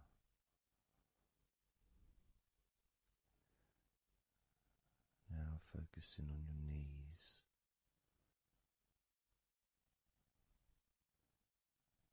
Just noticing how your knees feel.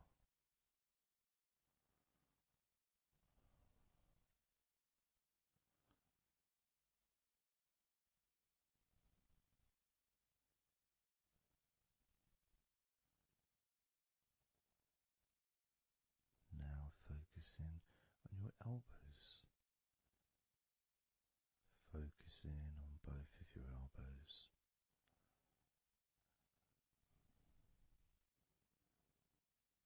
Just observing the feeling of your elbows.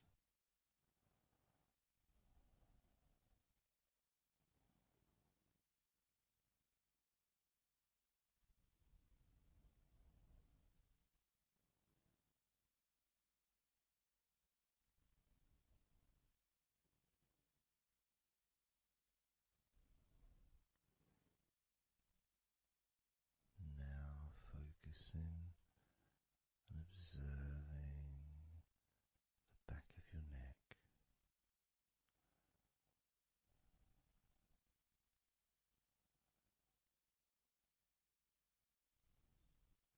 Feeling that energy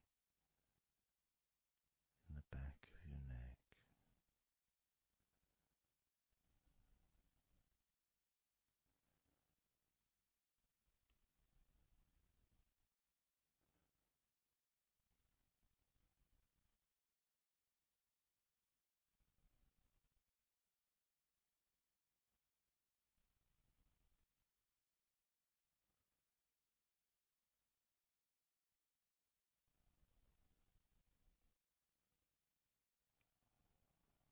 Observing your ankles.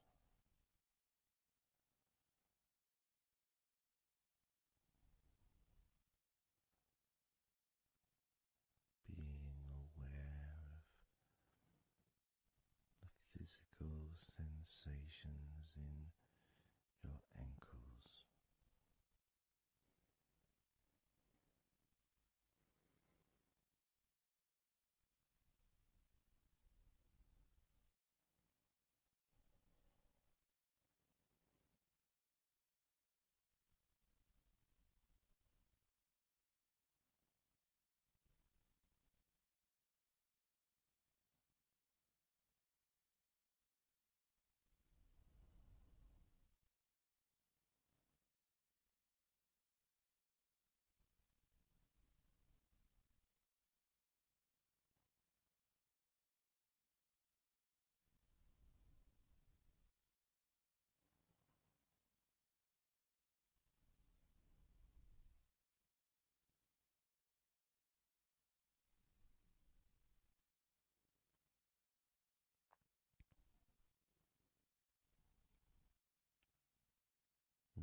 body feels.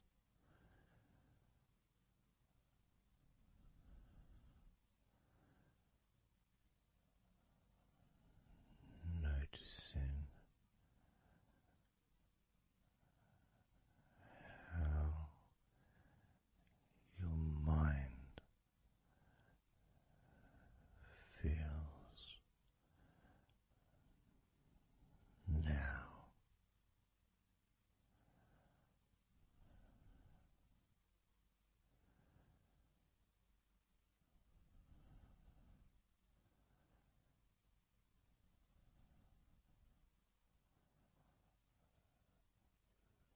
Letting go.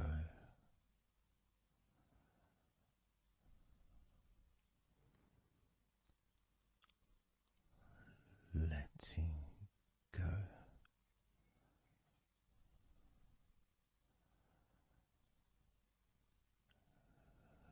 Letting go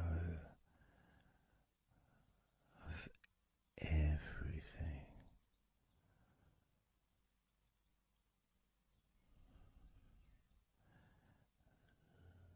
Letting go.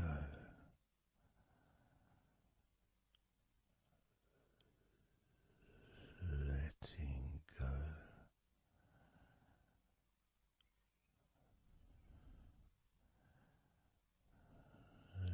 Letting go of everything.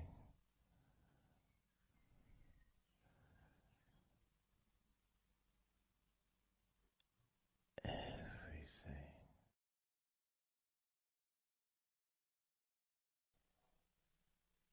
I'm going to start now, and I'd like you just first of all just to see yourself lying down on that massage table, lying on your front, your head is supported, your arms are supported, and you feel comfortable, and breathing is really easy, and you feel confident in how you look as well. So there's none of that issue of body problems or shyness, because I'm a professional, and this is a therapy session, so none of that stuff matters whatsoever. This is about you. This is about how you feel and how you can enjoy that sense of comfort and relaxation that comes from letting go and allowing my hands and my fingers to relax you by massaging your body.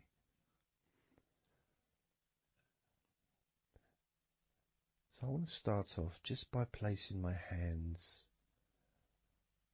on the back of your head, just gently, just so you can feel what my hands feel like really on you.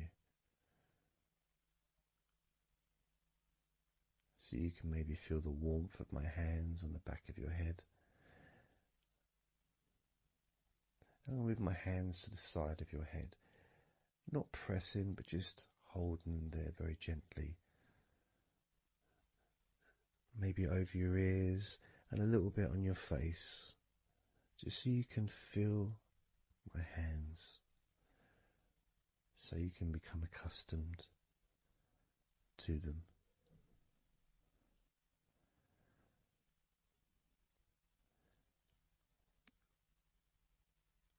And now put my hands on the back of your head again and gently let them slide down onto the back of your neck.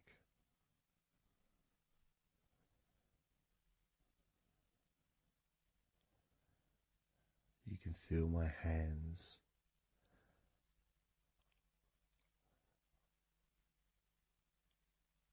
gently stroking the back of your neck to start with,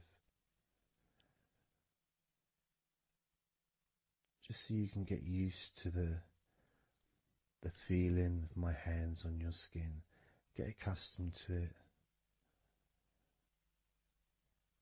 Realize that you're safe and it's all good, it's all fine.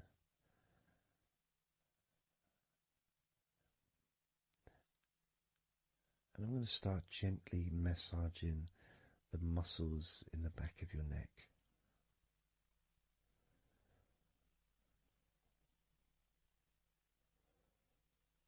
With both hands.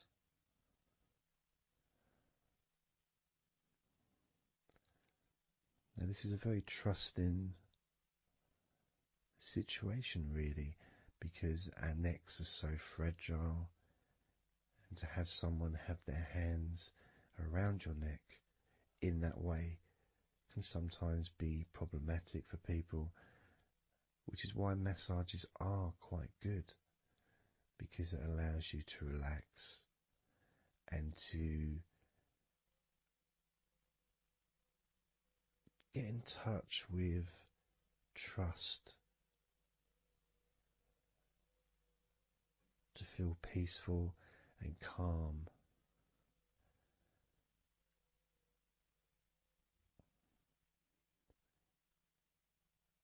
As I massage the sides of your neck gently, moving from the bottom of your neck, which would be sort of near where your shoulders start, I guess, all the way up to your jaw, your ears kind of area, that side of your neck, of course, is a lot longer than the front of your neck.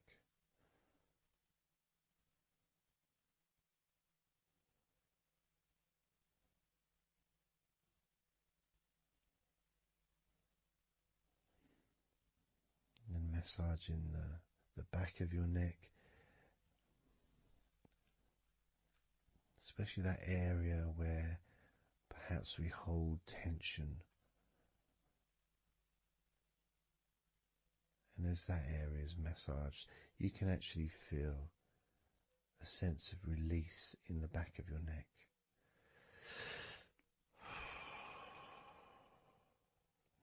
And maybe you can breathe it out as well. Notice how it feels. Notice how you feel.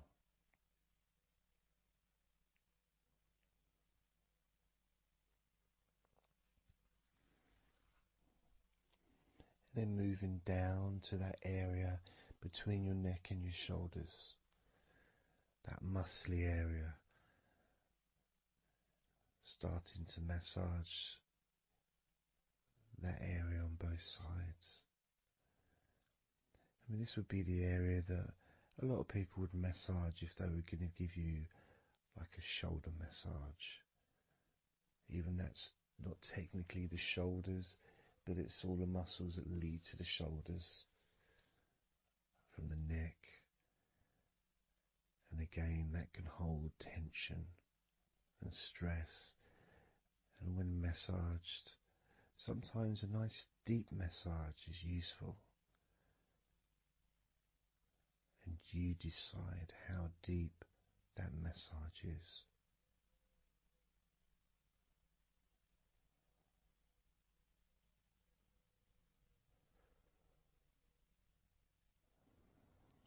And just allow my knuckles just to dig in, to get to those muscles and to really relax them. All the time being firm yet gentle with you.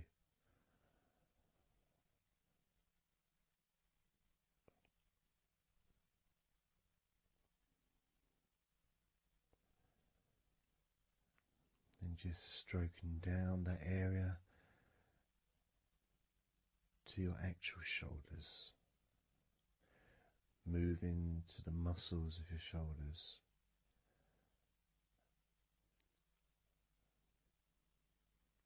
And maybe initially just pulling up the shoulders a little bit off the table, just to give you a little bit of a stretch, but very gently.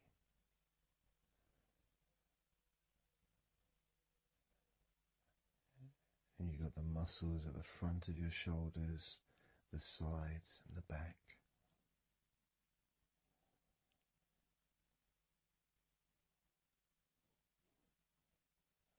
Again, this is a part that can really take quite a bit of pressure, quite a bit of needing, if you wish, to really release the tension, to really get into those muscles, and you can let your fingers in there and it can feel really nice. Sometimes just being stroked gently or being massaged quite strongly can all be beneficial to the relaxation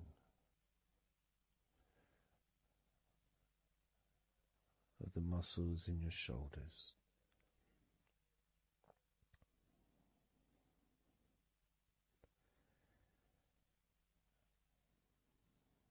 Now, as we move down your arms,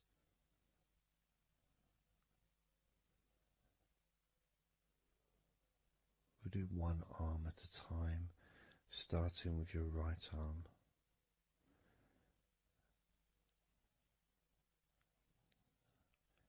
What I'll do is I'll just lift your arm up, just hold it to the side of you. Don't worry, it'll still be attached. And I'll just massage the tops of your arms.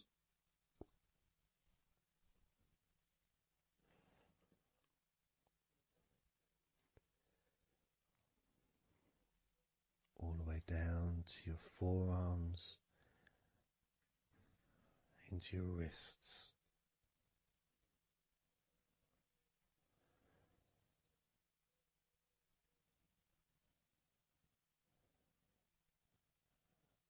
Gently massaging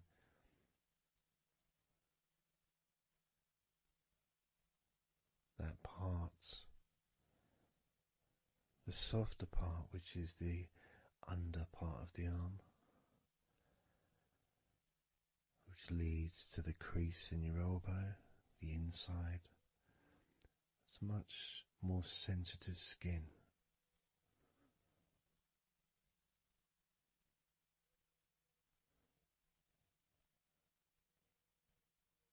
Sometimes just having that stroked can feel really nice, pleasurable and relaxing.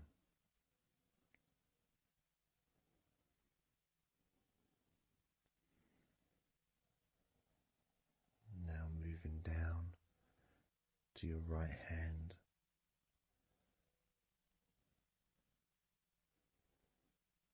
Just holding your hand in both of my hands.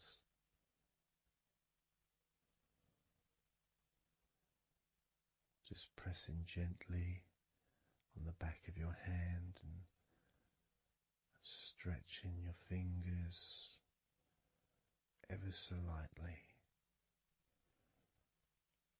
At the same time, pressing down and massaging each finger.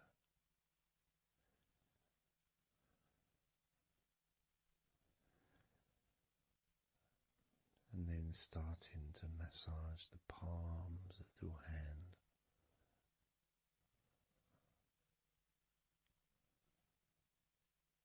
Just turning the hand gently, stretching it gently.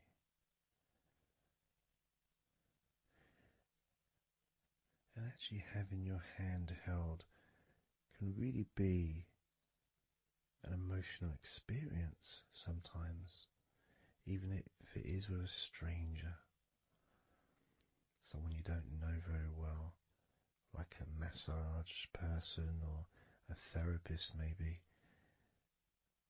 because it's intimate.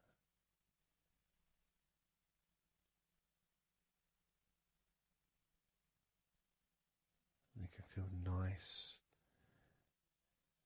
and you can feel safe.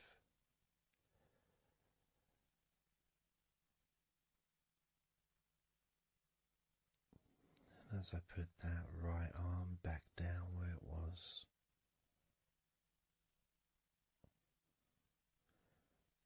we're going to do the same with your left arm. Exactly the same.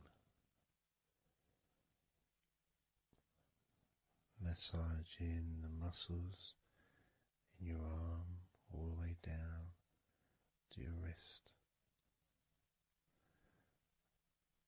Stroking the inside of your arm.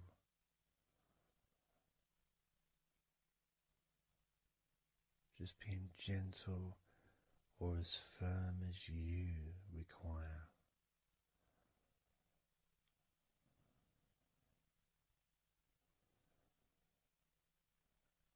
And then massaging your left hand.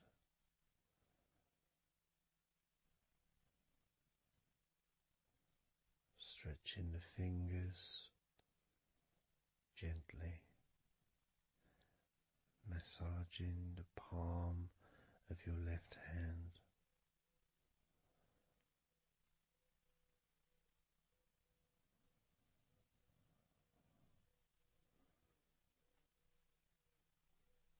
You can feel so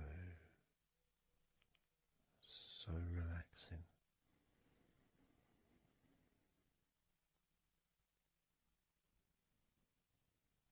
So comforting.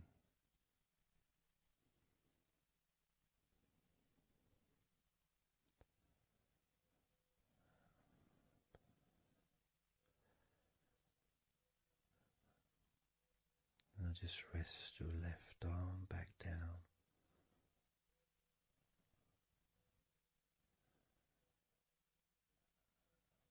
Start to massage your back, the biggest part of your body.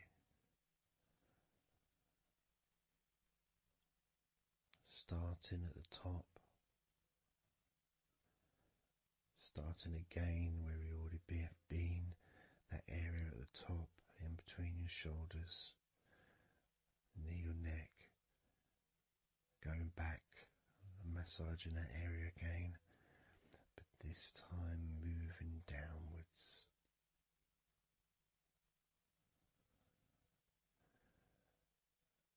Making a downward stroke to the middle of your back, working from the outside inwards, so massaging your back, but the outsides of your back, the parts where your arms would maybe rest against.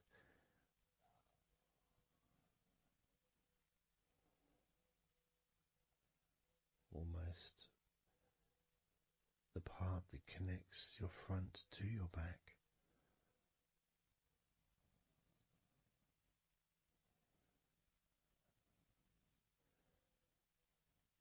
And just massaging down firmly but gently, as firm as you want. Moving down and then moving across a little bit and moving all the way down again. Being very gentle, yet firm as you choose.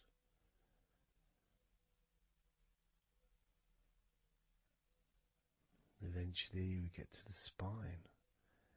We can massage the muscles on either side of your spine from the top of your neck all the way down to your lower back.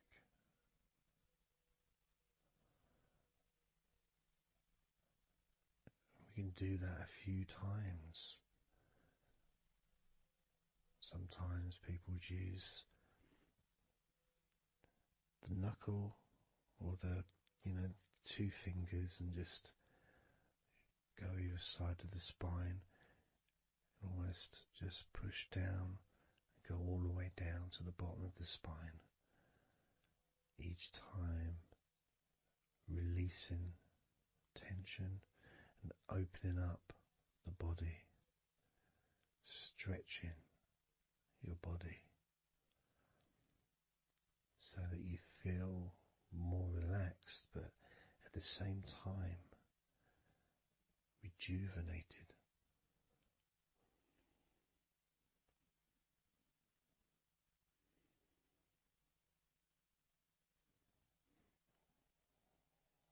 And now I'm going to move to one side, to your right side, and from the bottom of your ribs to your pelvis, I'm going to massage that area of your back. I'll stretch over the other side and I will pull the muscles gently and massage and push from one end, that side, all the way to my side, to the middle, in fact, to where your spine is, massaging that side of your spine, the opposite side to where I'm standing. It's almost like kneading bread. There's that big area which is firm, yet lots there to massage.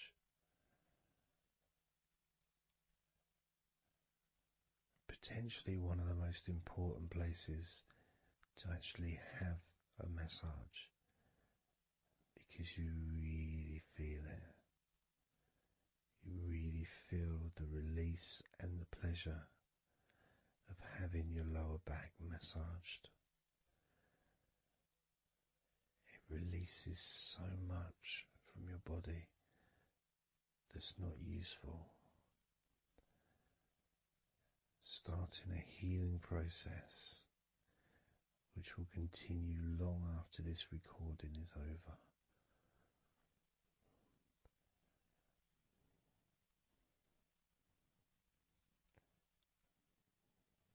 And massaging this part of your body not only feels really good for you, but it's actually fun to do, because it is, as I said, like kneading bread. It's a part that you can really get a hold of and really massage deeply, if that's your choice.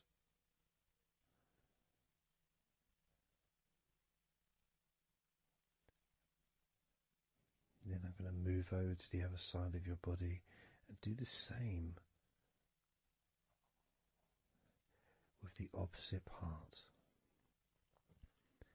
of your lower back, kneading and massaging from your sides all the way to the middle of your back where your spine is. Pressing and kneading,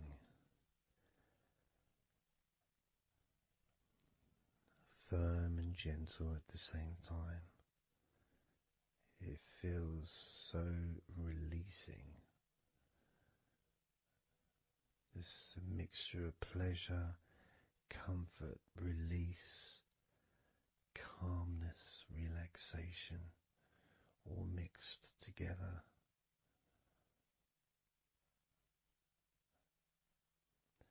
Plus there's that feeling from your stomach as it's being stretched. Even though you're on your stomach now, you can feel it being stretched because that whole area is connected to your stomach.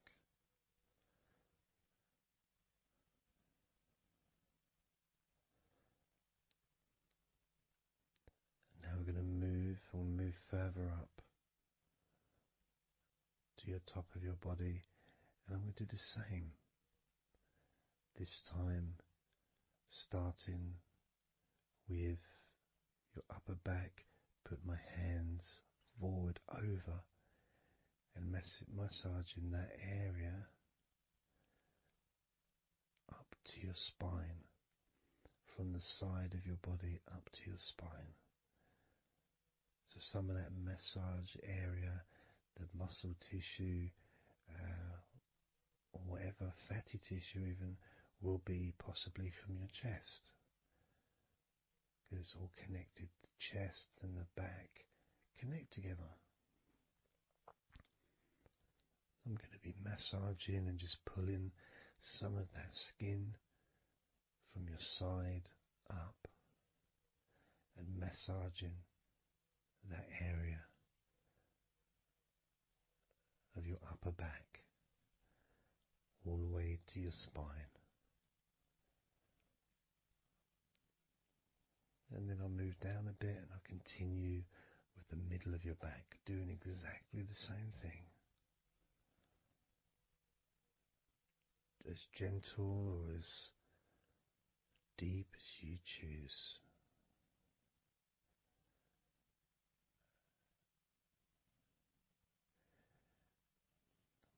Now I'll move the other side again and do the exact same thing with the top of your back on the other side, from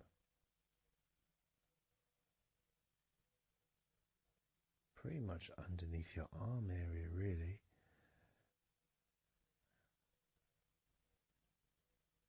to your spine.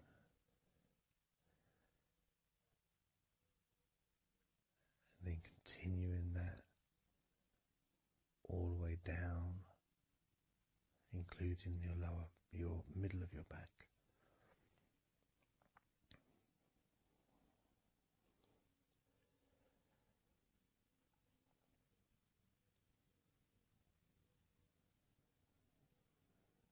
Now I'm going to go to your thighs, the backs of your thighs,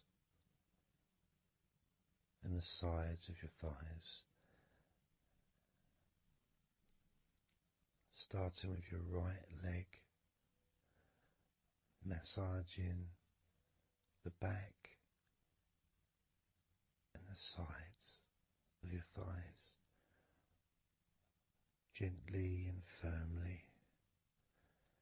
There's a lot of muscles there. It's an area that can be very tense at times and maybe needs a little bit more pressure than the rest of the body. But that's up to you. You can gently stroke the back of your legs where, opposite your knee joint or underneath your knee joint. It's a very sensitive, gentle area.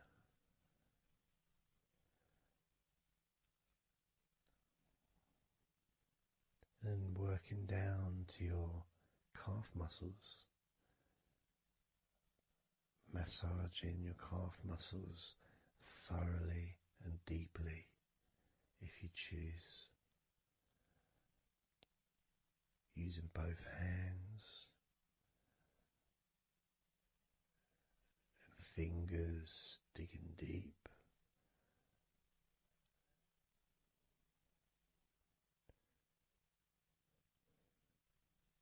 To your ankles and the back of your ankles, just gently massaging that area.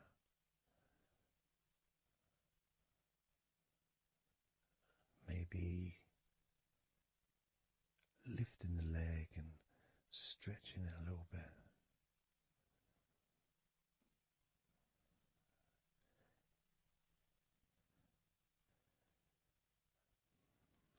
Moving to the right foot.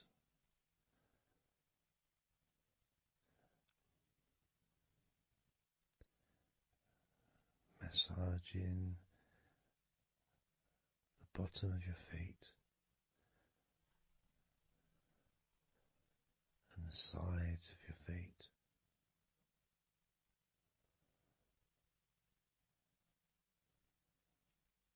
Gently but firm enough so they don't tickle.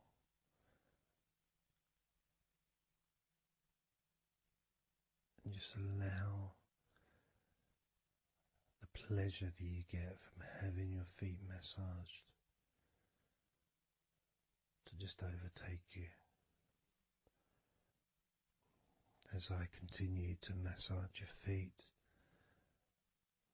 the bottoms of your feet, the sides, your arches, your heel.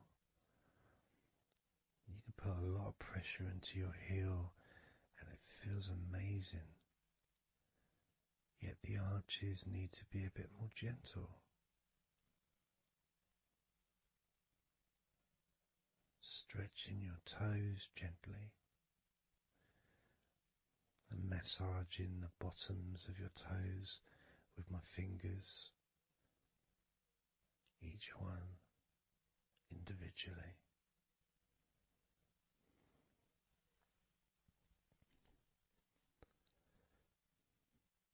Moving over to the left leg to do exactly the same thing. Starting at the top of the thighs, working the back of the thighs and the sides, massaging deeply and gently that whole area, working all the way down.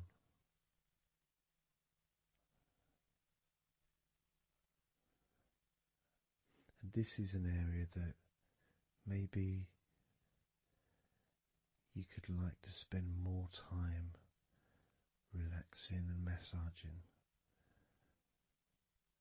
So perhaps if you wanted, I could make a future recording where I spend more time on one particular area.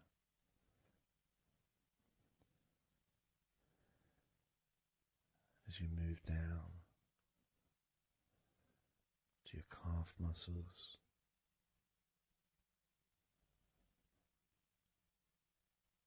massaging your calf muscles firmly and gently.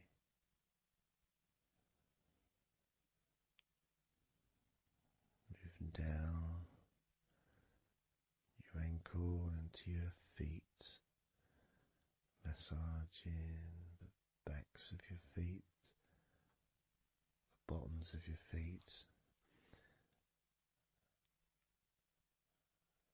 stretching your toes and massaging each toe individually. And that feeling of pleasure and release that you experience when you're having your feet massaged feels really good.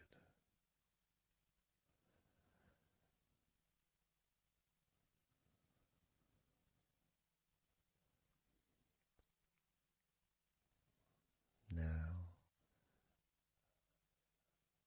as you turn over in your mind, laying on your back,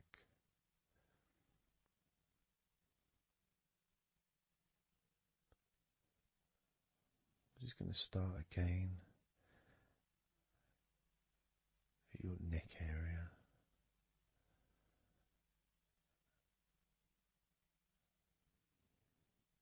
In your shoulders, just to get back in touch with that area.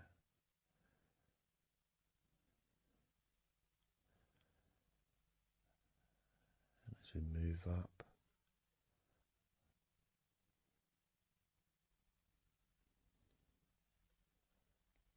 I can clean my hands, make them all fresh, because now I'm going to massage your face gently. Starting off with your forehead,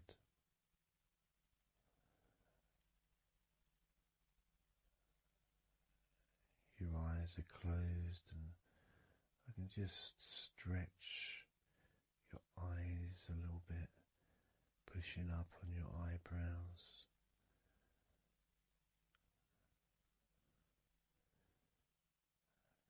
Just massaging around your scalp.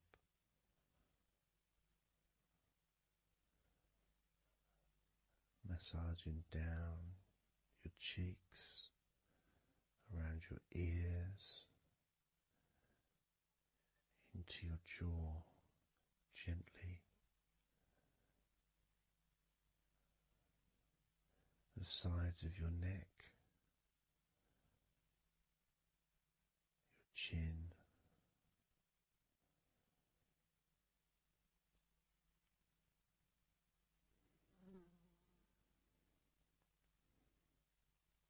then just moving down from your neck down to your chest, starting by massaging the very top of your chest, where the collarbone is, either side of the collarbone.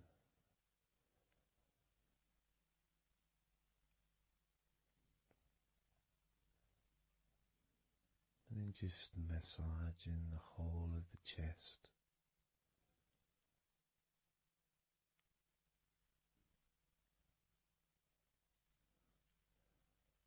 Moving the chest around.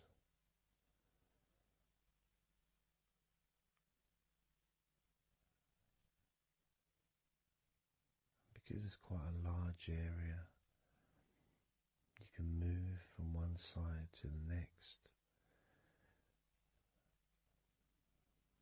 Moving my hands from underneath pretty much where your arms are, stretching up, stretching some of the muscles of your back in the process.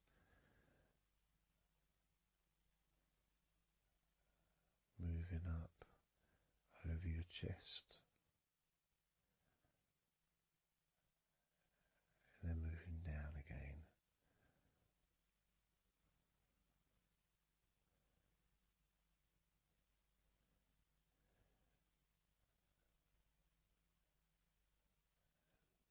Then allowing my hands to just massage gently and slide down towards your stomach, starting in the middle of your chest. And then gradually my hands moving apart and massaging and sliding at the same time, moving down to just below your rib cage.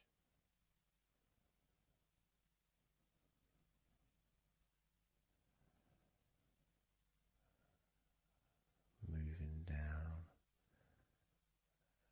then massaging up again, giving your chest all the attention that it needs to feel completely relaxed.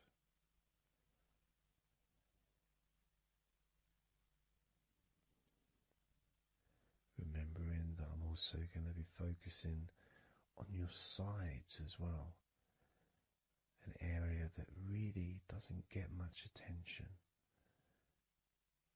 but feels really good when it's massaged. Just stroking my hands down the sides of your body, just below your arms, all the way down to your hips.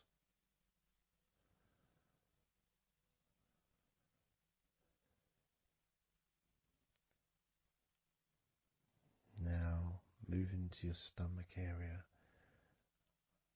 I'm going to stand one side of you like I did when I did your lower back. I'm going to do a similar process of just stretching the muscles from your side, gently massaging from one side to the next, moving that whole area from below your ribs all the way down to below your belly button.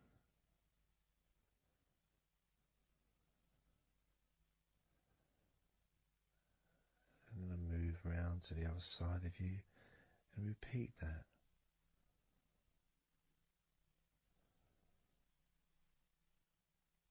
Process of relaxing deeply, calmly. You feel loose, you feel free. And there's something about having your stomach massaged that's different from any other part, because we do have a tendency of holding a different kind of stress in our stomachs that we may not be aware of.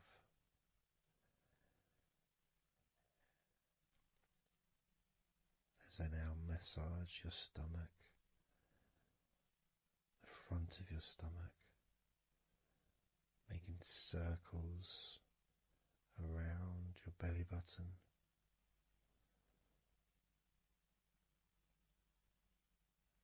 and then going the other way around.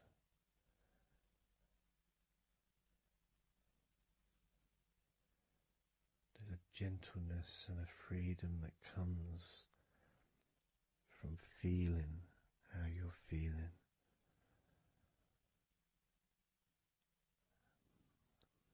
As I now move down the tops of your thighs, the muscles, massaging them.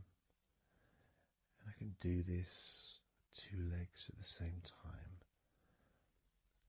pressing down, massaging deeply those muscles in your thighs, the front of your thighs.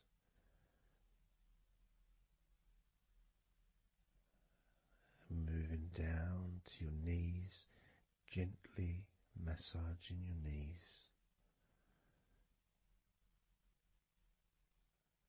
Sliding down your shins, putting pressure on either side of your shin, gently,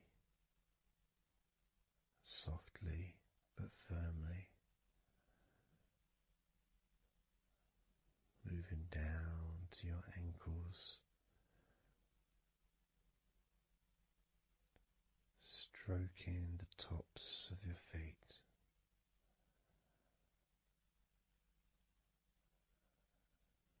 And then with each foot in each hand, just gently massaging the whole of the foot.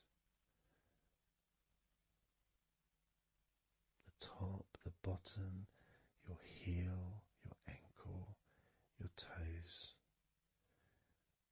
Massaging every part of your feet. It feels so good just to let go and enjoy the process.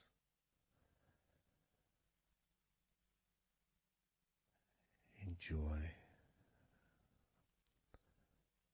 feeling so deeply relaxed.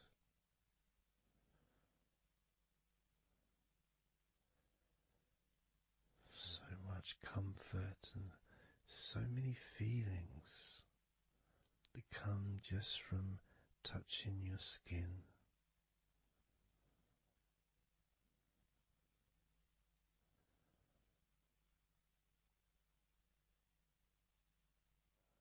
And you can just lie there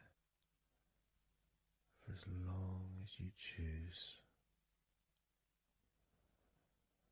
enjoying the feeling of deep comfort from being massaged by me.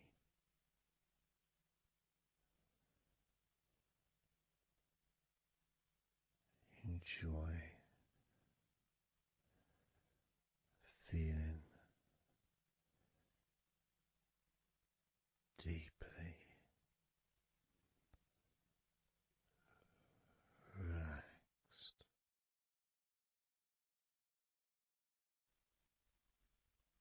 And all we're going to do is blow out some candles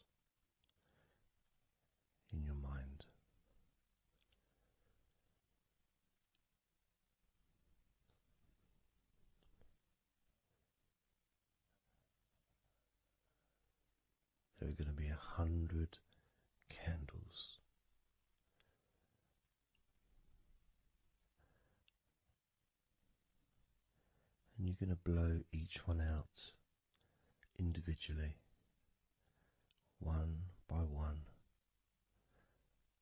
starting at 100 as I count down,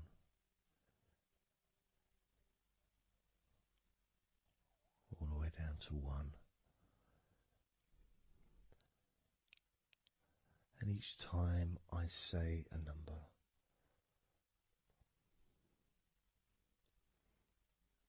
you can imagine that candle in front of you, and I'd like you to actually physically gently blow that candle out.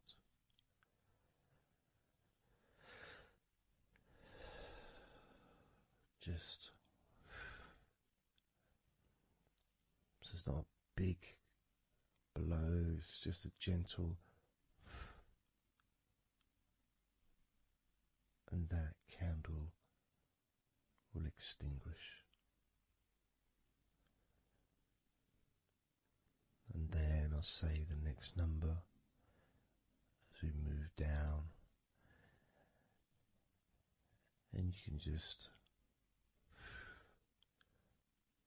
blow that one out as well.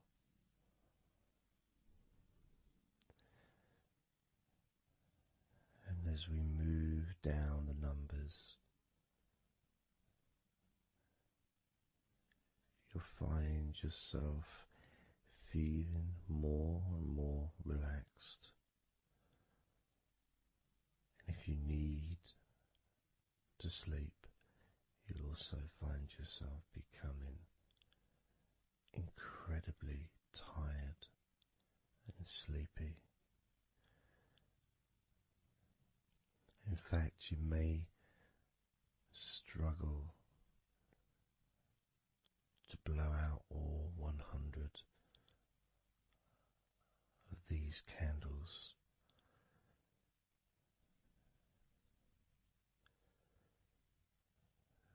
As you feel more and more deeply relaxed,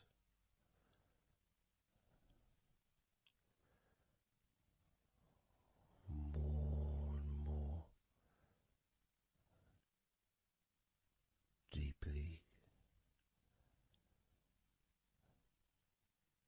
tired, and the further you go down, the more your mind starts to drift.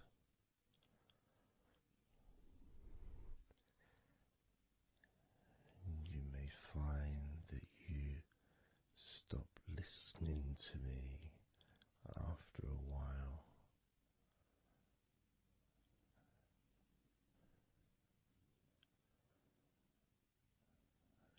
And even though there may be background sounds where you are, you'll be aware of those sounds at the moment.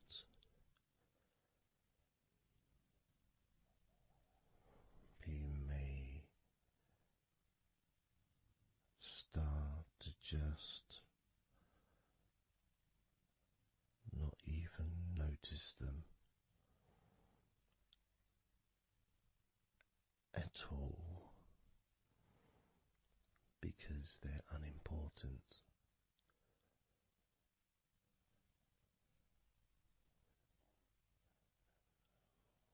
Where I am,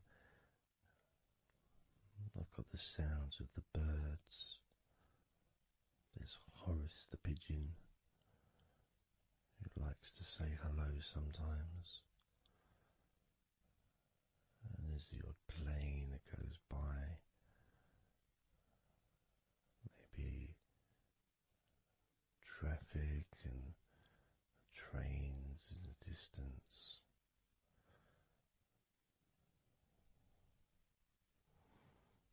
But none of that seems important whatsoever.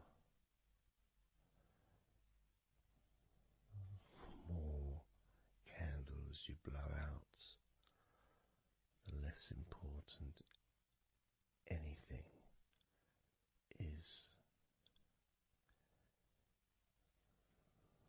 The more candles you blow out, the further you seem to move away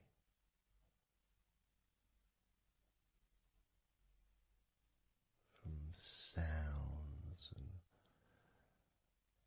from general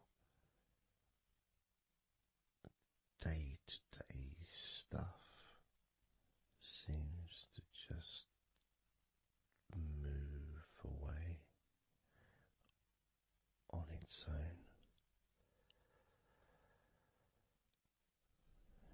as you feel more calmer with every candle you blow out.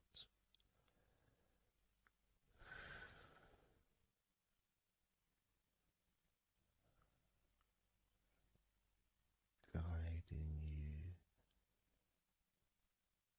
to the next number that you hear me say,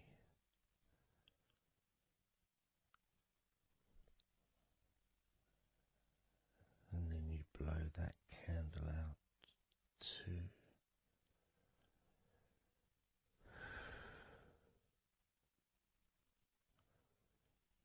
So easy, so simple.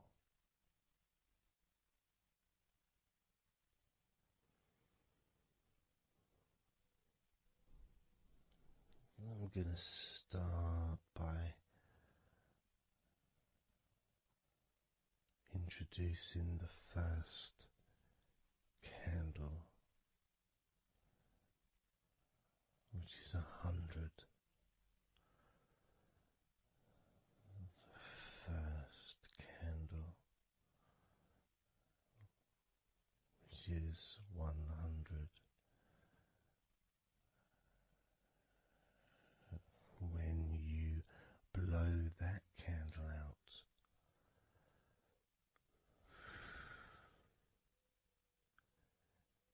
you'll find immediately a slight change in how you feel,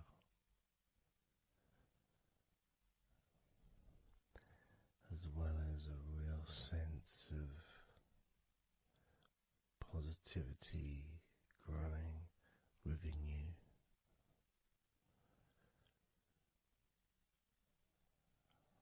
Relaxation and sleepiness expanding,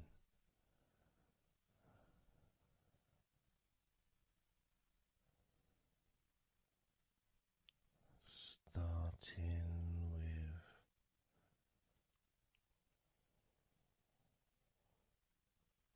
100. Blow out that candle now.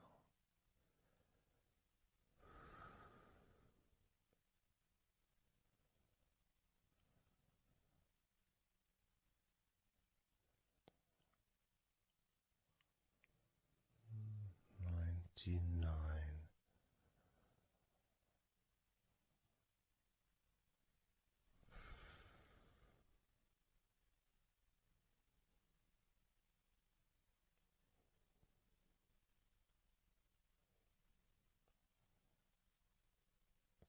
Candle 98.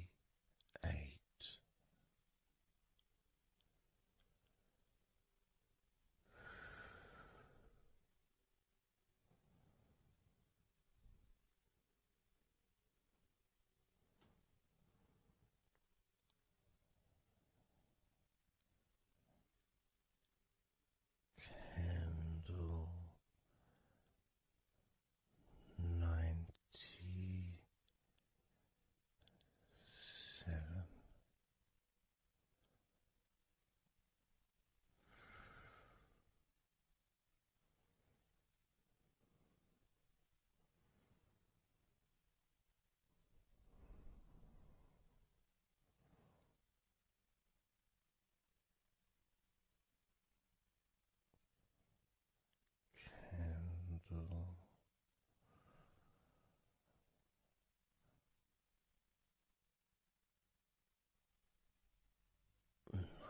26.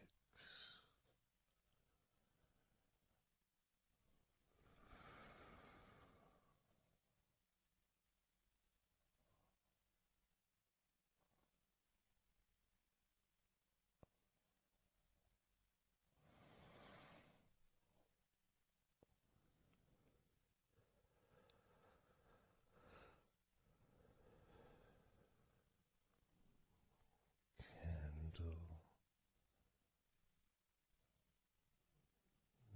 95.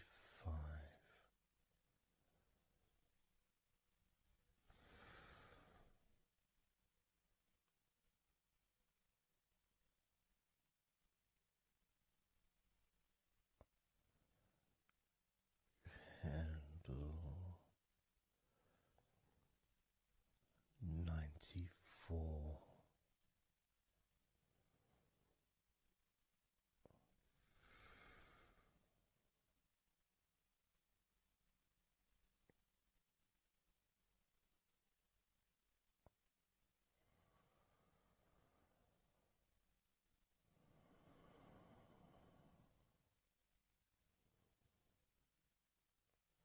Candle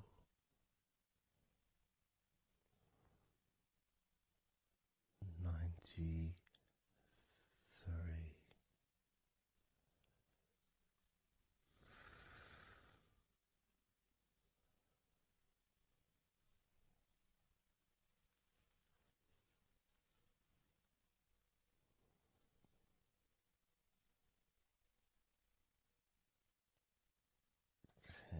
Candle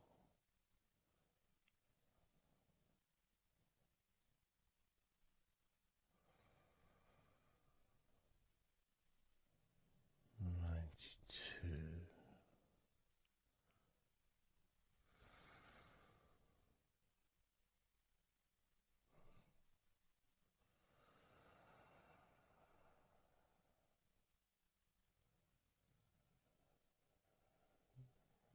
Candle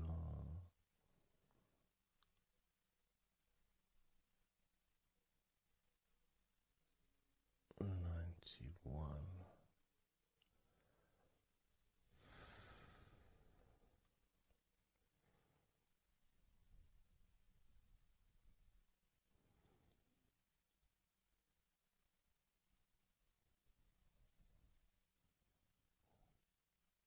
Candle 90.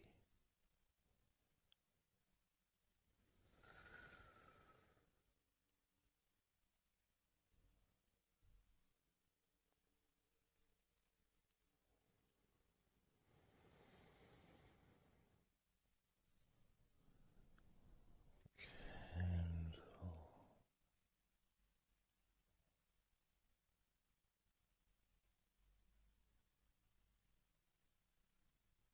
89.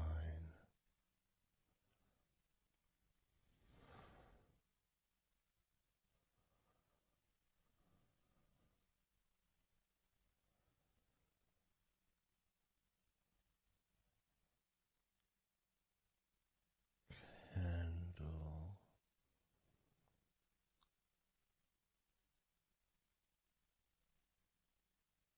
88.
Candle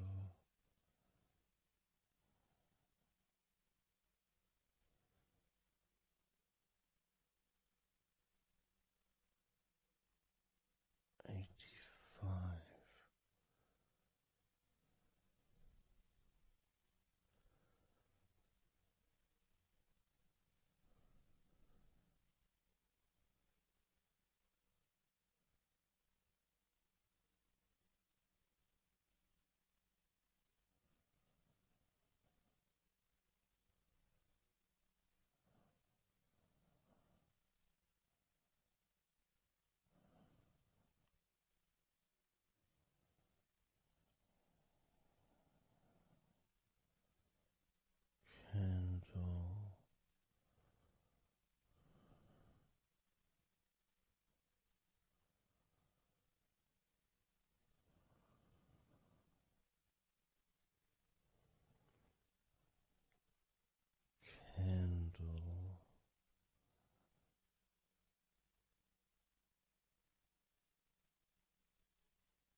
82.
78.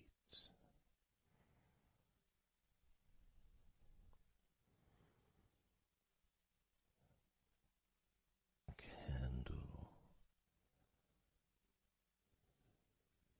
77.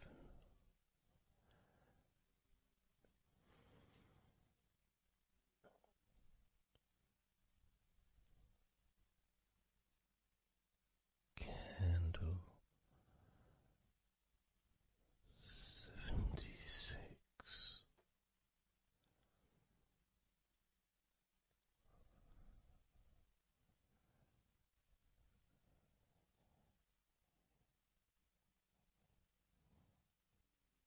Candle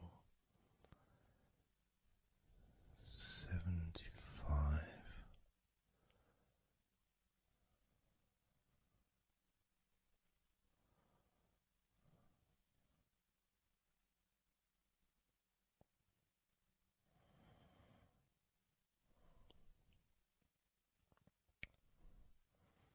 Candle 74.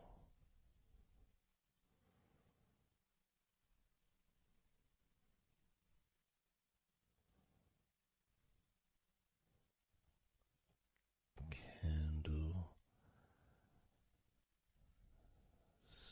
73.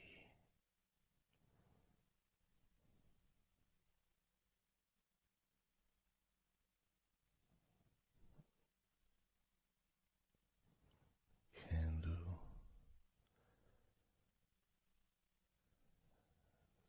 72.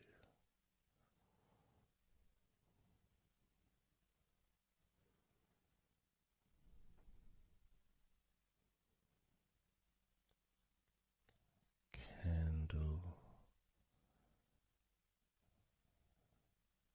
71.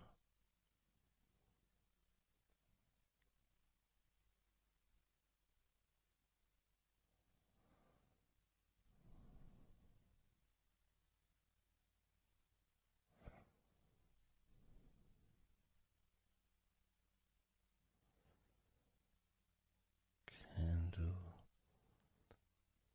71.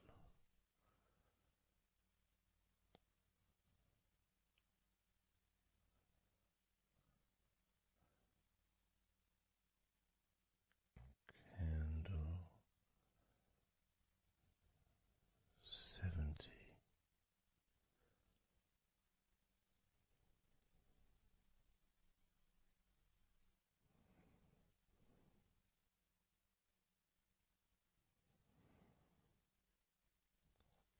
Candle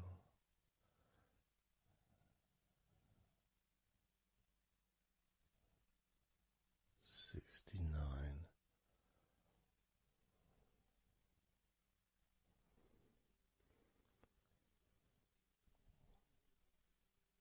Candle 68.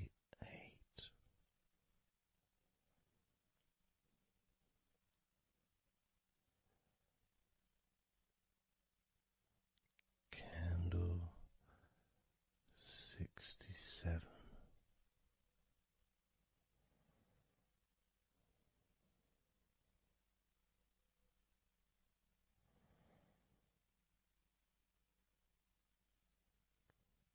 Candle 65.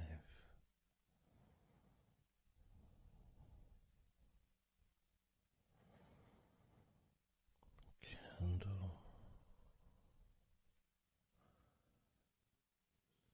64.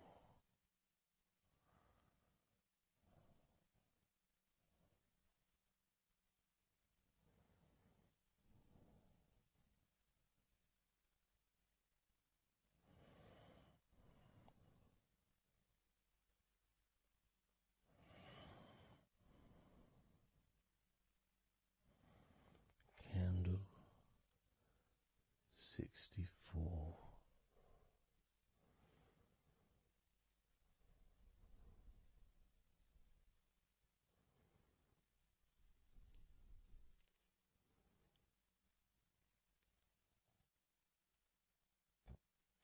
Candle 63.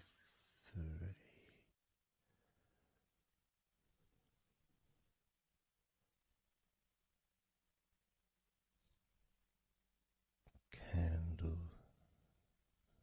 62.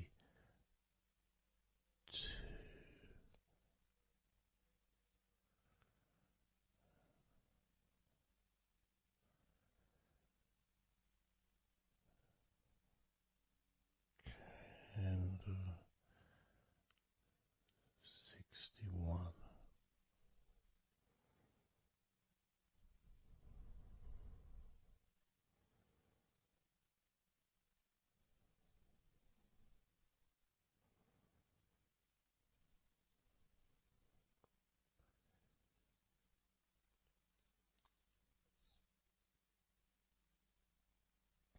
Candle 60.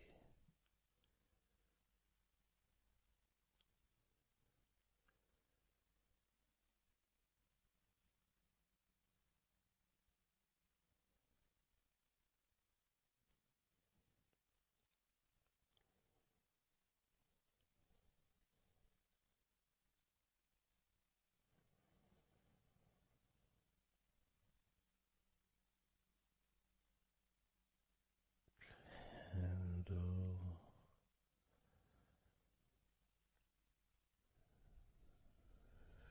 59.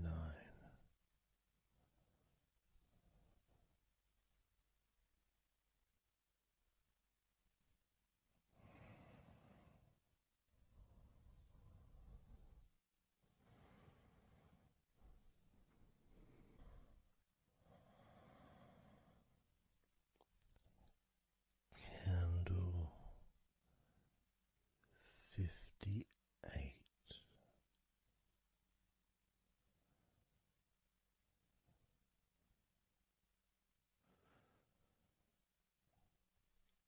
Candle 57.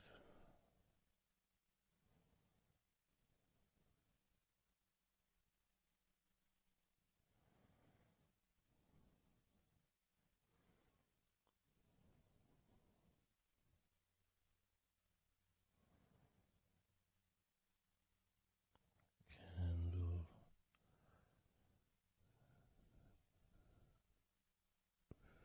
56.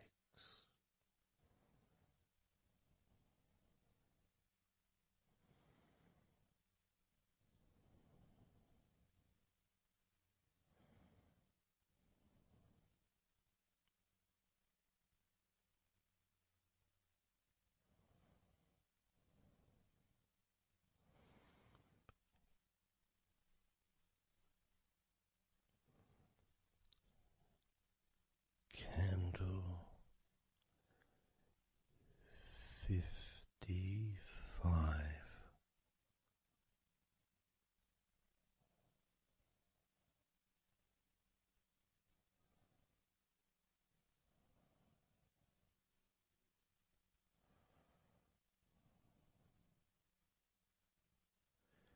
Candle 54.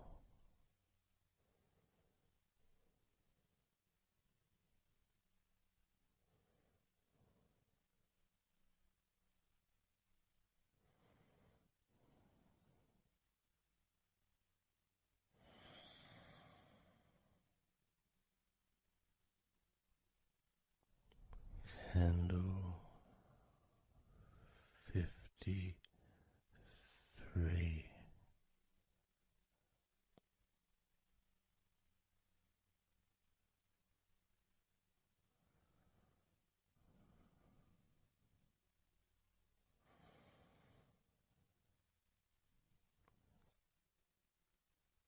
Candle 52.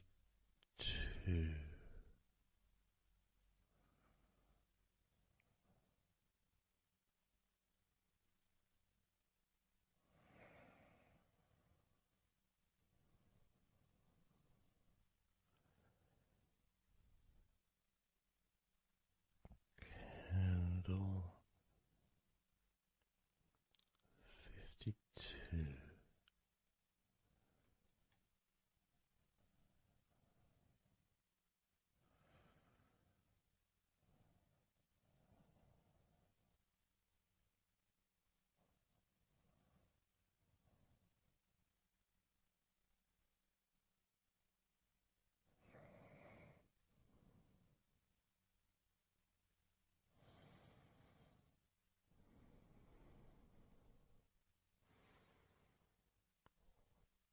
Candle 52.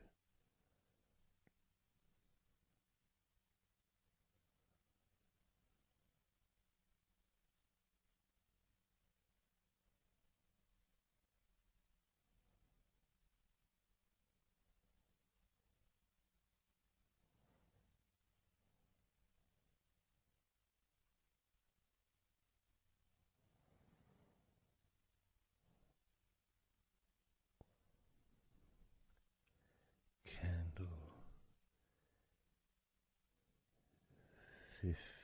51.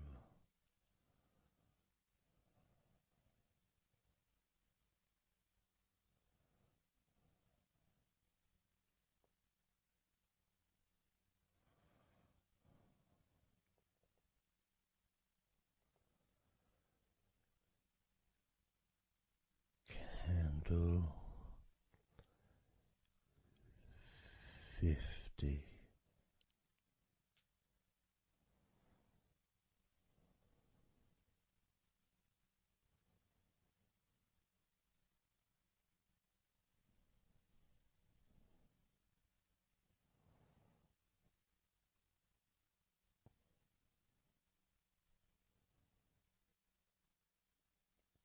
Candle 49.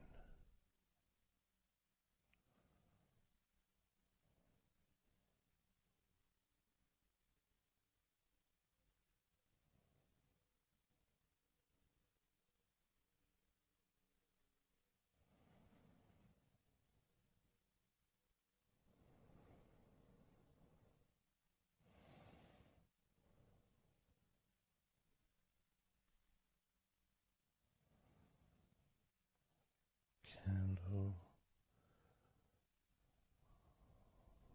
48.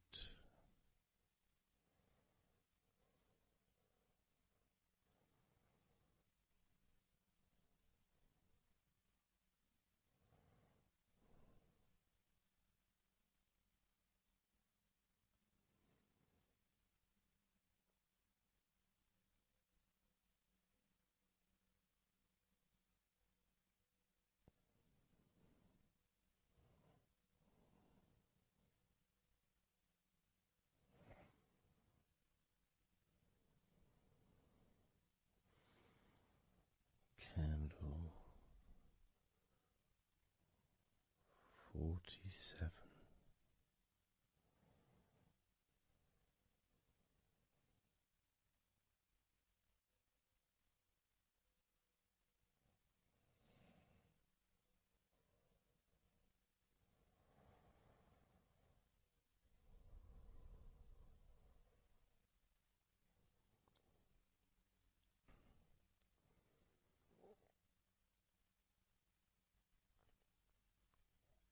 Candle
42.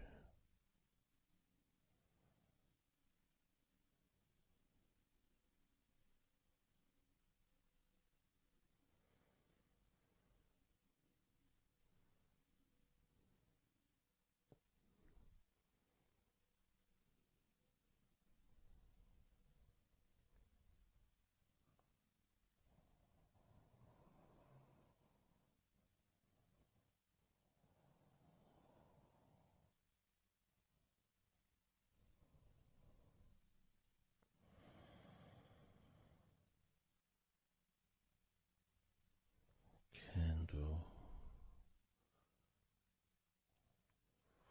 41.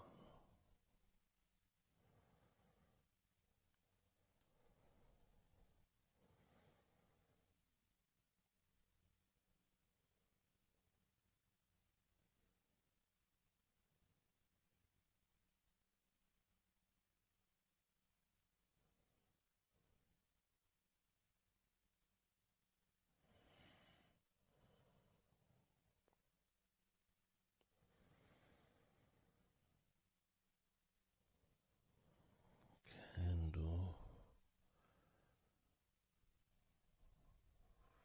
40.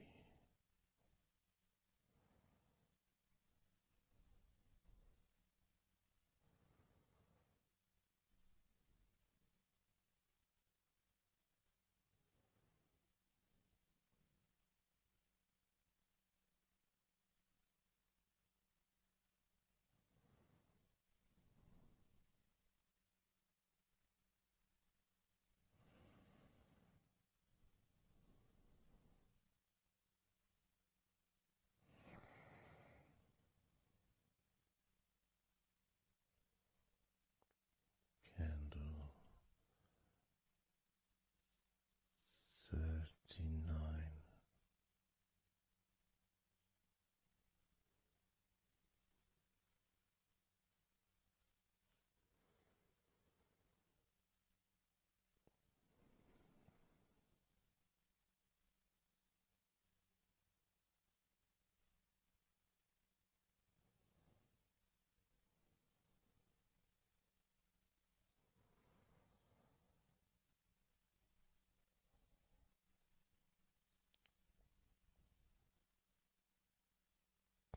Candle 38.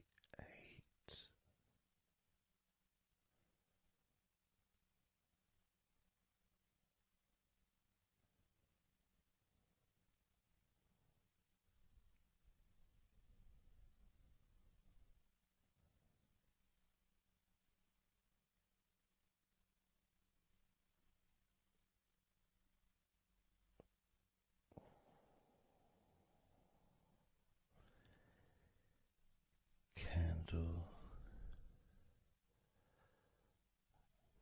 37.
29.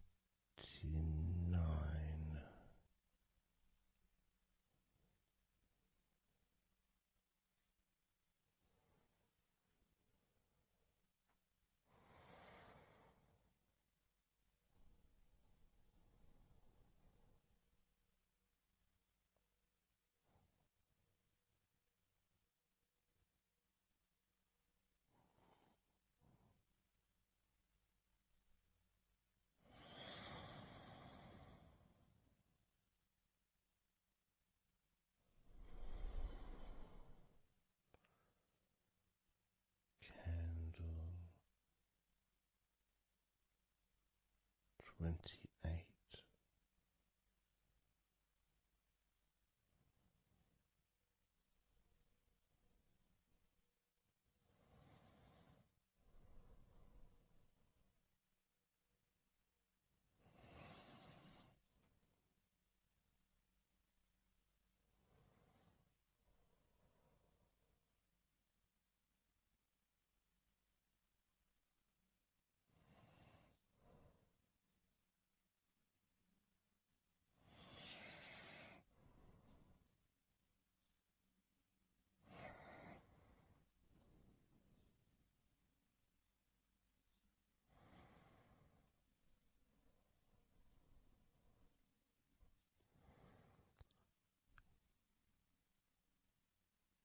Candle 27.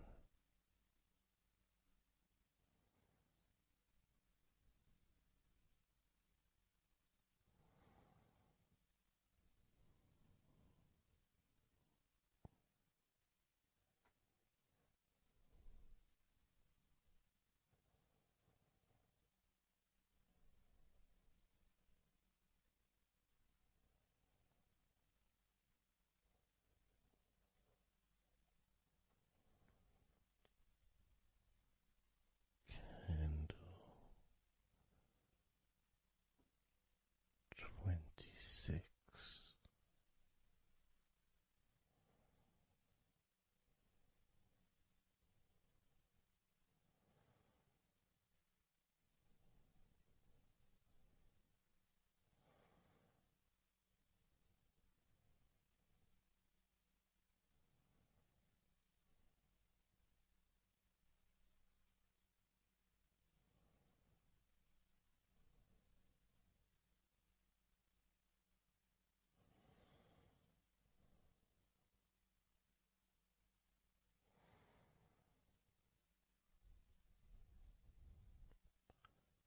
Candle 25.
Candle 22.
candle. 10.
let go of all of those thoughts, worries, concerns about the past, thoughts about the future, and even things you've been thinking about today. Just let it all go, because none of it is useful in this moment.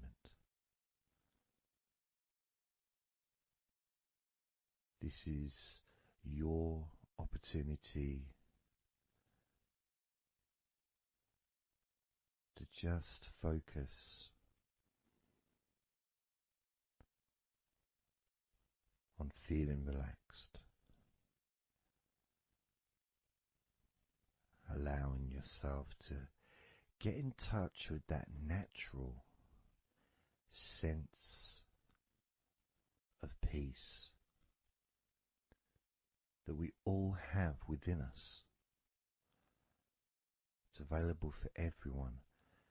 It just sometimes takes a little bit of effort to set up the right time and place in order for you to just let go. Because when you do decide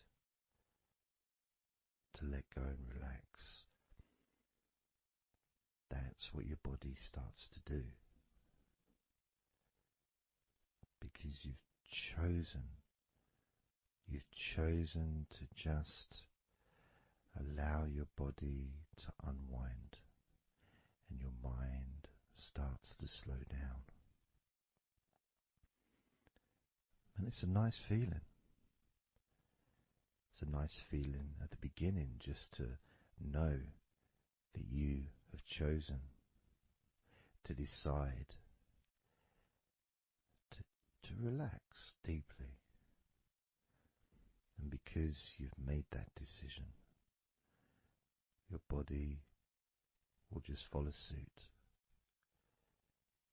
Because sometimes all the muscles in your body need is just permission from you to relax.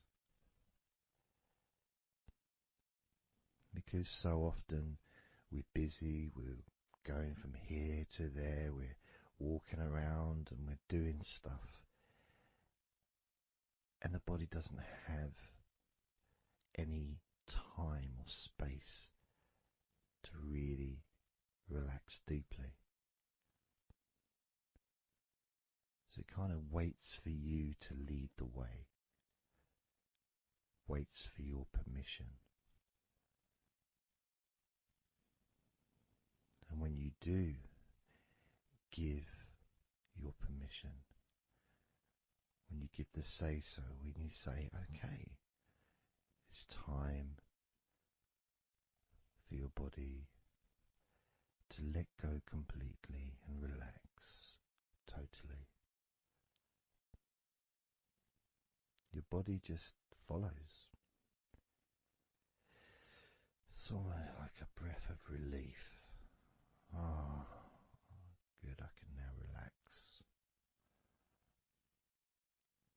That feeling at the end of a day, of a very physical day that you may experience in the past, where you get home and you just sit down on a chair, maybe you kick your shoes off and feels so nice. Knowing that you don't have to get up again for a little while at least. And if you choose, you can just sit there for maybe an hour or two. And it feels blissful. And just by sitting down like that, your body knows that it's time to relax. Your body has been given permission from you, because it's a mindset. In your mind, you're prepared to let go of everything and just completely allow all the stress of your body to evaporate, tensions can just gradually vanish.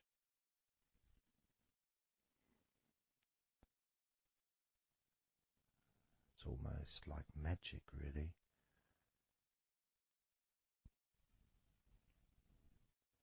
Because that sense of relaxation in your body is a very natural state. It's not something unusual. It may feel unusual when you first start to relax if you haven't really spent a lot of time focusing and giving yourself this space to let go completely and relax. It may seem almost alien, but it isn't. It's actually the most natural thing in the world to let go completely, to relax totally. The most natural thing in the world to allow yourself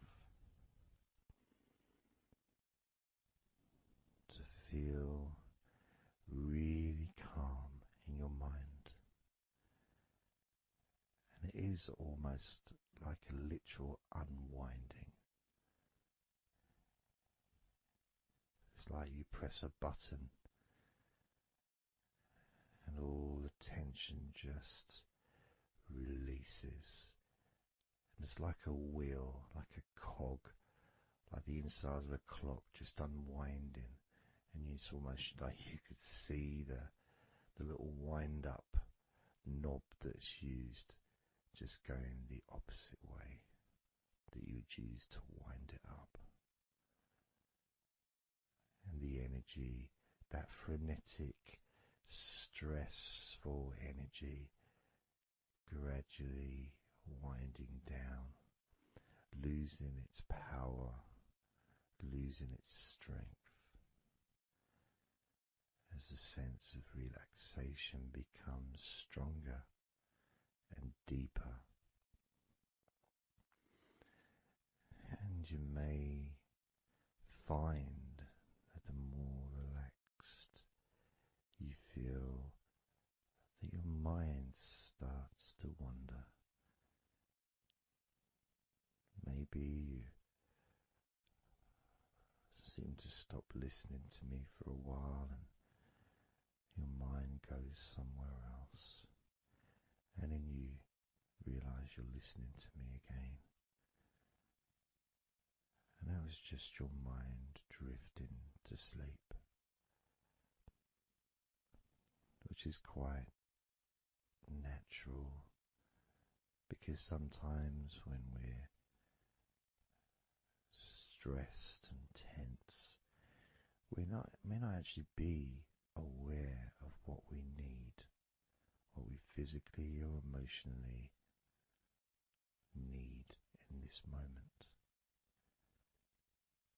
But when you allow your body and mind to relax completely, and you let go of all thoughts, concerns, worries, ideas, all letting them go, allowing them to drop onto the floor.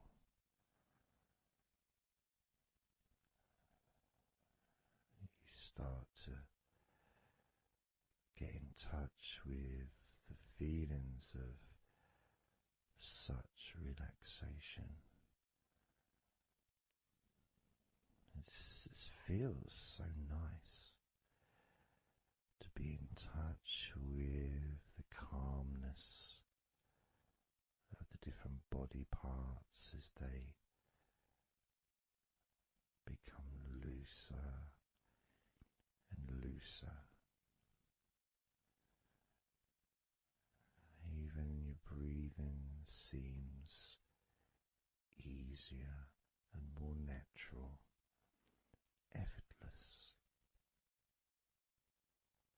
as that cool air enters through your mouth or nose into your lungs, breathing in comfort and relaxation,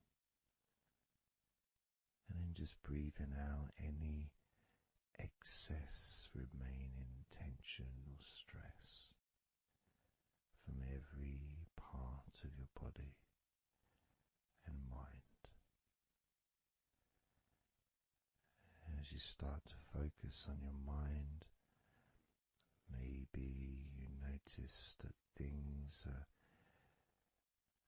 come to a standstill, or maybe just much, much slower than before, because your mind is not really needed when listening to my voice, which allows your mind to relax just as deeply as your body. And that synchronicity between the relaxation of your body and relaxation of your mind lets you know that feeling completely calm, loose and relaxed really is a great healing experience for you, and has so many positive benefits for your body, your mind and your life, to be able to let go of everything and to relax completely in all parts of your body and mind. Even your bones are relaxed. All your muscles are relaxed.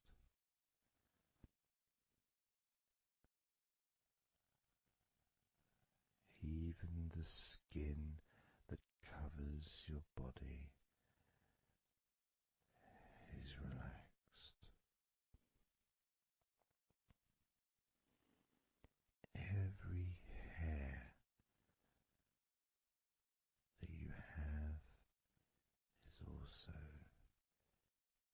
deeply relaxed.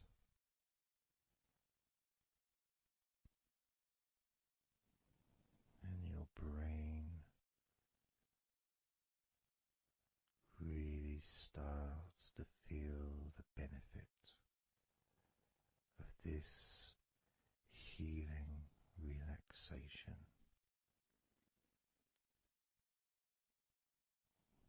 And as you focus on the inside of your scalp, where your brain is, you can start to realize and notice the benefits of your brain relaxing deeply. And as your brain continues to relax, it sends those messages to the rest of your body and your mind to really relax even more deeply, relaxing even more completely, letting go of any remaining thoughts or concerns. Allow them just to drop onto the floor, because they're no longer necessary in this moment. This moment of deep relaxation and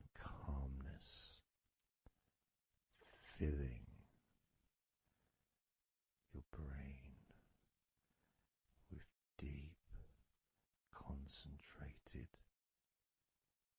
healing,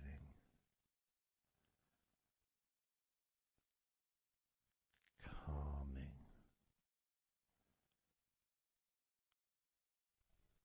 relaxing every part of your brain, feeling so loose and comfortable, so relaxed and peaceful. Your brain feels so light and so healthy. And that sense of deep, deep comfort really does allow you to enjoy those ever increasing sensations of comfort that are spreading throughout your body, relaxing each and every muscle of your body even deeper, even deeper, much more deeper than before, much more comfort spreading through your body and your mind, feeling so peaceful and calm, so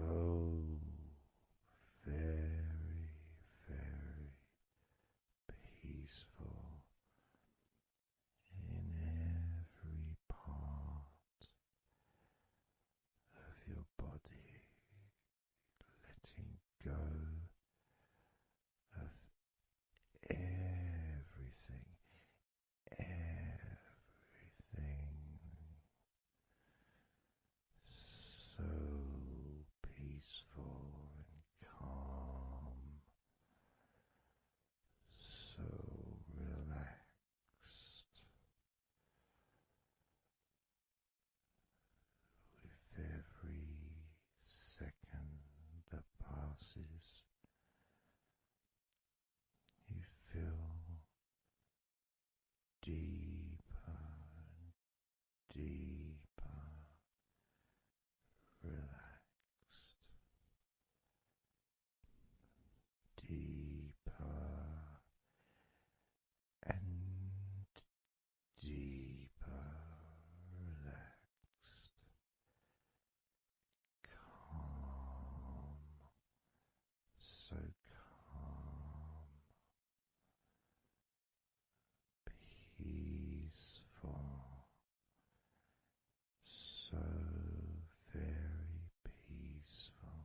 do a body scan, focusing on firstly how you feel in your body, not trying to change how you feel, not trying to relax, not trying to move away from any discomfort or stress or tension, but just accepting, observing and accepting how you feel in the different parts of your body. Just allowing yourself to be exactly as you are, to notice, to get in touch with how you actually feel in this moment. So we're going to start off by focusing on your hands. Just be aware of your hands.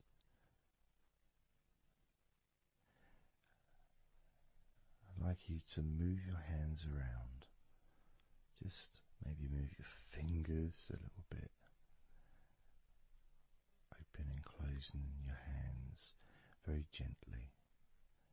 Just so that you can get in touch with how your hands and your fingers feel.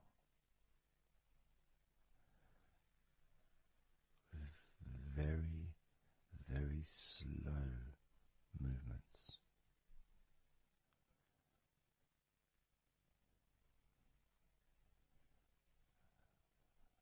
Focusing now on your feet. And if you can, just do kind of an equivalent with your feet as you've just done with your hands. Maybe turning your ankles, moving your feet around, moving your toes gently,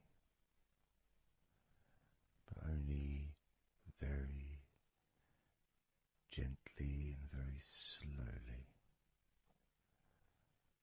noticing how your feet feel in this moment.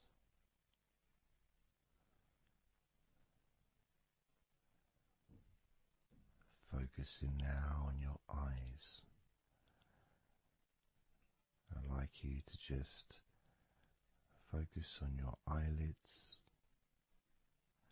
Maybe you can open and close your eyes a couple of times to really get in touch with how you feel when you do close your eyes. The muscle changes in your eyes when you do close them. Maybe raising your eyebrows, which stretches the tops of your eyes. Perhaps squinting your eyes, scrunching up your eyes, just so you can really get in touch with all aspects of how your eyes feel right now.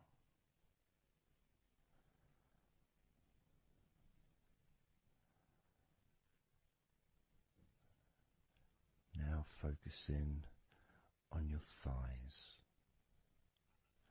And I'm going to just ask you to gently tense your thighs, just very, very gently, just enough so you can become more attuned to the physical sensation of your upper legs, the front of your thighs and the backs of your thighs. Noticing and observing how your thighs feel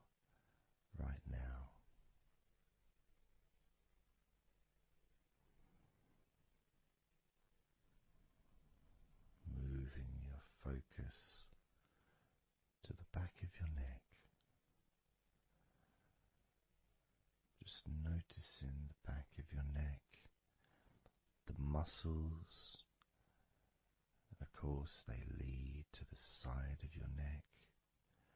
They also lead to the top of your back, which lead to your shoulders.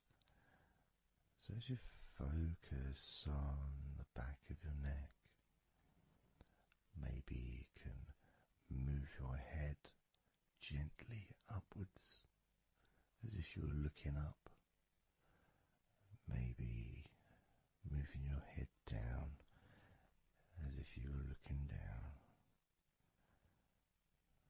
Perhaps moving your head side to side, right to left, but only very slowly and very gently. Not trying to force anything. It has to be very, very gentle, just so that you can be more in touch with the feelings, with the sensations, the physical sensations of how the back of your neck feels right now.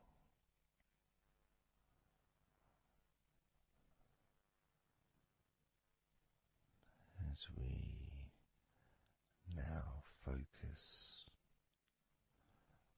on the tops of your arms,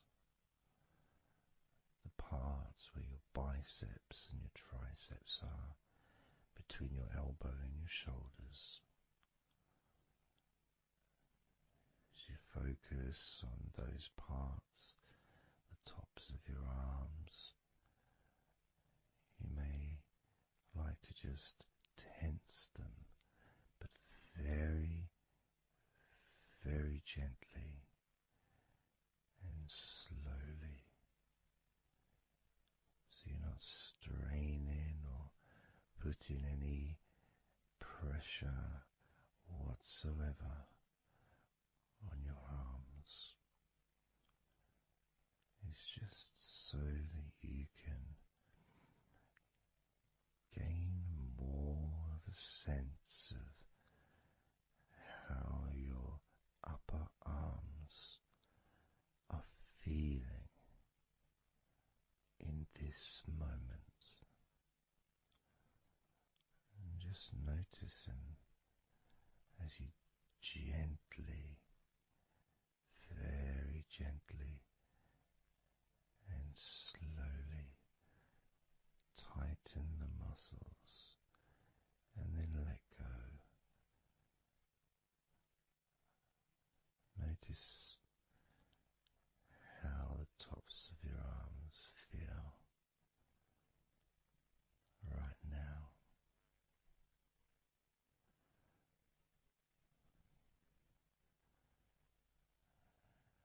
As we now focus on your stomach, the area, the lower abdomen area below your belly button, moving all the way down to your hips, just above your groin.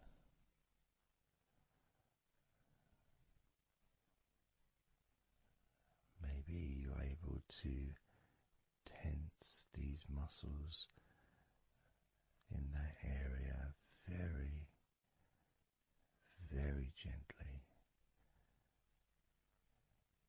and slowly.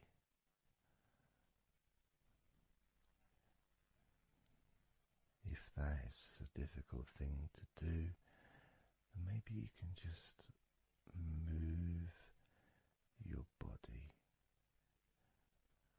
pushing your stomach up, maybe moving a little bit to the side, using your hips, just so that you can get more in tune with how your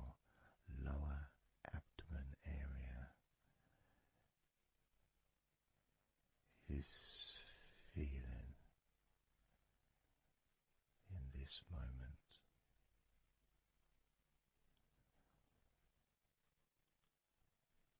Just noticing the physical sensations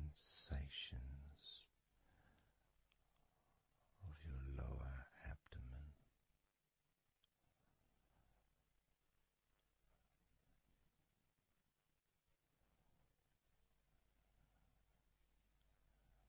As we move your attention to your mouth,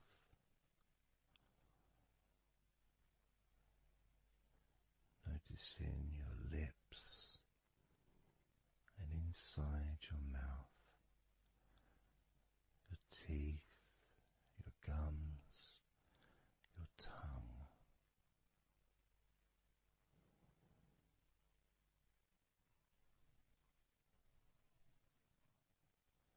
Just noticing how your tongue and your mouth feels,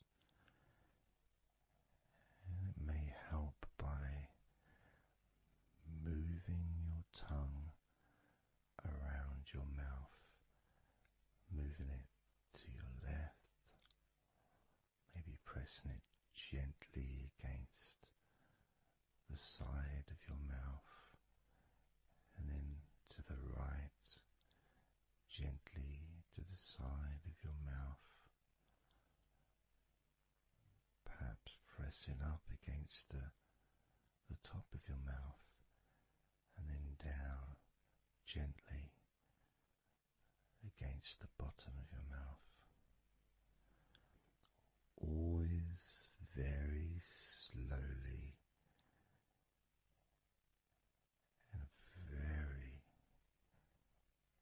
very gentle, so that you can be aware of how you feel in your mouth area.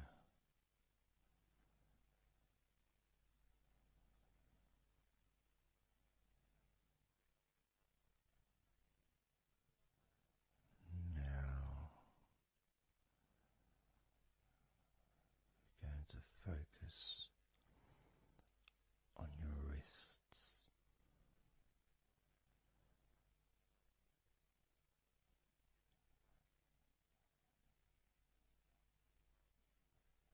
And I'm going to ask you to maybe just rotate your wrists by moving your hands in a circular motion very gently and slowly,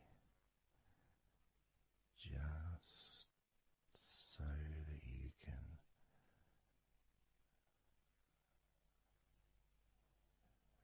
feel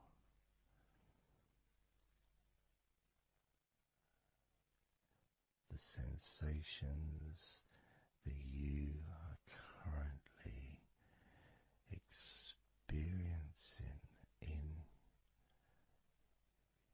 your wrists.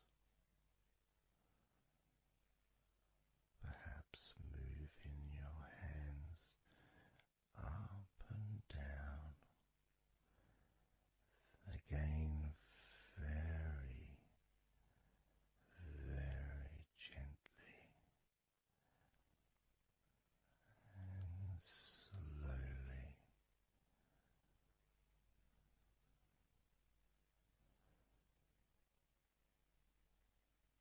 Very gentle and slow.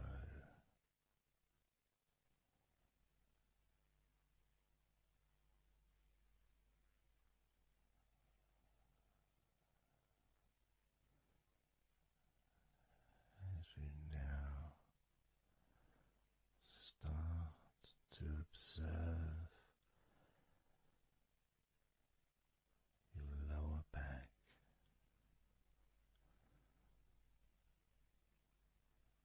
that back part just above your hips, where your coccyx are,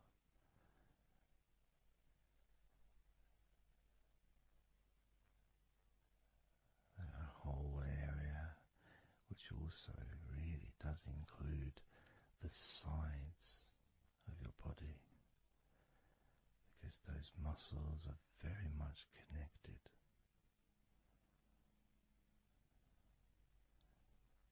As those muscles also move into your hip area, connecting to your buttocks,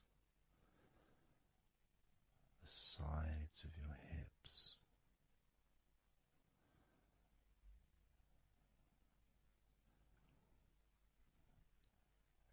and if you're physically able to do so,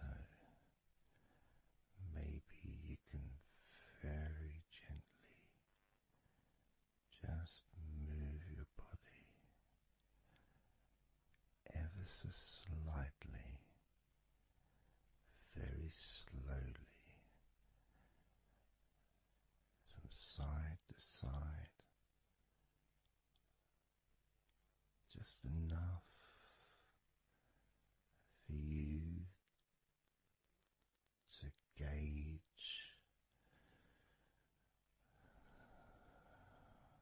how you feel in your lower back.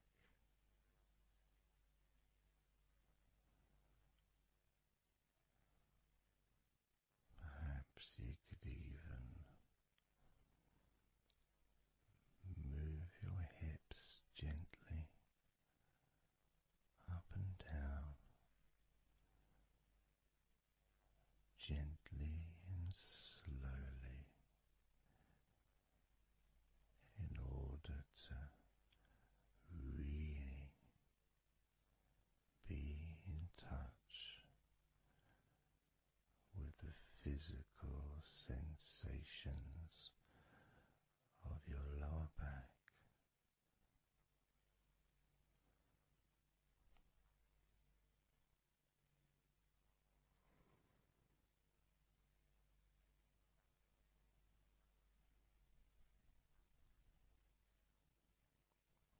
As we now move your attention to your jaw, that area from your chin all the way up to near where your ears are, the whole of your jaw.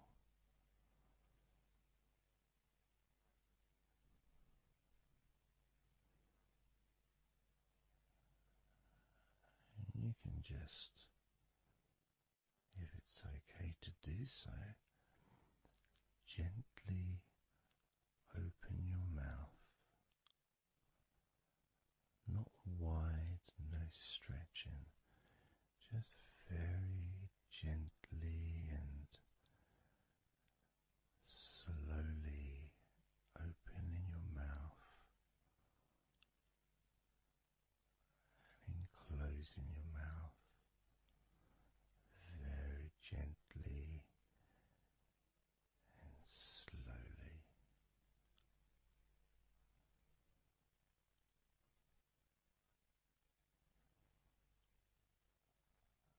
So you can be in touch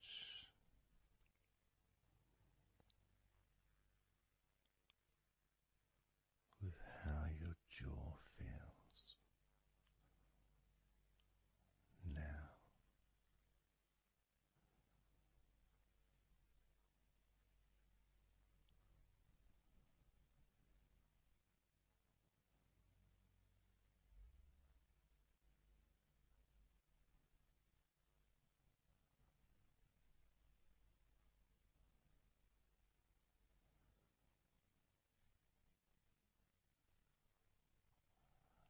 Noticing now your chest area,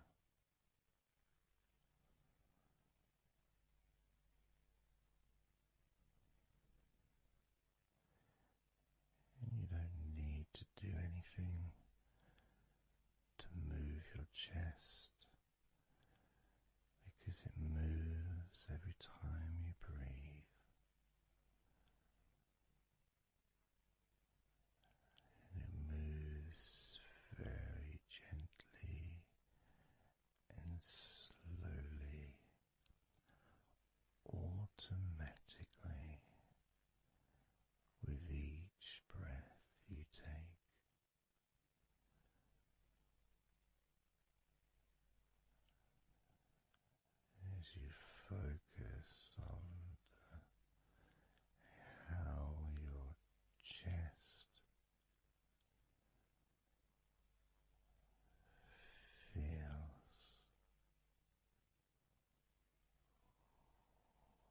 when you breathe.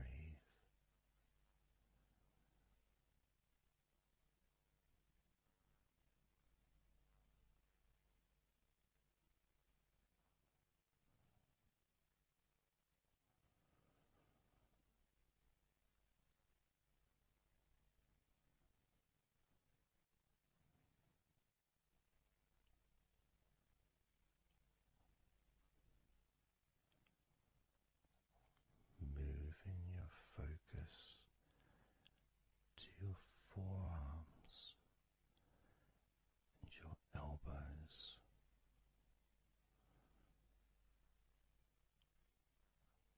Maybe you're able to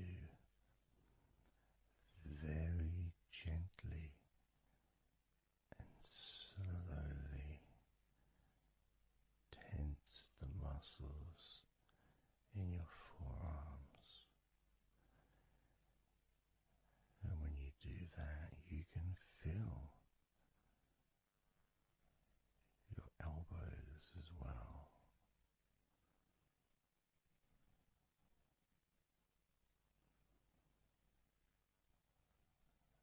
Very gently and slowly.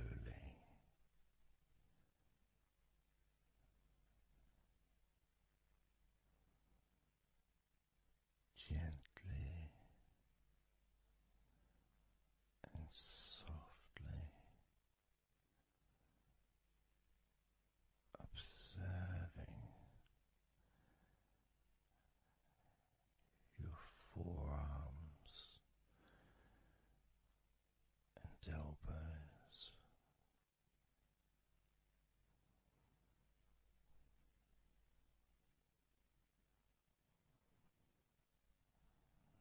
Now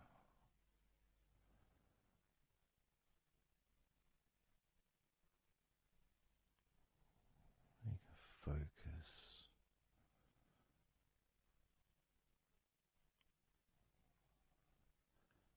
on the rest of your back, your upper back,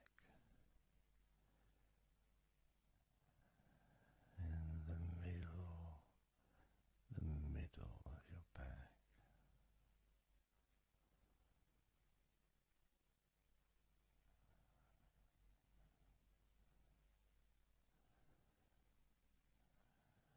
Again, this part of your body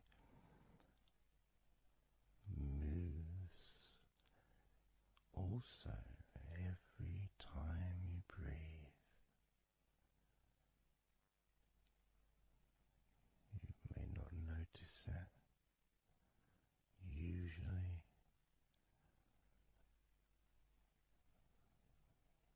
but as you observe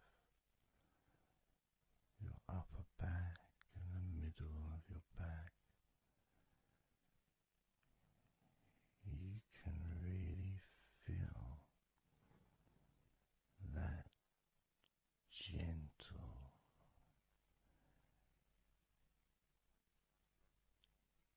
and slow movement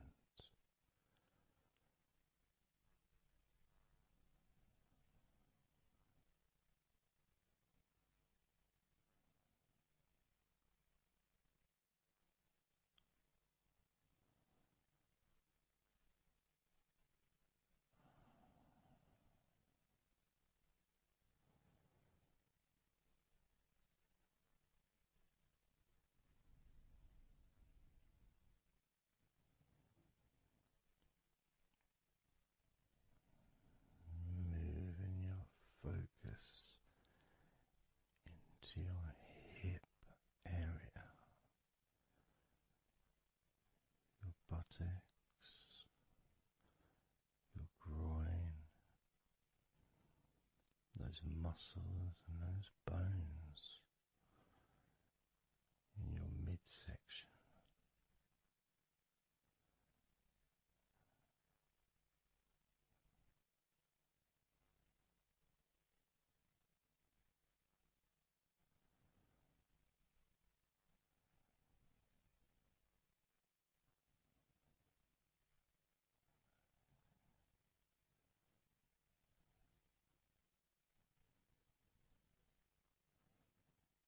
Just noticing how your hips feel right now.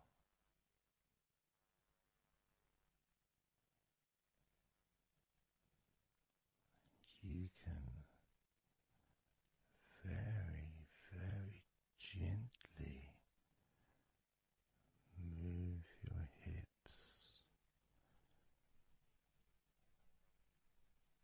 maybe side to side, very gently and slowly.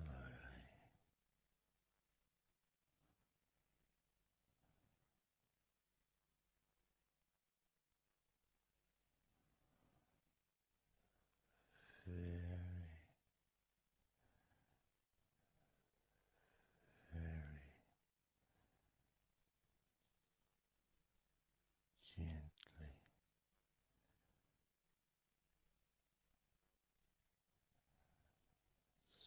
softly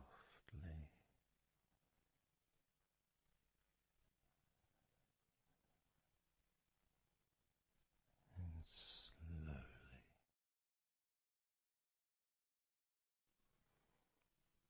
Everything starts to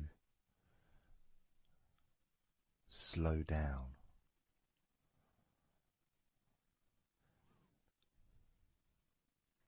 including the thoughts in your mind, and your mind itself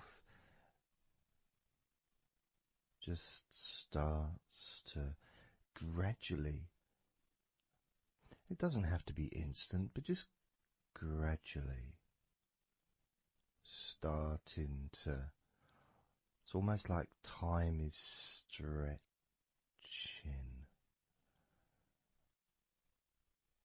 It's a slower pace to maybe what you're used to in your day-to-day life. It's a slower movement of energy.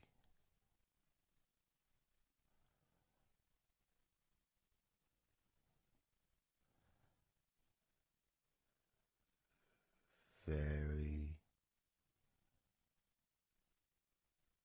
small movements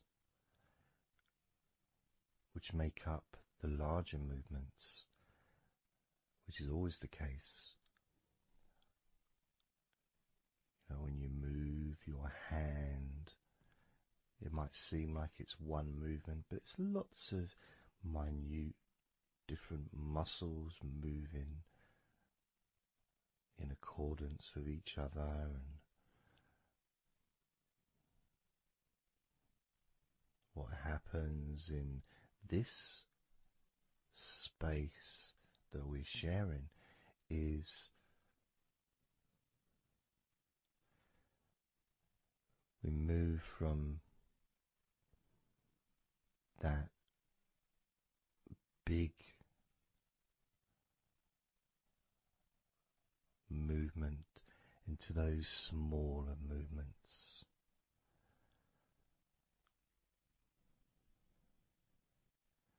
Starting to focus on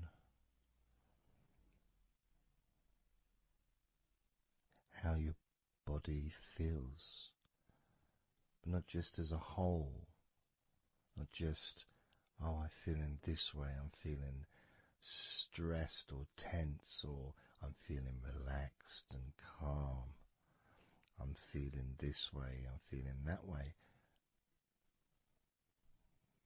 Starting to notice that your body begins to present to you small feelings around your body.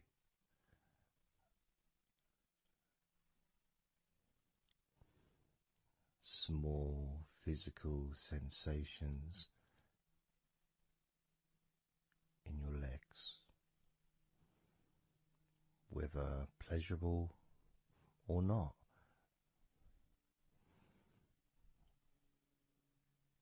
Maybe resisting the temptation to label them or to judge them, those feelings, just thinking about them as just being neutral,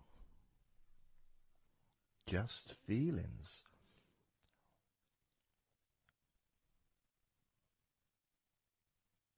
Not being particularly concerned, but just noticing what your body is telling you.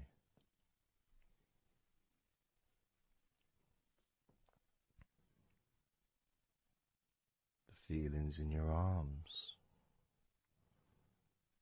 Instead of feeling the whole of the arm, maybe notice those individual feelings of all those different muscles and the skin, the hairs of your arms, all the internal parts of your arms, the veins,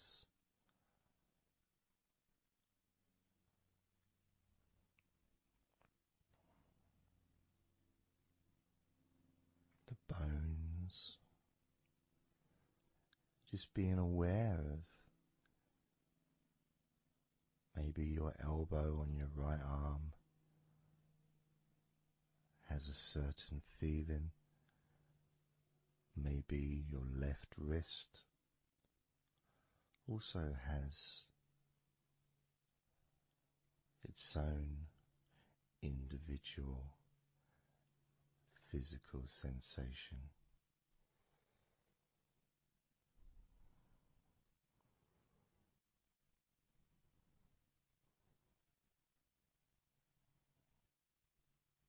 What about your forearm on your right arm?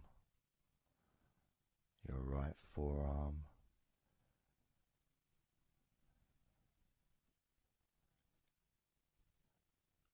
There may not be any particular feeling that you could even give a name to. May not feel like anything other than just a feeling. You know, it's there.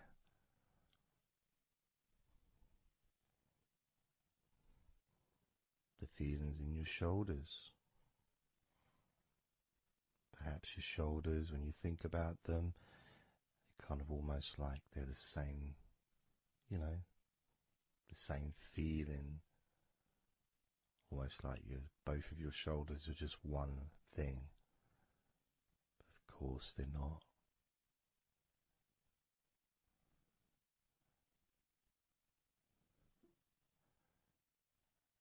And when you focus on your left shoulder and then on your right shoulder, maybe you find that you move the muscles a little bit. Maybe tense the muscles gently.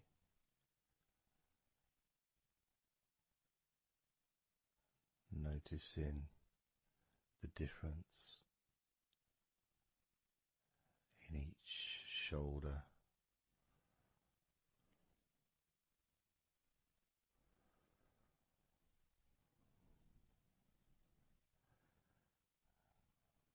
Your lower back.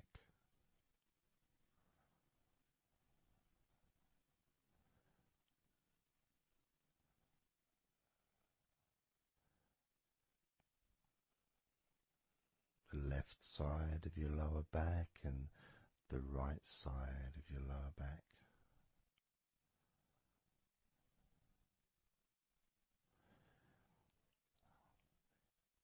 course, that connection to your buttocks and to your hips.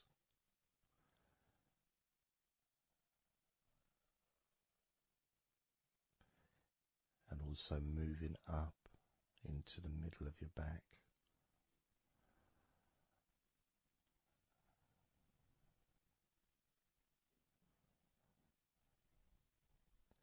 And sometimes, like right now actually, when I focus on that part, when I focused on my buttocks, and then I focused on the middle of my back, it almost felt like the muscles in my lower back were being stretched very gently,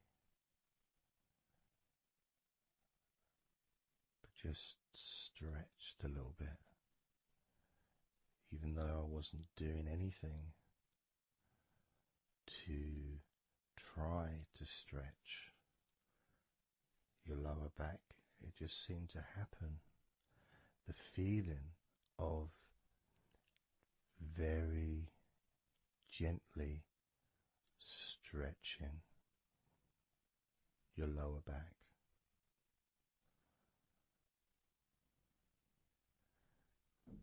Comes along, that feeling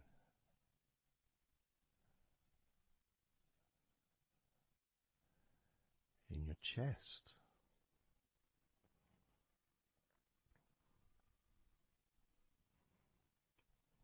Just noticing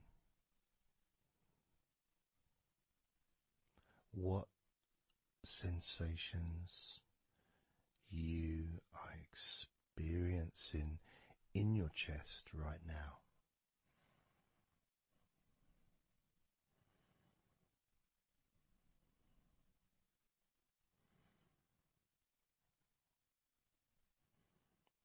And there's so much of the chest.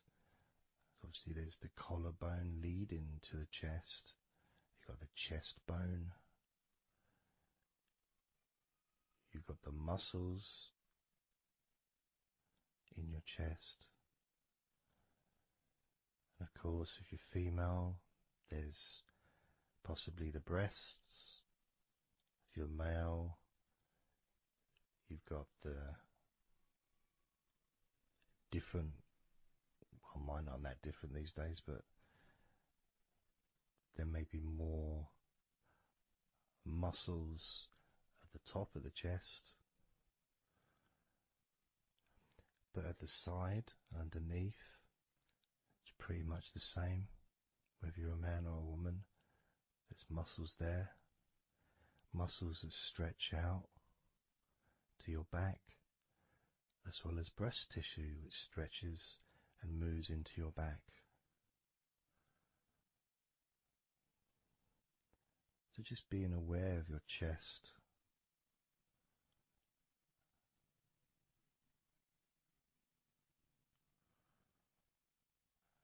being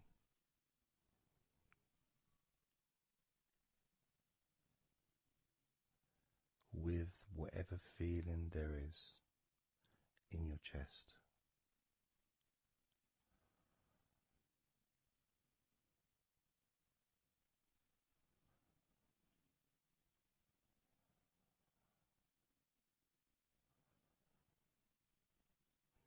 And when I notice that I focus on my chest,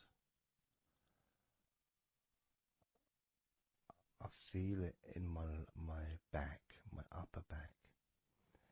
I mean, I guess the obvious reason would be because, I breathe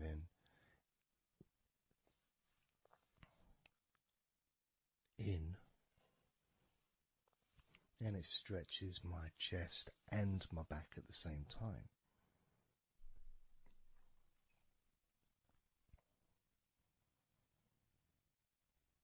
Yeah, it feels okay.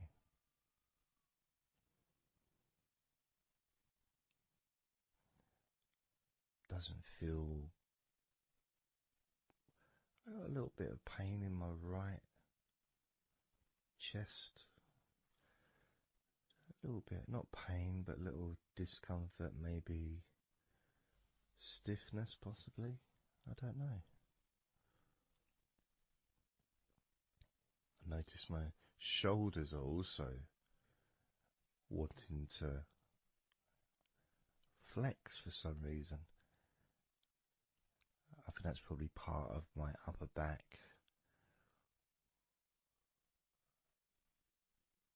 That connection between my shoulders and my upper back. Because I can move my shoulders and stretch the muscles in my back. Moving the shoulders backwards or up, which then moves I think it's the scapulars in your back.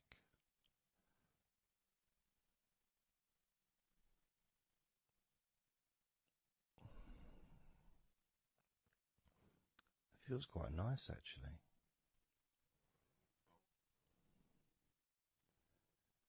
The good thing about this is you can, if you want to, you can just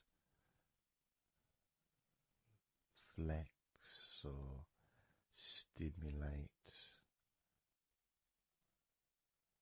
the various muscles in your body gently in order to get more of a sense of how they feel.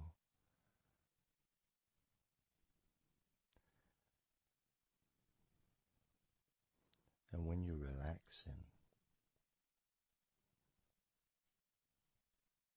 when you do tense a muscle and you let it go and you let it relax, it relaxes way more than it would normally.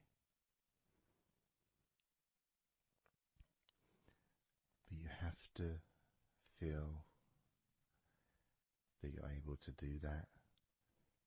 There's no point doing it if there's an issue with a part of your body. You need to be gentle with yourself at all times when relaxing deeply. It's important to be kind to yourself.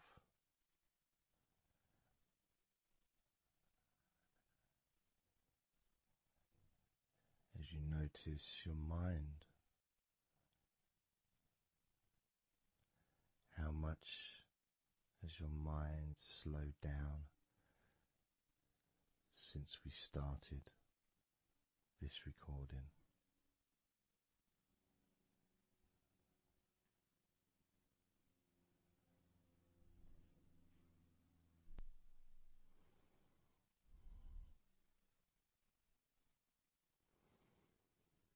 How calm and peaceful is your mind right now?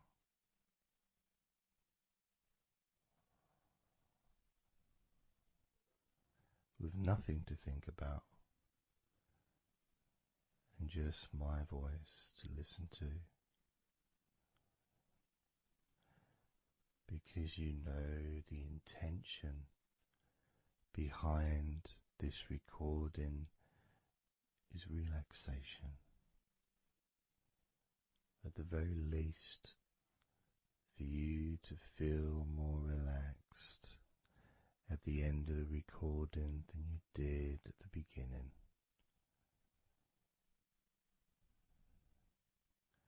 At the very least, for your mind to slow down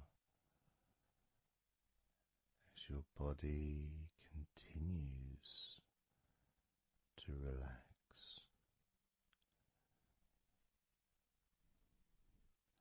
Because that's what you want to happen. That's what you expect to happen.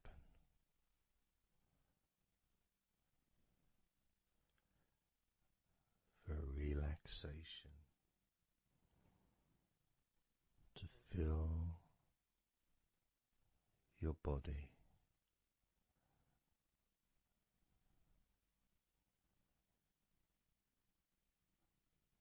maybe calming your mind to the point of boredom when you start maybe to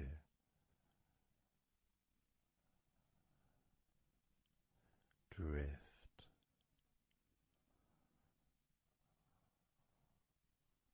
away.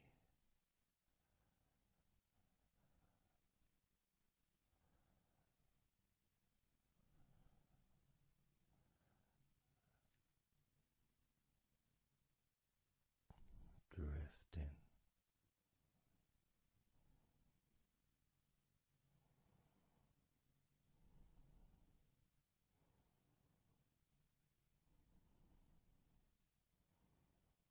It's almost as if you're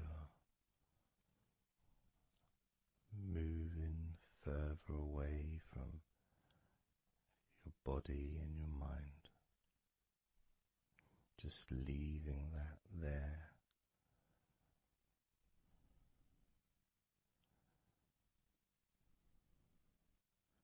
Kind of like in an escape pod in a spaceship, a movie, a space movie, you know, when they get into that little pod and it sends them far away from the spaceship.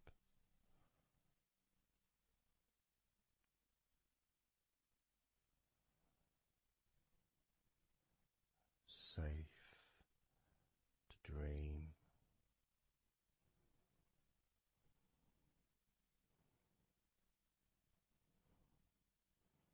And continue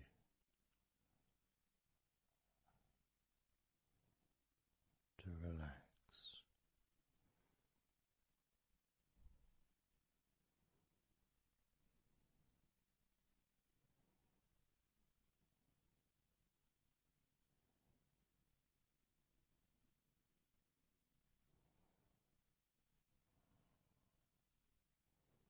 Drifting.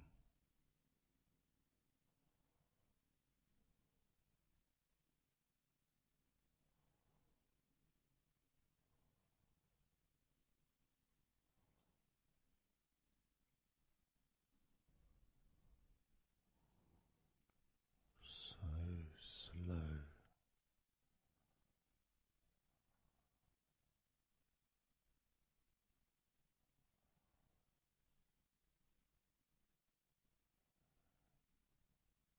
And peaceful.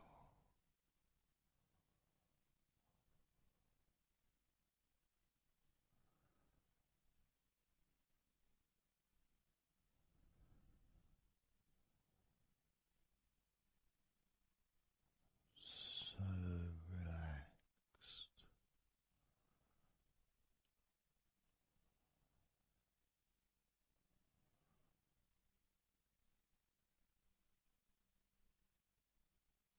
And peaceful.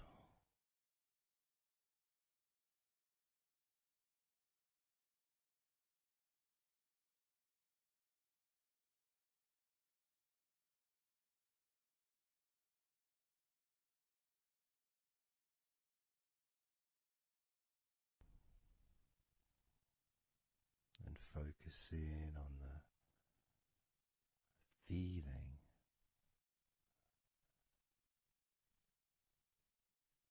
of those individual parts of your body that are relaxing one by one.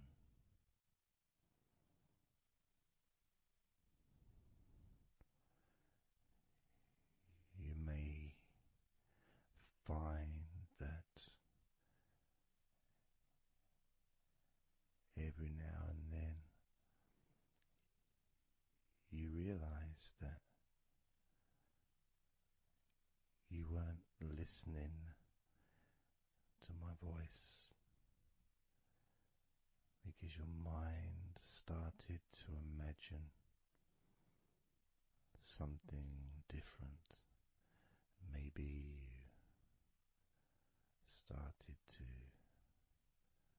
almost move into some kind of a dreamy state. And then you become aware of my voice again. And even though you may want to focus on my voice, you may also wish to allow your mind to just drift naturally into that space of comfort and safety.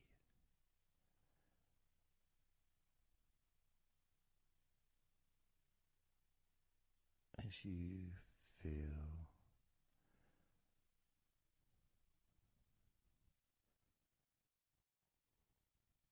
more comfort spreading through your body like a warm blanket, covering you gently, keeping your body at just the perfect temperature.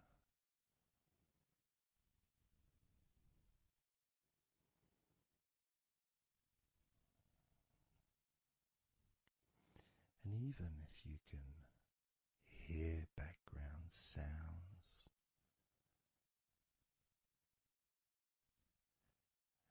they just don't seem to matter anymore.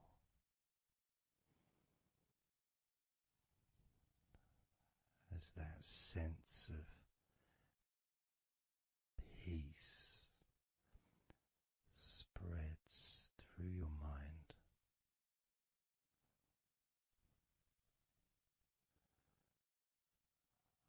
like a gentle breeze, yet strong enough to blow away all negativity, strong enough to remove from your mind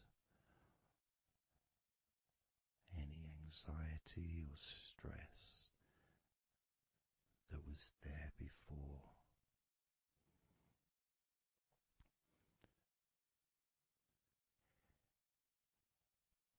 And blow away any other thoughts or feelings that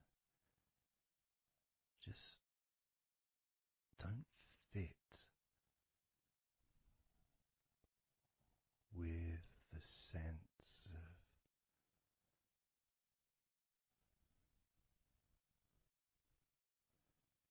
relaxation that is filling your body and your mind.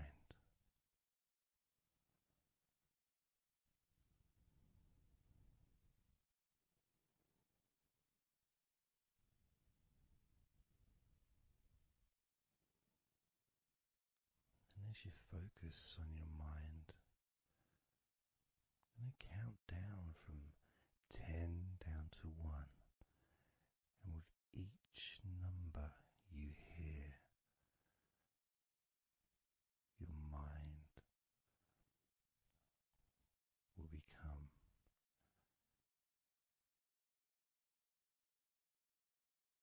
slightly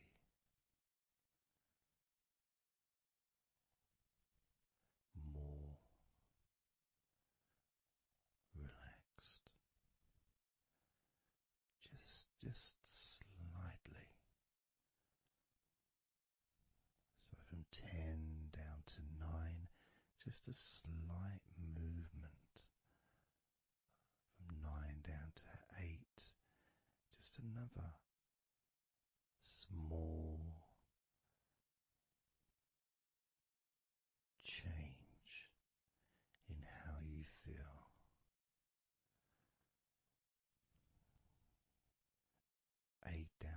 7, that feeling is a gap, almost like a gap that starts to get wider, the gap between those feelings that you used to have in your mind compared to the feelings you have that are growing now, feelings of comfort and security and confidence. And that gap becomes wider. 8 down to 7, 7 down to 6. And when you get to 5, your mind will start to have a certain physical sensation, almost like there's a magnet outside of your head sucking the tension and the stress and any remaining feelings that you don't want, sucking them out through your skull.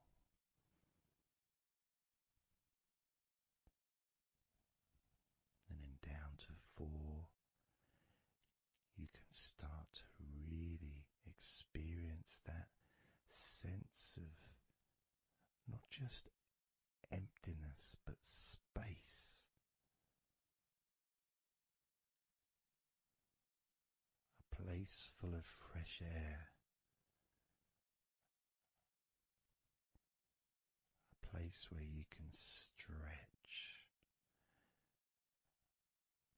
It's almost as if as you go down to 4 and 3, your mind is expanding with this sense of peace and tranquility growing as it moves down to 2. When you get to 1, your mind just feels exactly how you want to feel. It's almost a perfect feeling.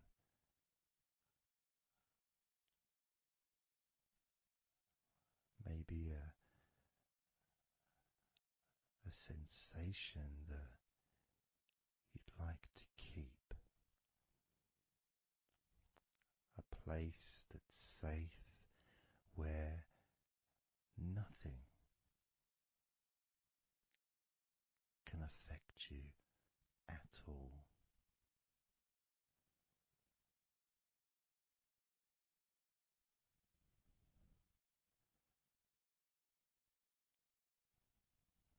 And you can stay in that space of comfort and confidence. Confident in your own ability to create this space and this feeling of comfort within your own mind, just by counting from 10 down to 1. And this is something that you can do yourself when you're on your own. A time when you can maybe sit down, maybe just for a few minutes. Close your eyes and just count slowly from 10 down to 1. And re-experience these feelings in your mind.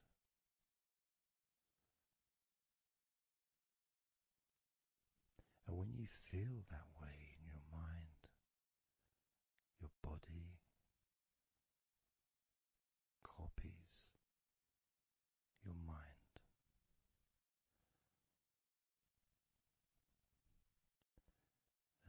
feeling is spread through your spine and your nervous system into every part of your body. It travels through your bloodstream,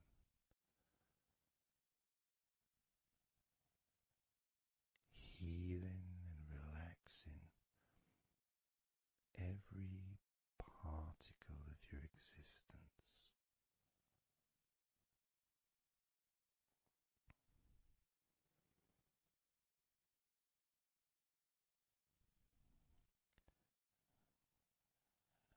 And we can practice this a few times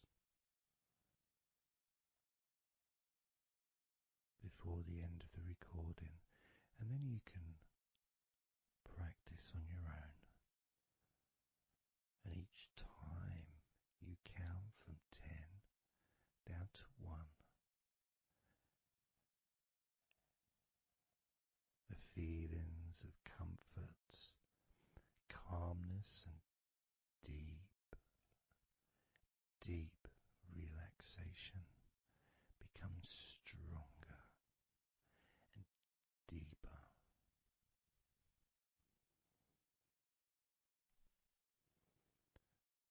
Filling your mind and your brain with these positive chemicals that spread throughout your body, relaxing you so quickly, relaxing your whole body and mind so very, very easily, just by counting from 10 down to 1.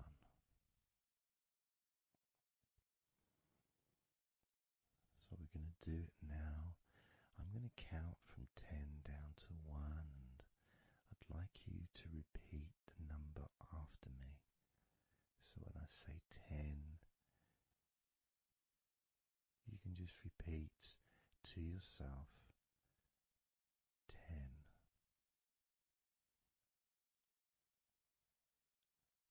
Just notice, be aware of how you feel in your mind and your body. Then when I say 9, you can repeat to yourself 9. Again, noticing the increase in comfort and calmness in your mind and in your body.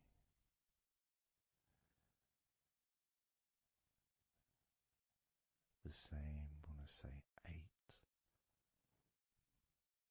when I say 7, 6, when I say 5, 4, when I say 3, 2, and lastly when I say 1, you can repeat that number.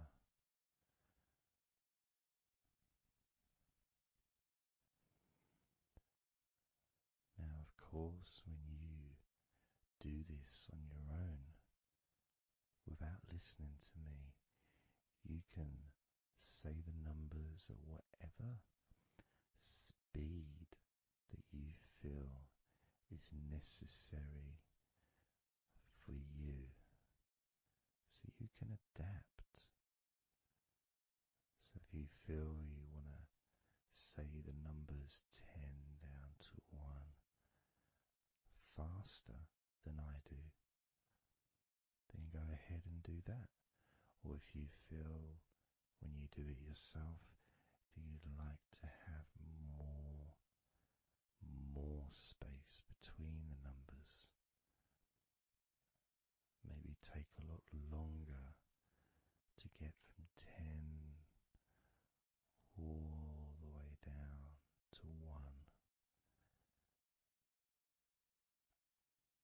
that's your choice also to do.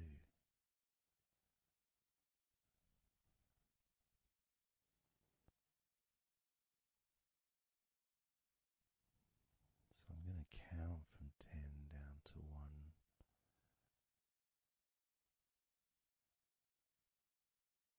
And when I get to 1, that will be the end of this recording. Unless, of course, you're listening with music, then the music will continue.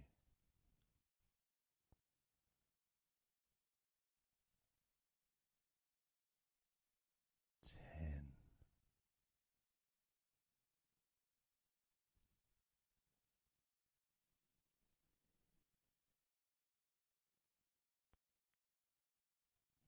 9.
20,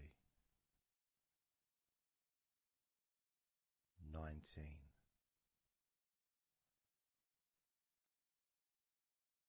18, 17, 16, 15, 14, 13,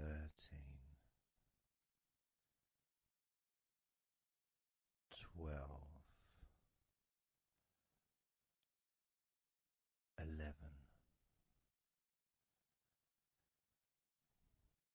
10, 9, 8, 7, 6,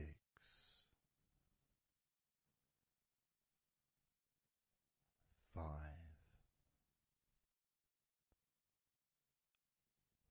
4, 3, 2,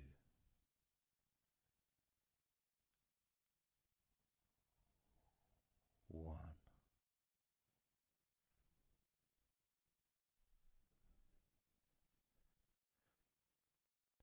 Now open your eyes,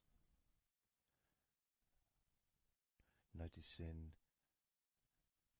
how you physically feel, having counted down from 20 to 1, allowing stress and tension to leave through your fingertips and your toes. And as you focus on your fingertips, maybe they feel a little bit tingly, which is, I suppose, quite understanding considering the tension has been exiting your body through your fingertips.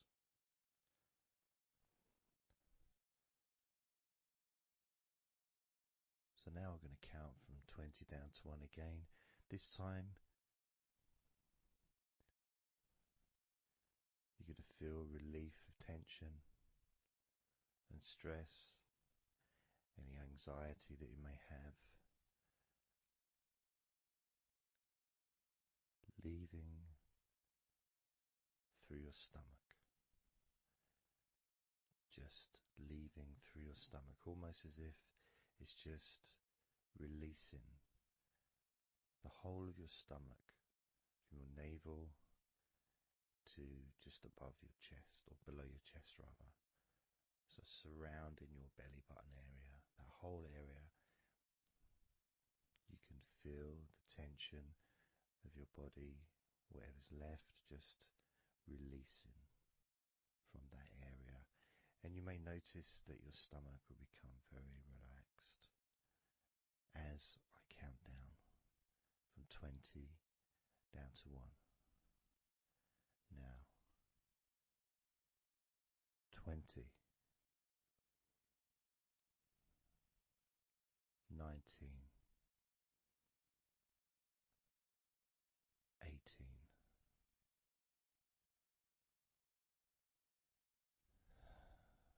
17,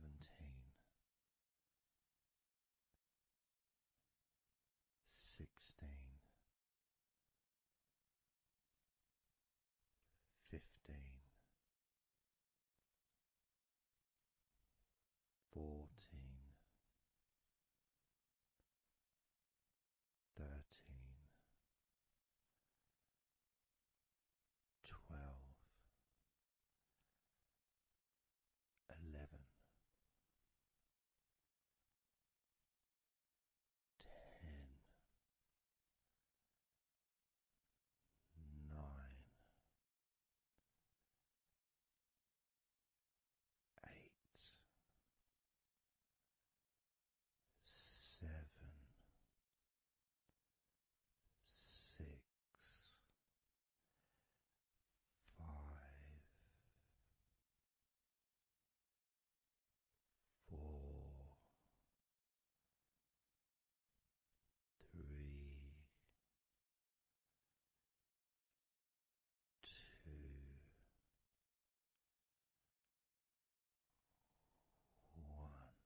eyes again if you choose, or you can just keep them closed because it feels relaxing.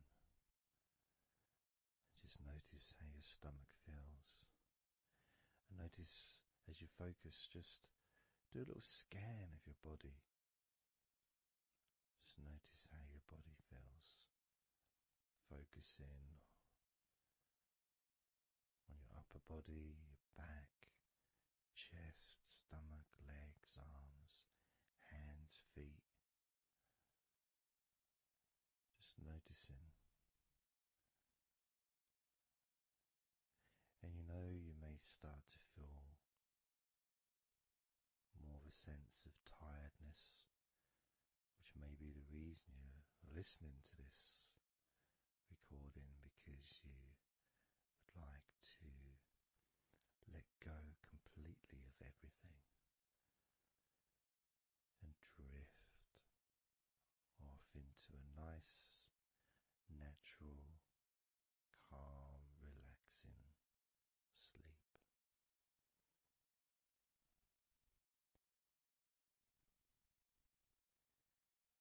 So now we're going to focus on your forehead. And if you choose, you can incorporate your eyes in this focus as well. So your forehead and your eyes. Just that whole area, basically. Almost as if you were wearing a mask, like a, I don't know, Batman mask or something. Or, I'm trying to, Zorro or something. The kind of mask that covers your eyes, but also covers quite a lot of the forehead. And focusing on that area, because that's the area that we're now going to release tension and stress from your mind, from your brain and from your mind, and any tension that you may have remaining in your face, in your neck, in your jaw, in your eyes, your forehead, or your scalp. So basically any tension within your head area, including your mind and your brain. And that's going to be released through your forehead and your eyes. As I count down again from 20 down to 1. Now, 20, 19, 18,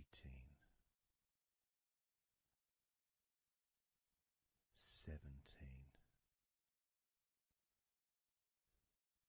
16, 15, 14,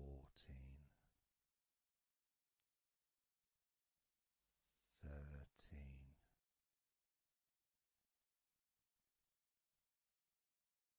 12, 11,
just in your head and neck and mind, also the rest of your body.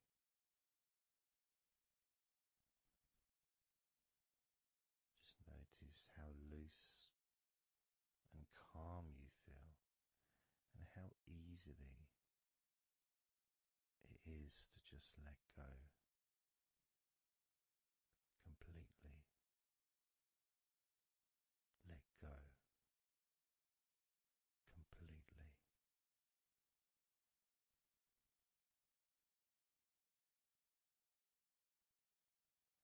How easily.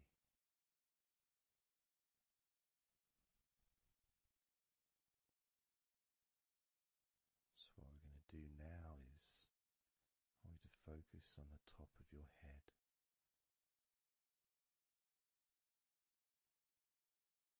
And we're going to allow every last piece of tension or stress that might be lingering or hiding in your body or mind or head to just be sucked out at the top of your head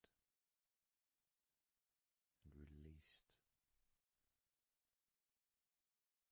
into the air, almost sucked out into the clouds. Imagine a big cloud above your head,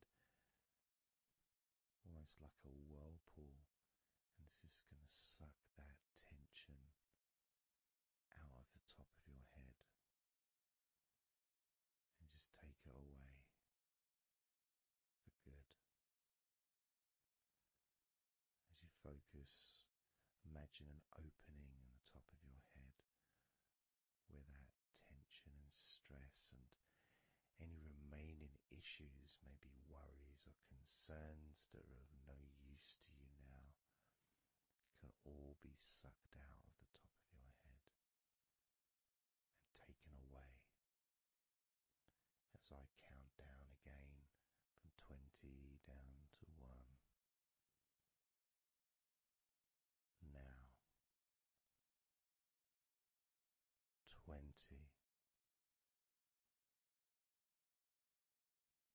19,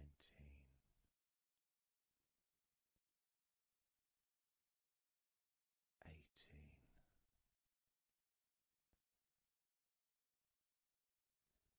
17,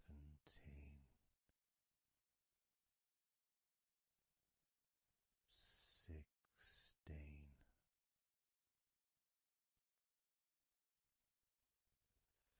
15, 14,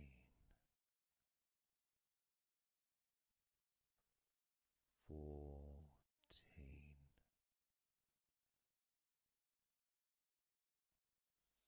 12,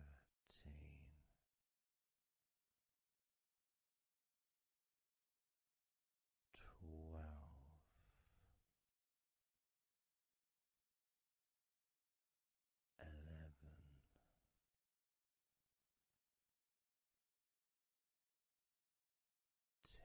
10,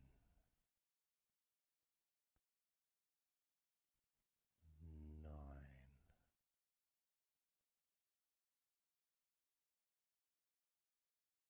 8,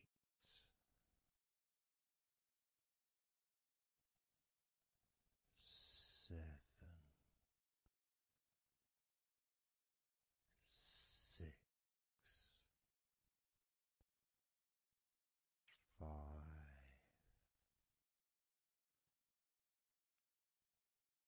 4,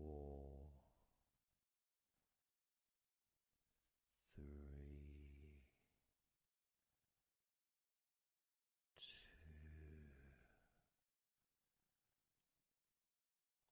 2, 1.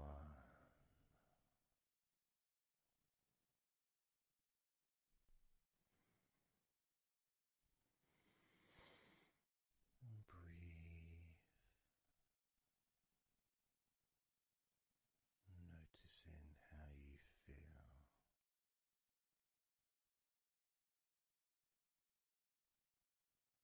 How relaxed and calm you physically and mentally feel right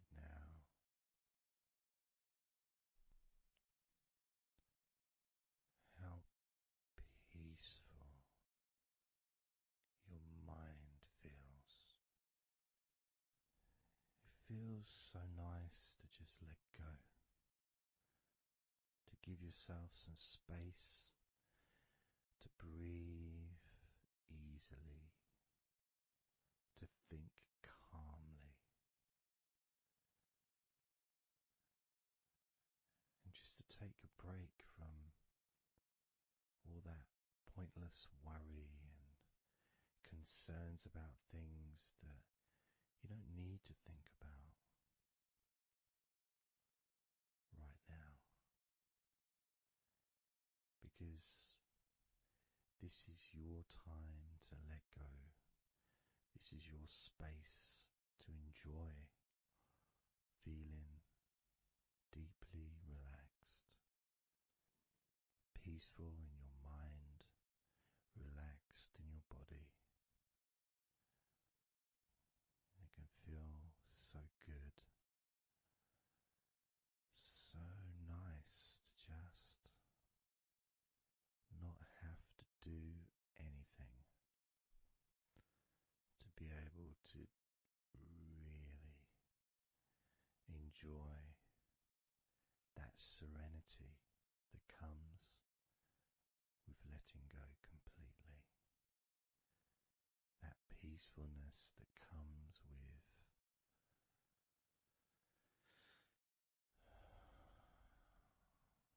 being in this peaceful space. And you can keep this sense of calmness for as long as you choose.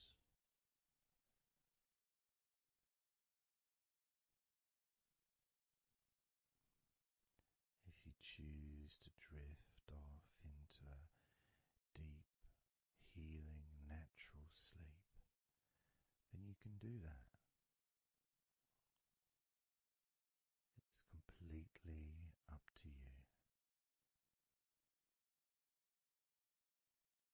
And you can keep this feeling of calmness physically and in your mind for as long as you choose to feel completely relaxed.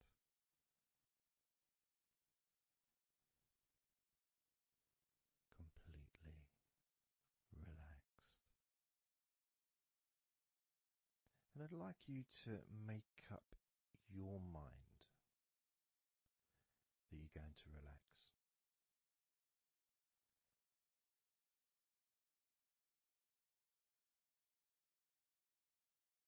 And I want to explore that with you, what it feels like when you actually decide that you're going to relax.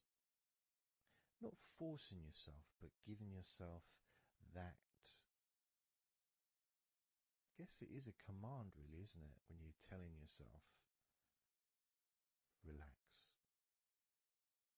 In a gentle but firm way that only you can really tell yourself in that way.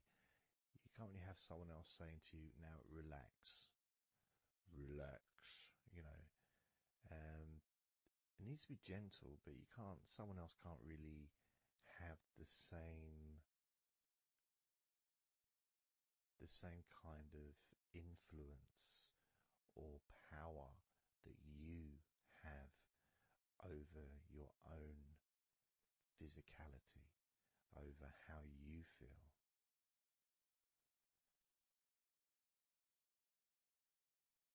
Because when you say it to yourself, it means more. It's personal, and your brain and your unconscious mind and your body listens to what you say. So, for example, we'll test it out. We'll do a little test, a few little tests along the way, and you can get more of an idea of the force, the positive force that you can have in creating a sense of comfort and relaxation in your body and your mind quite quickly, just by you telling yourself to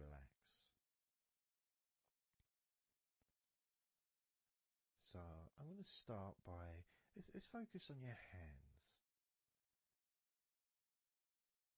So focus on your hands and just tell your hands to relax. So just say relax as you focus on your hands. You could say, my hands are relaxed, or I want my hands to relax. But I think if you actually do it directly, by focusing and imagining that your hands can hear what you're saying, like they've got little ears, which is a bit weird. So talking to your hands and just say, relax.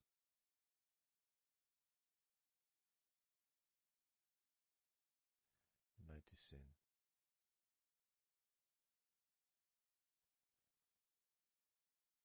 how your hands start to relax.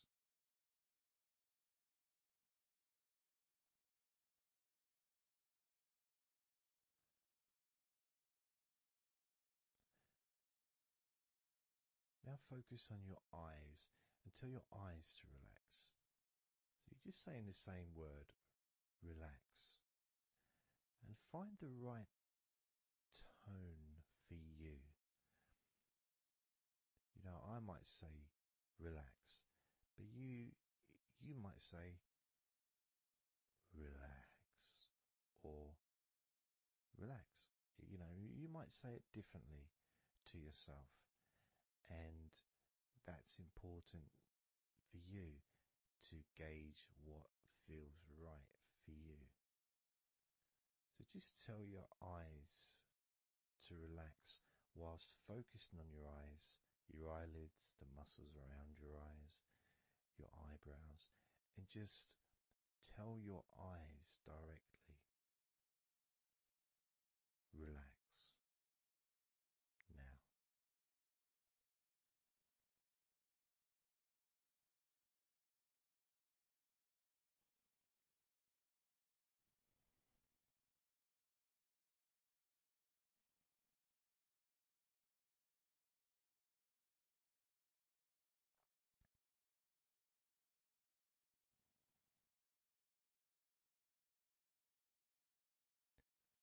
Now I just did that myself, and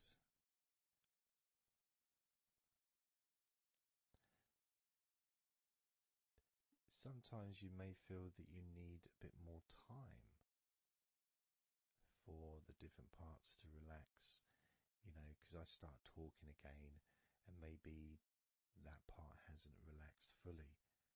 But what will happen is it will just continue to relax even though I'm talking. And that's happening with my eyes.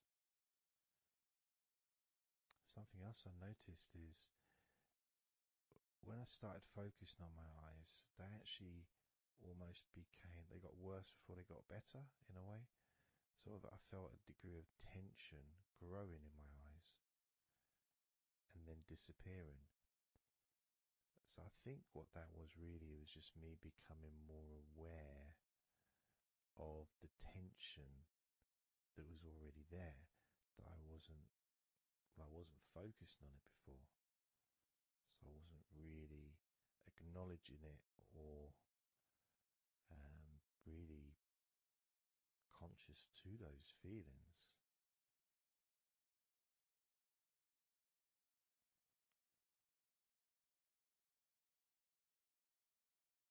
Yeah, my eyes are still continuing to relax, as well as my hands actually. My hands have got a certain kind of energy, like not buzzing, but I can kind of feel a degree of energy in my hands. Maybe that's where the tension's been released. Maybe that's causing that.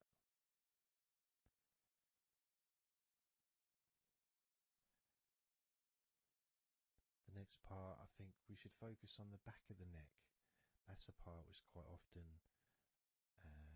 well for me, holds tension. I don't know about for yourself, but I think it's quite a standard place where tension is sometimes held. So, and I'm doing exactly what you're doing as you do it as well. So I'm telling my body parts to relax as well. So if you tell your neck, the back of your neck, focus on the back of your neck and just say, relax, in your own words, in your own tone, in your own voice. You can say out loud or you can just say it to yourself internally. But you're focusing and you're saying it literally to the back of your neck, as if the back of your neck can actually hear what you're saying. So do that now. Just say relax to the back of your neck. And I'll do the same.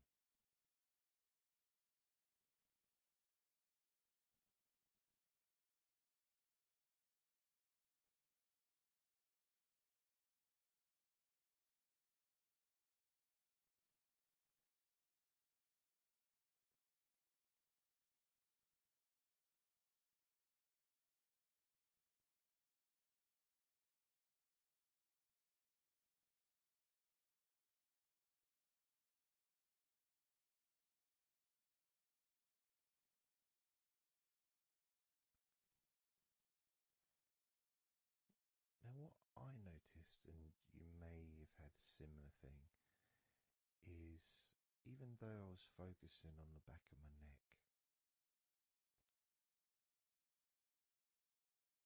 other parts started to,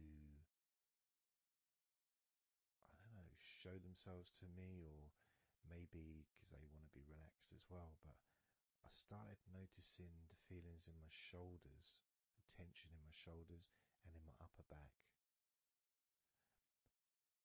Whether that was because my back of my neck was saying, well, I'm pretty much okay. It's the other parts that need attention.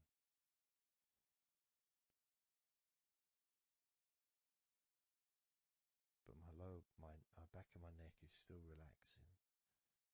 But I just became more aware of other parts that needed attention. Now this might happen, and it doesn't mean that it's going wrong. It just means you're being notified of more places that also want to feel relaxed. So I'm going to focus on my upper back. So you can do the same. Even if you don't have any feelings of tension that are obvious in your upper back, if you just focus on your back and the whole area from your shoulder blades down to the middle of your back, down your spine. I mean, with me, it's more the shoulder blades that are more, that's the parts that are really sort of giving me the nod that it needs relaxing. So I'm just going to ask that part to relax. And you can do the same now.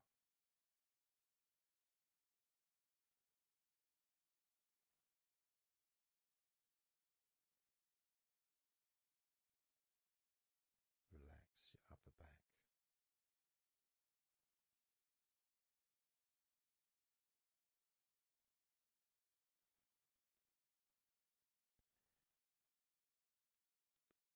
Something strange happened there, and this often happens. I've been doing this for 16 years or something, and often, I don't know why I'm surprised, but amazed really, that there can be a feeling. So when I was focusing on the back of my neck, my upper back was starting to feel quite stressed and in need of attention. As soon as I started talking to you about my upper back and talking about, getting ready to ask the upper back to relax, my upper back already started to relax. It's almost as if it doesn't need to hear the words, just needs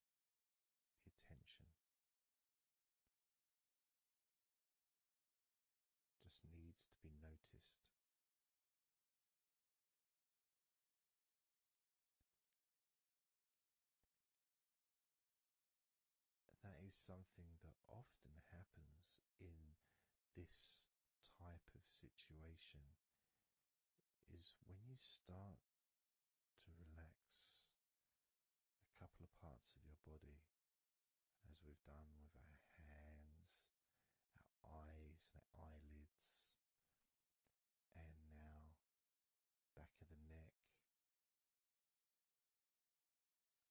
top of the back, upper back. The rest of the body seems to just take notice and decide in its own way to start relaxing. Other parts of your body start to just become looser. I suppose it's kind of like a bit of an avalanche, you know. The little ball starts rolling, and before you know it, the whole of your body is completely relaxed and calm.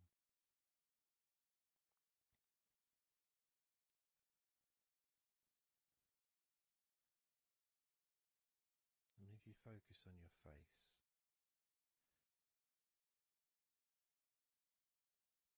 you focus on your eyes, your eyelids, your eyebrows, and the muscles around your eyes.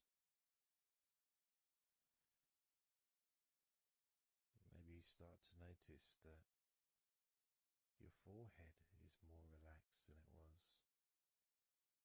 Maybe your face is more relaxed.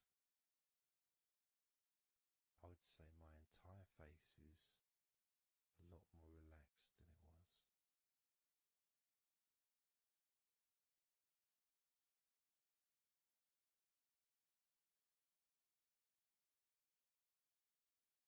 So we're going to focus now on your shoulders. Again, just like before, just tell your shoulders. I mean, you can do them individually. You can do right shoulder, left shoulder. I just generally do both at the same time. And just tell your shoulders as you focus on them in your mind. Focus on how they feel. Maybe you can see them in your mind's eye. And just tell your shoulders to relax.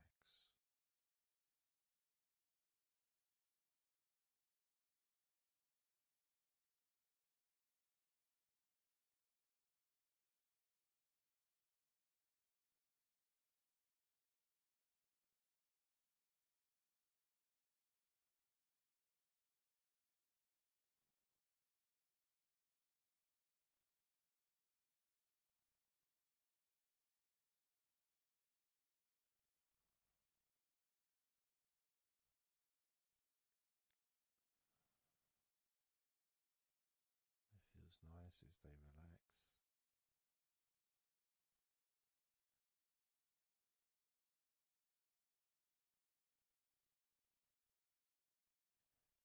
But I do notice, probably especially with my back, is the connection between the different parts. The back, the shoulders, the neck.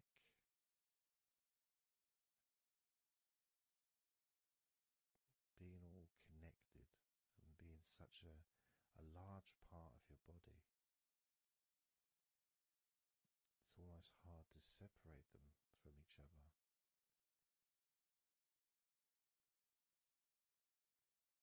And my lower back has started to relax on its own.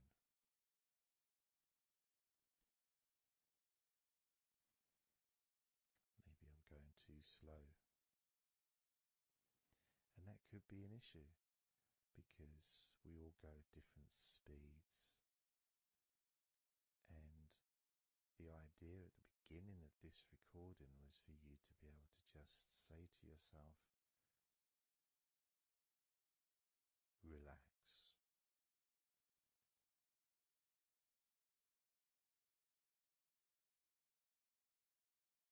Without focusing on any particular part of your body. know that telling your hands to relax and your hands relax. You tell your eyelids and your eyes, the muscles around your eyes and your eyebrows to relax. And they relax.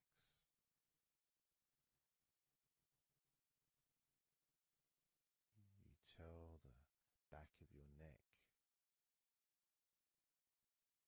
to relax. And it relaxes.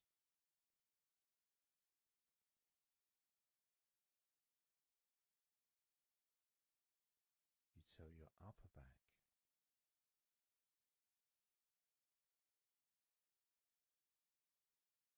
to relax.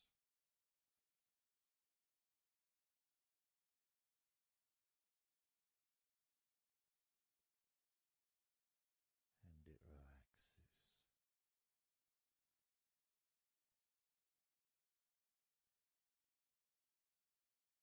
You tell your shoulders to relax.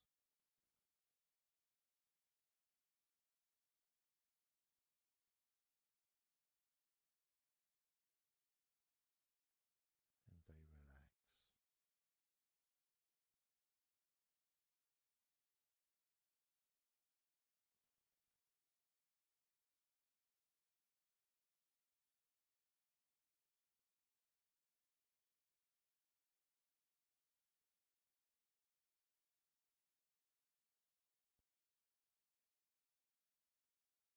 And when you told your hands to relax, they relaxed and they continued to relax.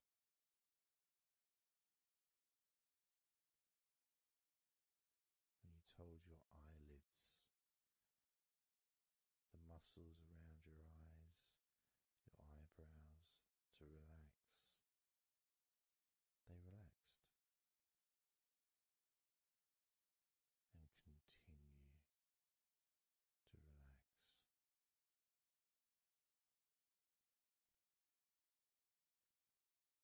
When you told the back of your neck, focus on the back of your neck,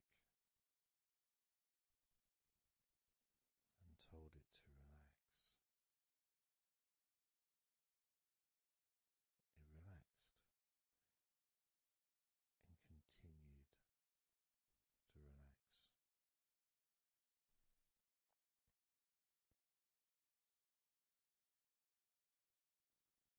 When you told your upper back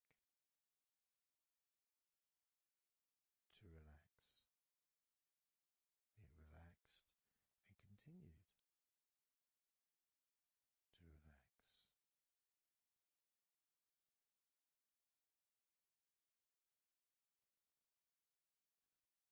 As with your shoulders, you told your shoulders to relax and your shoulders relaxed and continued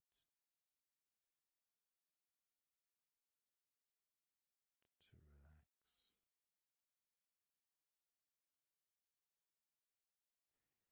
And it's not just that.